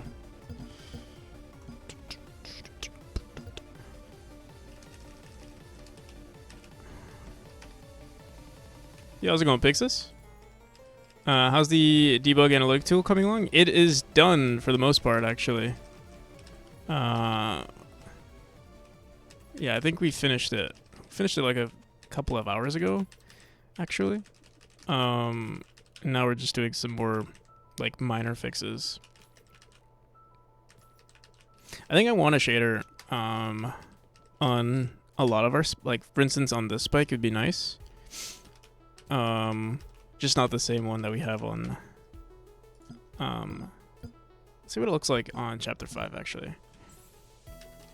Or let's see if it works. Wait, it doesn't work. What the hell? Actually, chapter 5, the node on chapter 5 might be completely. Let's see. Are we getting a bug here? Bounce. I mean, this whole chapter is bad. Let me see something.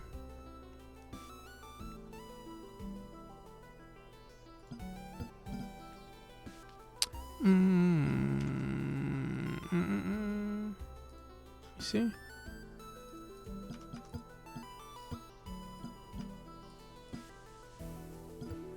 Does it work on chapter 6? Okay, it works on chapter 6. Why doesn't it work on chapter 5? Chapter 5 might have older spikes. Let's see.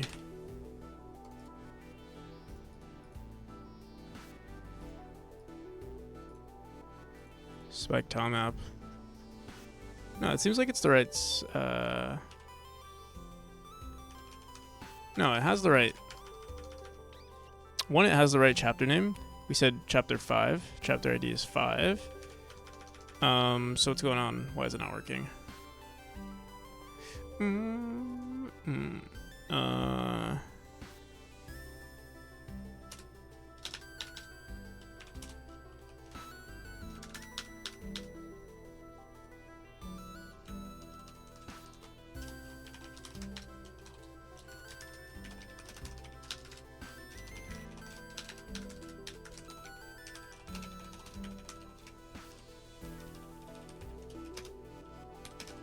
Let's go. Yeah, I'm happy.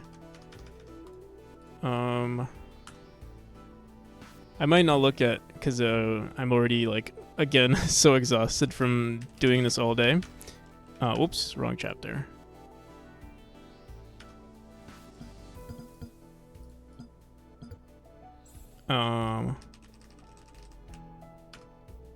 See? It's not printing shit.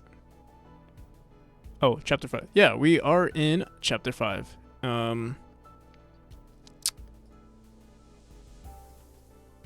Boom. Ba-da-dum. So what the hell? Spike tile map, the material is equal to load distortion shader. Why is it not doing the distortion? It's not doing the distortion. Let me see.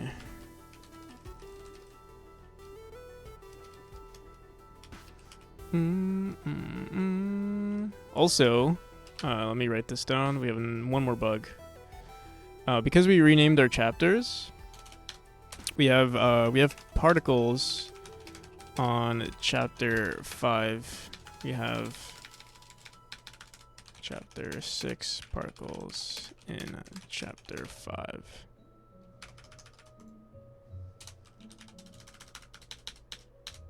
And none.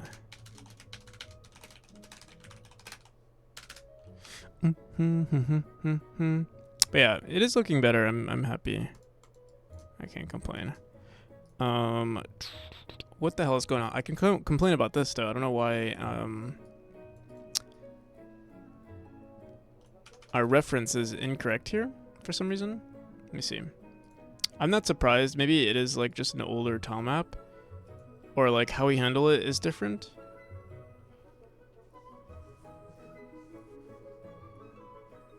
Let me print this out. Oh, we are printing. Let me see. When we get. See. C Lloyd. How's it going? Thank you for the follow.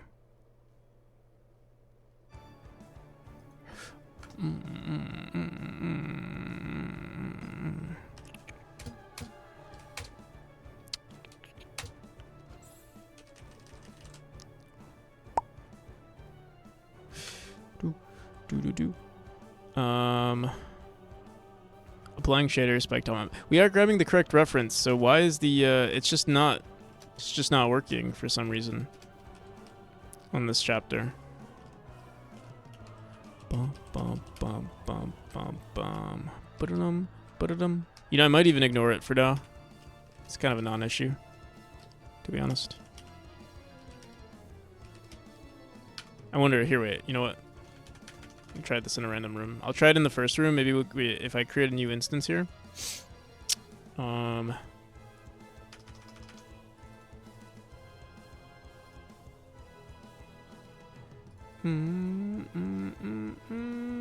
Like, if I go into this room, apparently we also have a spike tile map here, but here, let's do this.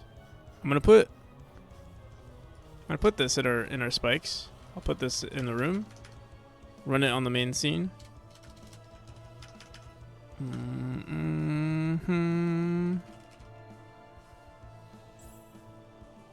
Okay, so we can see the shader here, and it looks, to be honest, yeah, that's weird. We don't see it at all here, but we do see it here. So it looks like it's working, actually.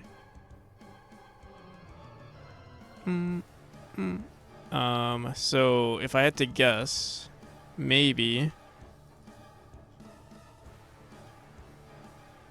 Let me try deleting this spike tile map.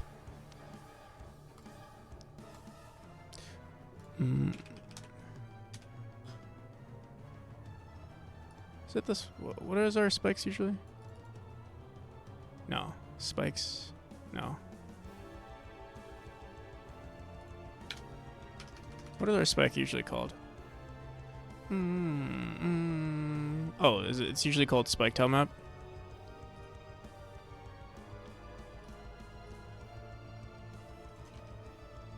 You know what it could have been? No, wait. There's a spike auto tile. It might have been. Let me see.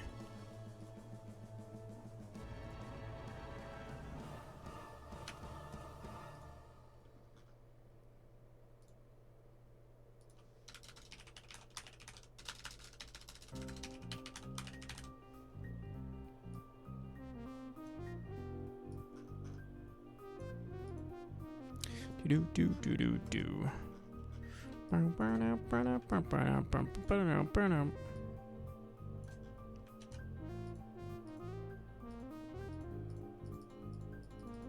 What the hell? Oh, what's the, 2? Do. Alright. If I had to guess, the script was just wrong. Whoops, wrong chapter. Main menu, start, level select, chapter. Oh my god, wrong chapter again. Chapter 5. So we see it here, and no, interesting. Again, we don't see it.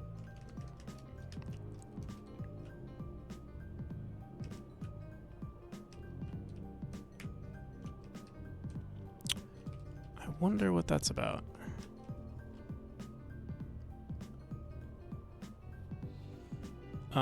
So are you producing a JSON that you can load up and look at the playthrough? Yeah, basically. I do plan on adding more features in the near future. But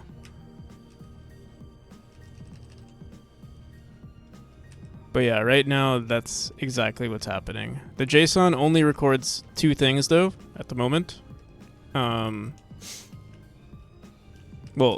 The one that we're concerned with, it records 2 things. It records the state that you were in and the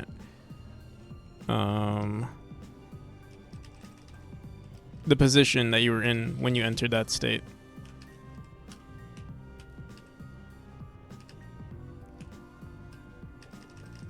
I do plan on making it more intricate, but that's the most useful information. Mainly the death state, seeing where the player dies and the position of the player when they die is the most important part. Like, you know, in Super Mario Maker, where you can like see all the positions of like all your deaths or all of the deaths of your peers. seeing the most common areas of death is what I really wanted to do. But it wasn't that much more effort to also include all the other states. So I thought, yeah, why not? And it's also not that much memory either.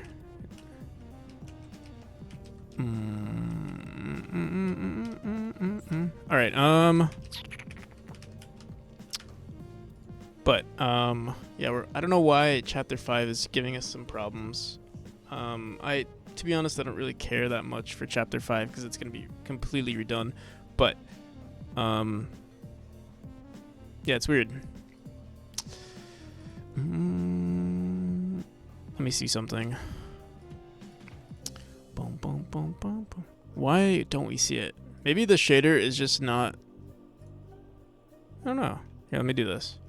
Maybe it has to do with this shader being in the way. I don't know. Let's try it one more time.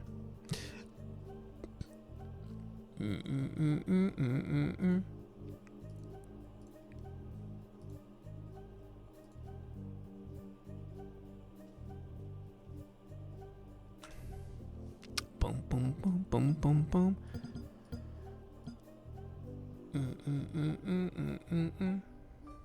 It works for both of these chapters. I don't, or chapter. So we see it here. Okay, that is so weird. All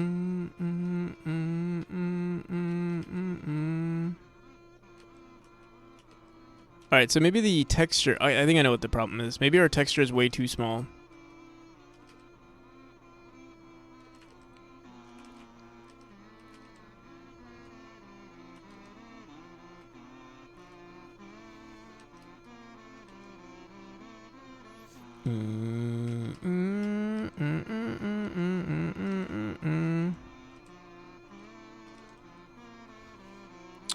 Now making some files I need to save and load, and it seems so simple and you have to implement, and just my god, edge cases are everywhere.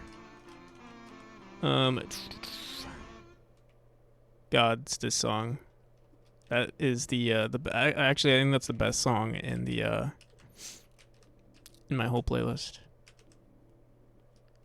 Love that game. You know, I actually haven't even played the song. I found that song. That was the first exposure to what's it called? The Outer Wilds? That was my first exposure to Outer Wilds. I still haven't played the game, but I really want to. Do you like kazoos? Fun, fun, fun, fun. I'm not even a fan of kazoos. It's just, I don't know, that this one, it's just so good.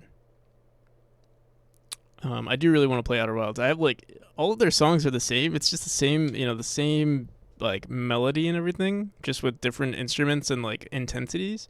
But it's so good. I have like 5 different versions of the same song in this playlist.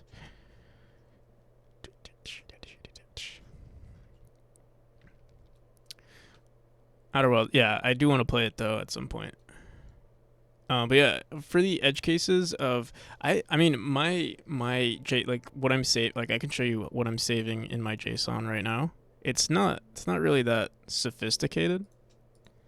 So, and what helps me now is that I'm saving every session into its own JSON. So like for example, right now in profile 1 we have like 20 different sessions, or however many sessions, 56 sessions here. And they're all very simple, like all it is recording the positions and then all of the states. The arrays of states and then arrays of positions.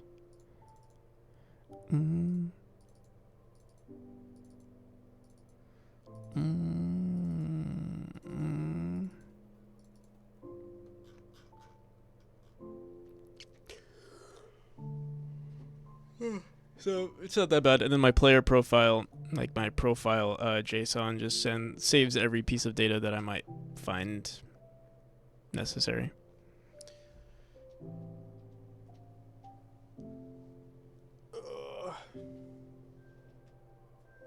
It's enough to redraw everything. Yeah.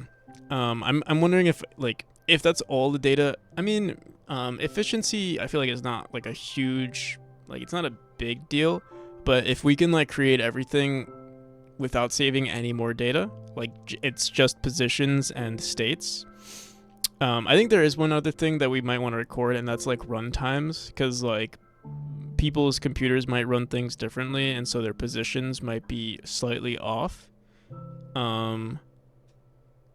If we really wanted to create like that's the one thing that isn't consistent with the game. If I really wanted to do something like that, we would have to like rewrite some of the other mechanic. I think if I wanted to make the all-time, I don't know, if I would spend this much time making a platformer that's just like the perfect platformer, that like everything is 100% consistent with every run, and it's just like to the T, like to the molecule, everything will always be perfect. I think I would make a new project. So but I'm wondering like recreating people's runs. I don't know if it's possible. Like recording everything, like positions and everything will be fine, but like to recreate stuff might be a little different. We'll have to see. I haven't explored it. I'd like to explore it. It's just not on the to-do list just yet. If anything, it'd be like a future feature that we create. But it sounds fun. Like if I did work on it, I'd probably really like it. Just not right now. But yeah, let's let me. What the hell is going on here? All right. I still don't know what's going on with the tile map. I'm wondering if it has to do with our noise texture.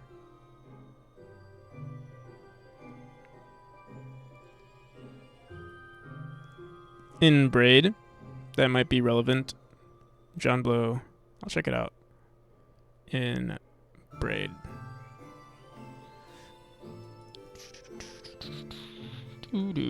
I'll just copy this and I'm gonna throw this into my notes.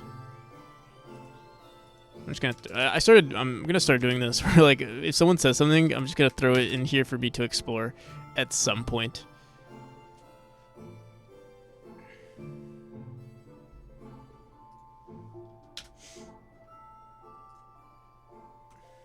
All right. I think we're not going to worry about Chapter 5 because Chapter 5, again, the spikes are going to be completely redone pretty soon. So, yeah, I'm going to leave it the way it was. The shader seems like it is applying the shader. It's just not visible for some reason. We'll look into it. For now, let's just try to finish everything else up. Here, I'll save this link. Do gotta pee. Still haven't peed. I'll be right back.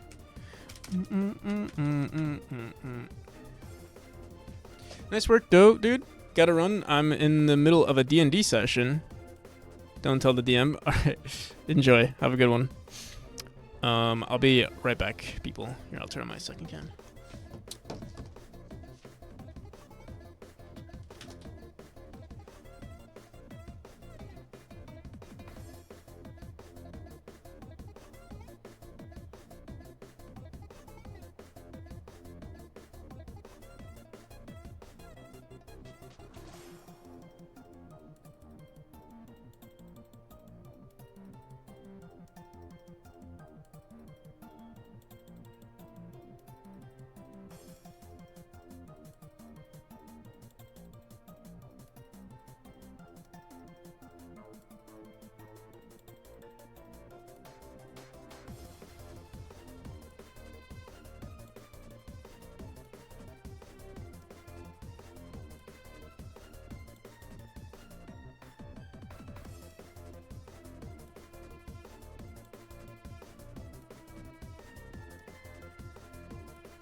Poop again!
And he's back.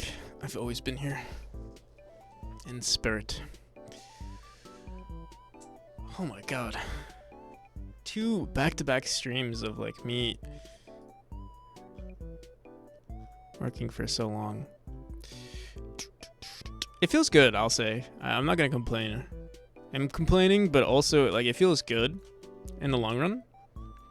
Your camera is out of focus. Good.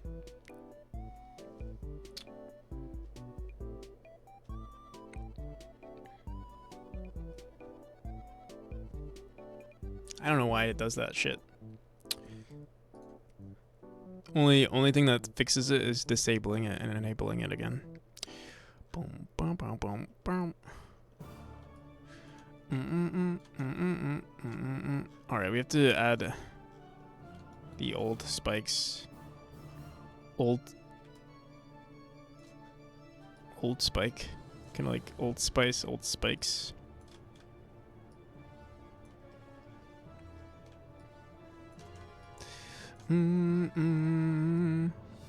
Again, also, I shouldn't be too concerned with this because no one's going to be seeing these spikes except for people who have access to the private demo. So, it's not like no one's going to see this. Oh, also the shader looks like shit. Again, I'm going to leave, like, this is going to be the shittiest chapter 5, right now while I'm not going to update it right now. That will be the next update though, I think. We do have to have at least something functional. I might not do any level design for it, but we'll have something functional by the end of version 8. Actually, I just realized something. How the hell?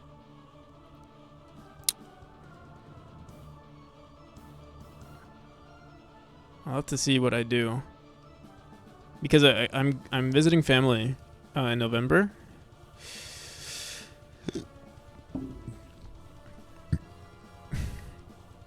So most of my November, I won't be developing the game. It is shit. It's November. Shit.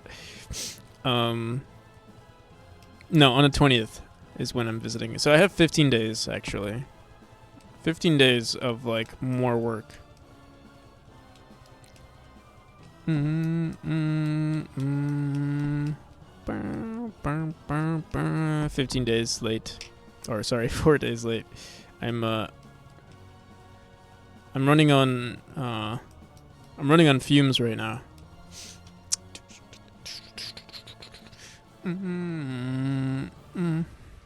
All right.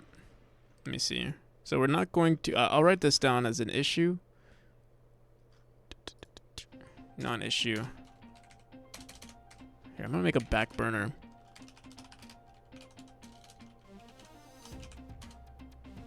Low priority. Itty bugs.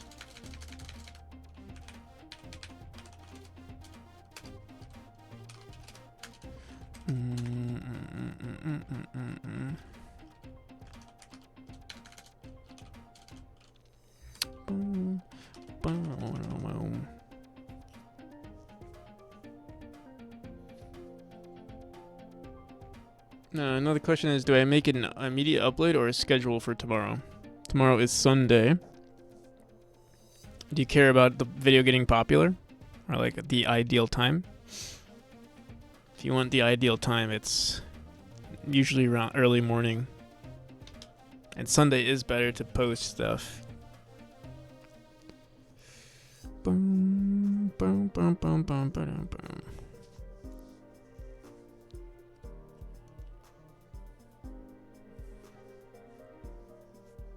Will somehow get popular by existing. I mean, like certain videos, like for instance, like tutorial videos get popular over time. So the initial post doesn't matter nearly as much. It's just music, so I feel like with music, because it's more of an entertainment thing of people seeing it, you know what I mean? Like they can enjoy your thing rather than it being a tutorial. Posting it tomorrow or scheduling it for like early morning on Sunday has the biggest chance for it to get more noticed. From my understanding of like posting stuff on social media. But yeah, up to you.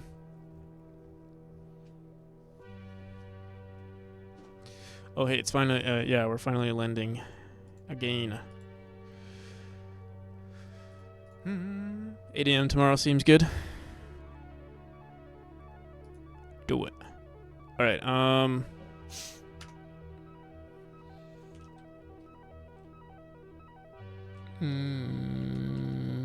wonder if we're adding a.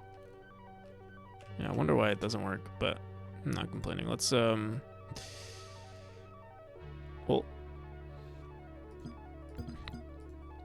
So, what else is there to do?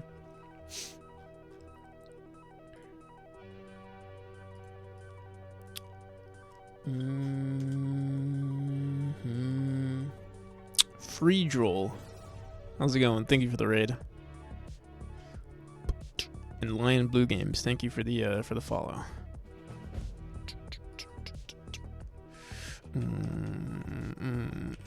What you been up to, Free Droll?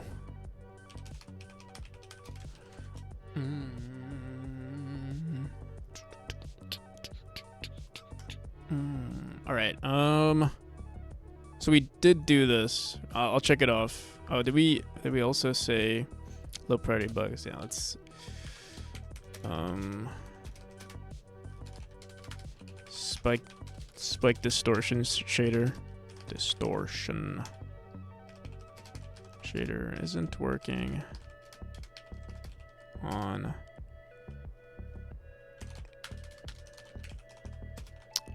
Tom app. Making an online music battling system website. Whoa, that's a lot. How's it going, Hope? Crushing the to-do list, huh? Yeah, we've actually gotten. We did. This was actually yesterday's to-do list, but yeah, it's been. Oh, well, actually, it's officially 11:05, at least for me. But yeah, we started this yesterday. And yeah, we got a lot done, but we're almost done. We finished all of our art stuff. Disable sounds. This is another bug we just added. Chapter 3. Chapter 6 particles and chapter 5. What's this? Making up so I said I was gonna do this today, but we're probably gonna do it tomorrow. Yeah, if you have any links of like a video, maybe like a clip or something you want to share, if you have any progress, definitely post it.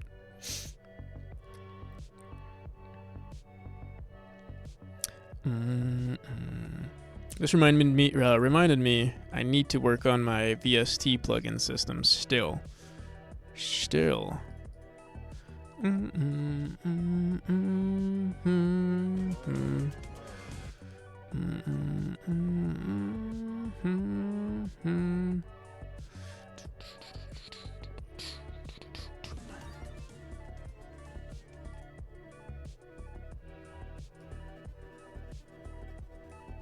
Nice is this a VTube thing? VTube model?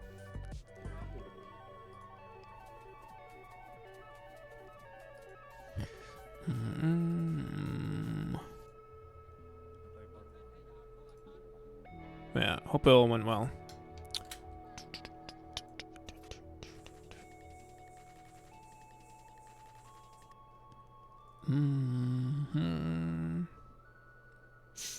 All right, so I think we're going to. I didn't want to work on. I didn't want this to go into tomorrow, but I think we're going to have to, because I don't really want to work on this today. It's already another can of worms. Same with the versions and exporting. Pre-main scene hub. We will fix anything wrong with the game. We'll fix. So this I want to fix, and then I think we also want to fix this, and then we'll call it there.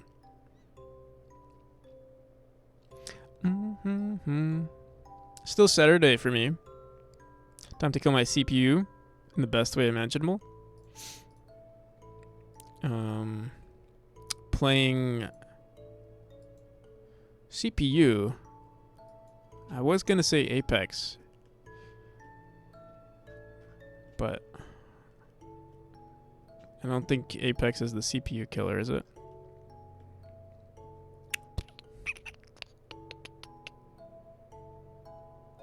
Doesn't kill CPU, it kills brain cells. What's the difference if you're an NPC? All right. Boom, boom, boom, boom, boom.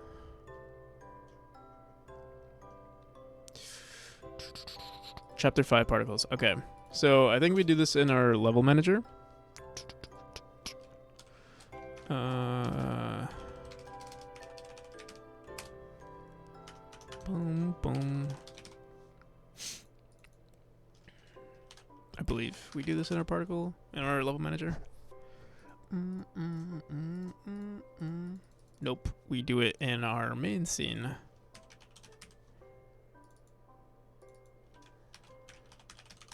Nope, we do it in the world scene. It has to be the world scene.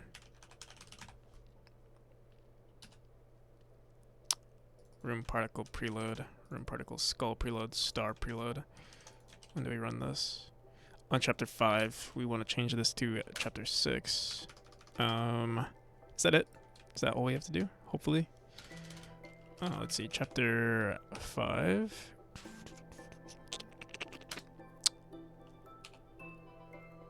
Let's see.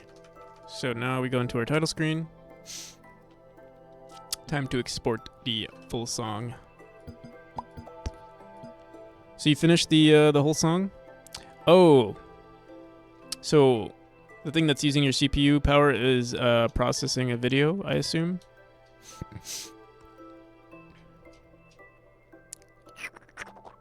I thought I guess it depends on what you're using. Cause I thought DaVinci was like a GPU hog, like they used a GPU for processing stuff.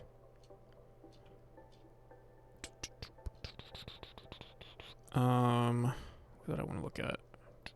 Which chapter? Dude, like my brain is fried for sure. I forgot. Like I literally have short-term memory. Okay, chapter 5. Okay, there we go. Chapter 5 does not have the particles. And then we go into chapter 6. And there it is. Perfect. Perfect. All right, cool. There's another bug, or not a bug, but like something that we want to do. Right now, the log only runs if you have debug mode set. But we need it to be, we need it on just running by default. And then instead what we do for the, when debug, when we say, oh, enable it, we say, just showcase it, like just make it visible for the player. So it'll always run in the background. And if you set it to visible, then you'll see it. We could probably make something more efficient with this too. What did I just cross out? Save properly for export. Okay. Let me throw everything else we need down here. So we need. Let me fix this real quick so we can just check it off. Pre-main scene continue hover button is broken.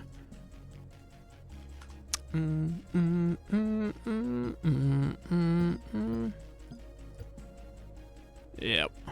All right.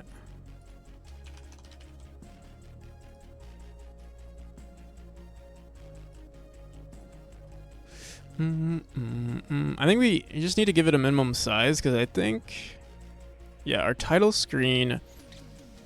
I'll just double check, but I think we are using the right. Style box is box hover style V1. It seems like we are good. At least here. Let me see. Yeah, it looks good. But I think, yeah, the button itself needs to be slightly larger. I think we have it shrink to fill? Shrink to center, not fill. And I think we just need to give it a minimum size. Is this margin? This is a margin container. So we can go into the margin container actually and just give it a theme override and just, I don't know. Maybe like 10 and 10 on the right, 10 on the left, and 10 everywhere.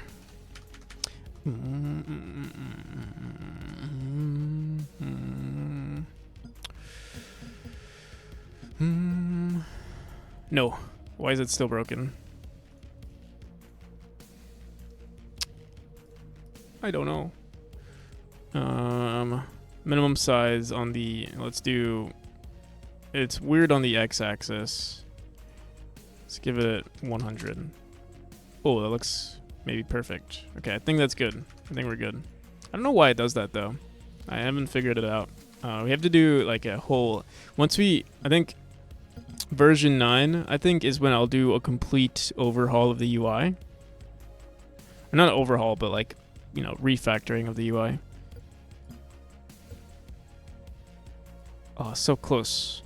It's almost perfect. It's the movement. We had some shitty movement to the thing for whatever reason. So if I give it maybe 120, I think it'll be fine.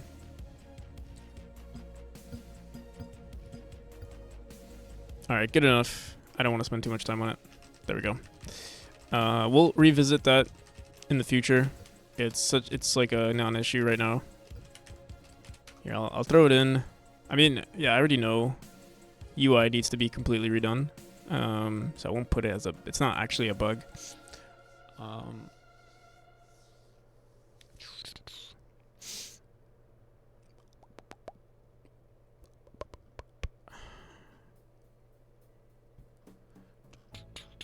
All right. Let's see what else we have here.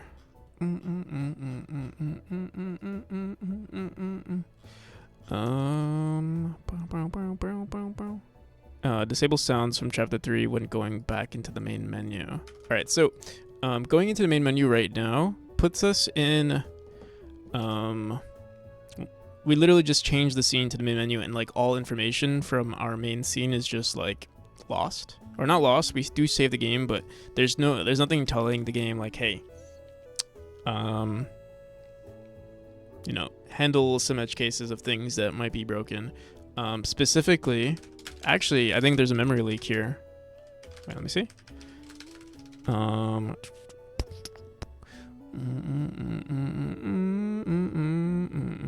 Let's see. World options menu.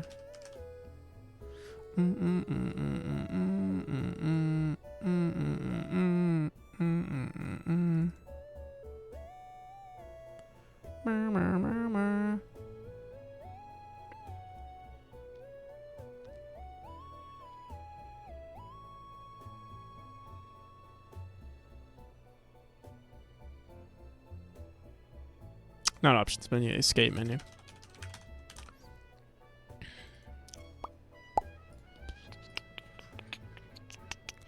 So we say level manager, wait, no, on close menu on, yeah, we literally say level manager dot change scene to the title screen. Change scene. So we are doing something correct actually. Maybe there is no memory leak, but I do want to see what's happening in our level manager on change scene. Change scene, change world, save particles, clear enemies. Oh, actually, this is fine. The one thing that isn't fine though is that our sounds are not getting updated properly. Current mode, best run. Like I'm not sure where we're updating sounds, to be honest. Because change world does it perfectly. Perfect. Let's see, exit world maybe. Exit world, sounds.exit chapter. Let me see what that is. Funk exit chapter. Current chapter sounds node. If instance valid current chapter sounds node is what we start using for chapter 3. So yeah, we want to basically just say exit sounds.exit chapter on level manager change scene. In fact, maybe we want to say exit world first. Main scene node dot transition to next world though is what we say. Let me see something. Main scene node. Main scene. Transition to next world says it just does something on our UI canvas, so we can honestly. Oh, I think there was a booger. This shouldn't have been invisible. I don't think. Wait, UI canvas animation player. Let's see. I think we're good though. Hydrate. I should hydrate.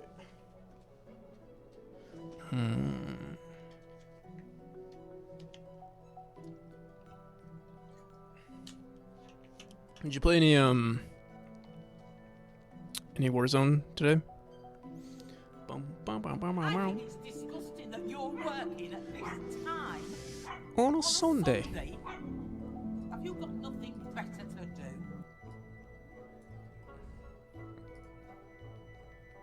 It's actually Sunday, so there's the most appropriate time to play that sound. Lies, it's Saturday. For me, it says see Sunday, November 5th. It is definitely Sunday. Nope, playing a little Kirby today. Nice.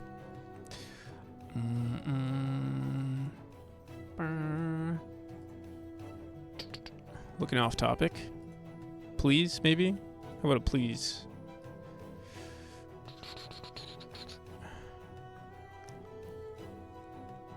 How's that? How are you living in the past? Yo. Can you do me a favor? Go buy some crypto. Buy some Bitcoin.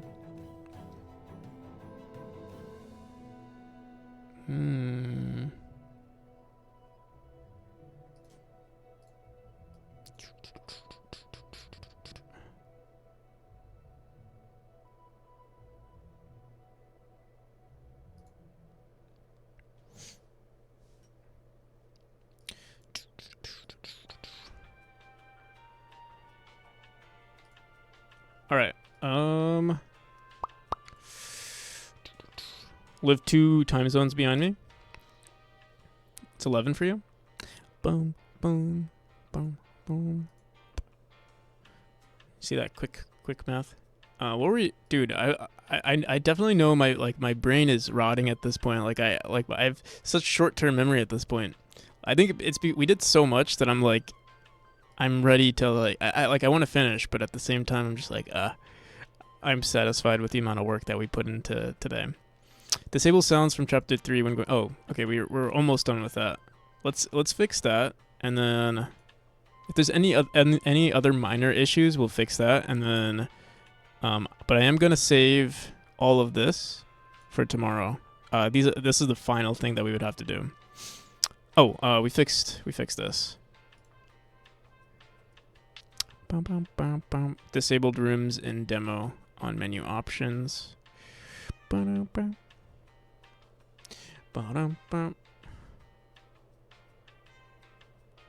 know, there's something to be said about oracles and the stock market. True. They're both bullshit. Maybe.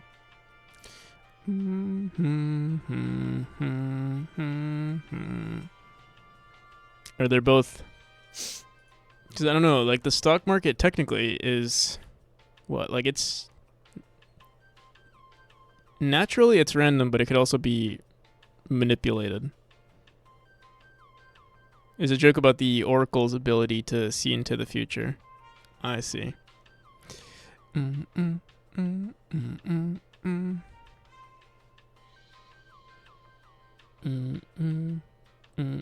yeah, I mean, technically with markets, if you're if you know something is gonna happen, like insider trading, basically, there is some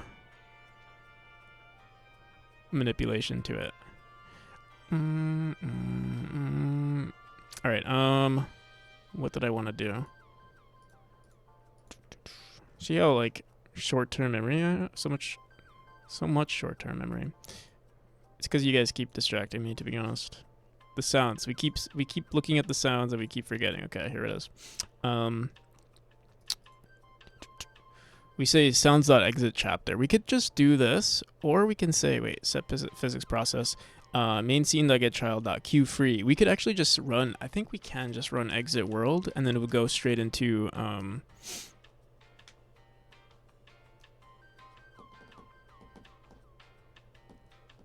the only issue is that actually it might not be a problem. Let's see. Input scene name, get tree.change scene. Let's find out. Moment of truth. Will this fix everything? Tomer, how's it going? I'm awake. How good time zone?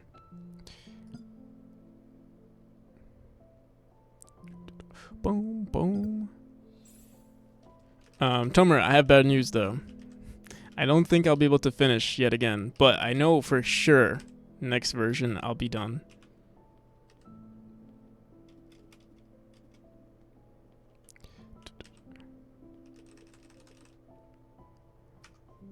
Alright, wait, I wanted to go. Oh, shit. Okay, we hit it because it's broken if we... Here. I'm going to turn... Eventually we'll bring this back, but for now, this is off. Or we could turn it on when we turn on the... I don't want to deal with it right now, to be honest. Well, you know what's best for the game. Yeah, it's almost done. Like, everything is... Like, by the end of this stream, it'll be perfect. But there are like 3 other issues. Actually, the one thing that won't work is on exported versions right now. These profiles won't be saved, so we have to work on that tomorrow. And then creating private version or playtest versions versus demo versions. There's some edge cases that I have to fix for that. But I think it'll only take like around 3 hours. Around 3 hours worth of work. Wait, I keep running this chapter. We want chapter 3.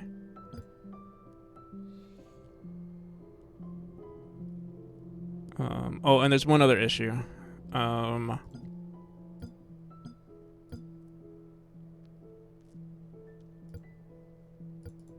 there we go. I think we fixed it. So menu, start, level select, chapter 1. The sounds are good. Menu, start, level select, chapter 3. Restart game. There we go. Nice. Okay. But we have all of this data now. So if someone, decides to share their logs, they can. It's all saved here. Oh, to fix this is actually another bug, but it's a non-issue right now.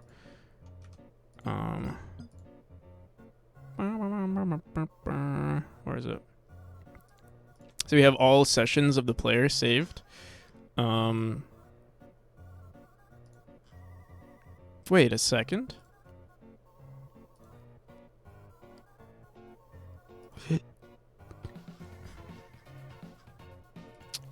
I must have loaded in the game and didn't do anything. This was, we ran a bunch. Okay. I know for this one we did do something. We might have reloaded the game. But yeah, everything is saved. It's pretty nice. Everything gets saved into... I think we're going to limit it at 100 sessions, but for now, because these files are so small, like what's the total file size of this? 184 kilobytes.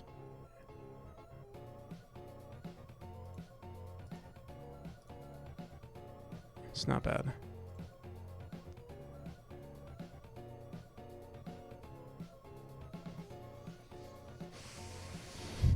All right. Probably save for export. Here, let me grab everything we didn't finish today. Bum ba-dum bum ba-dum bum bum.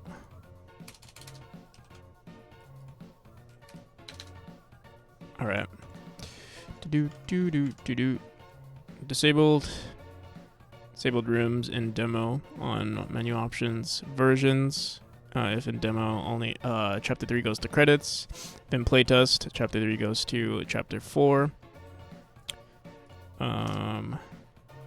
And save properly for export for both for profiles. We need this also for config settings. And also for sessions. This shouldn't be too difficult. I think I'm sure there's like literally it's just changing the path file, but I do need to make sure it works everywhere, like on export. That's why I'm saving it for the end. So yeah, let's actually throw this for tomorrow, or technically today is 11:05, but yeah, we'll probably save this for tomorrow or the day after, because I'll probably be so exhausted by the end of this.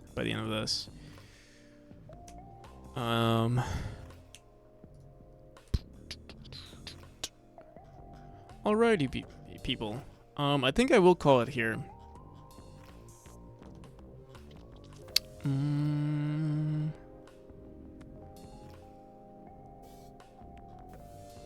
Disable sounds. We did this. Should also get going. Are you going to work soon?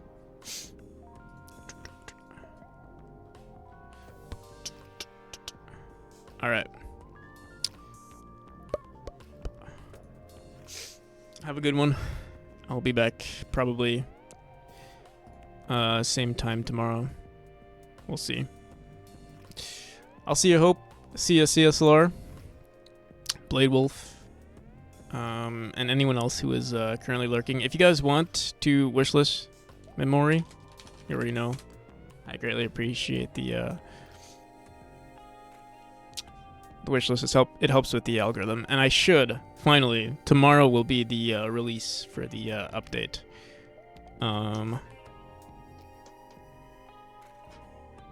We're so close. And then in the following days, I'll probably make a few more updates, like version 7.1, or whatever bug fixes we need. I'm trying to think, is there anything else we need to do?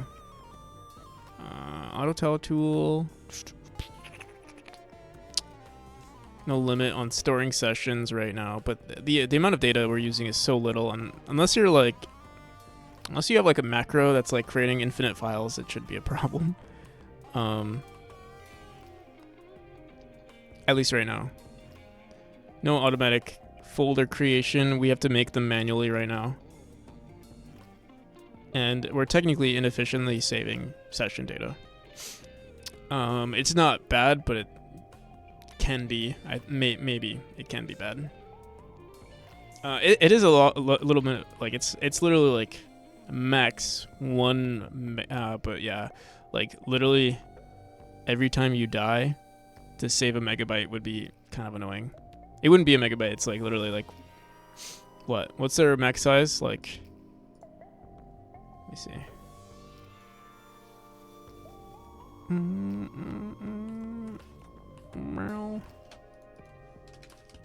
Save file.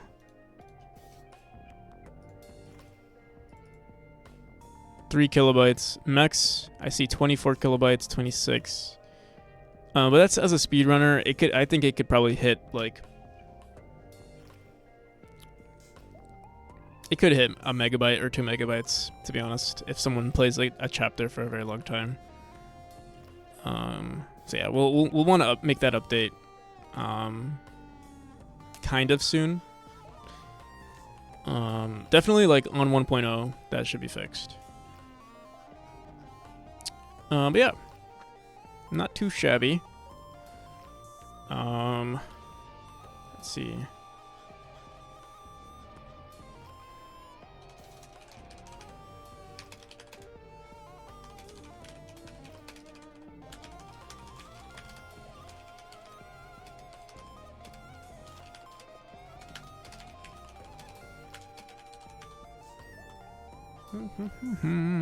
Alrighty.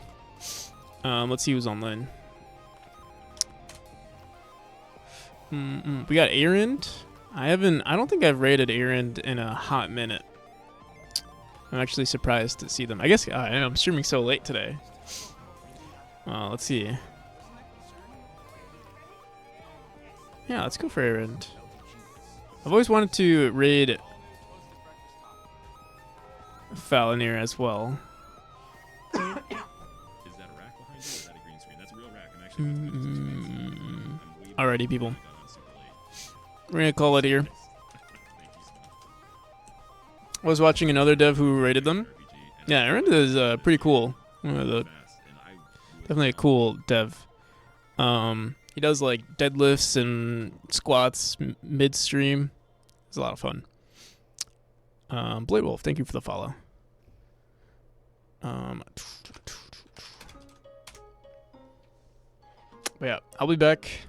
24 hours, or not 24 minus 8 hours from now. We'll see. All right, guys. Bye. Boom, boom.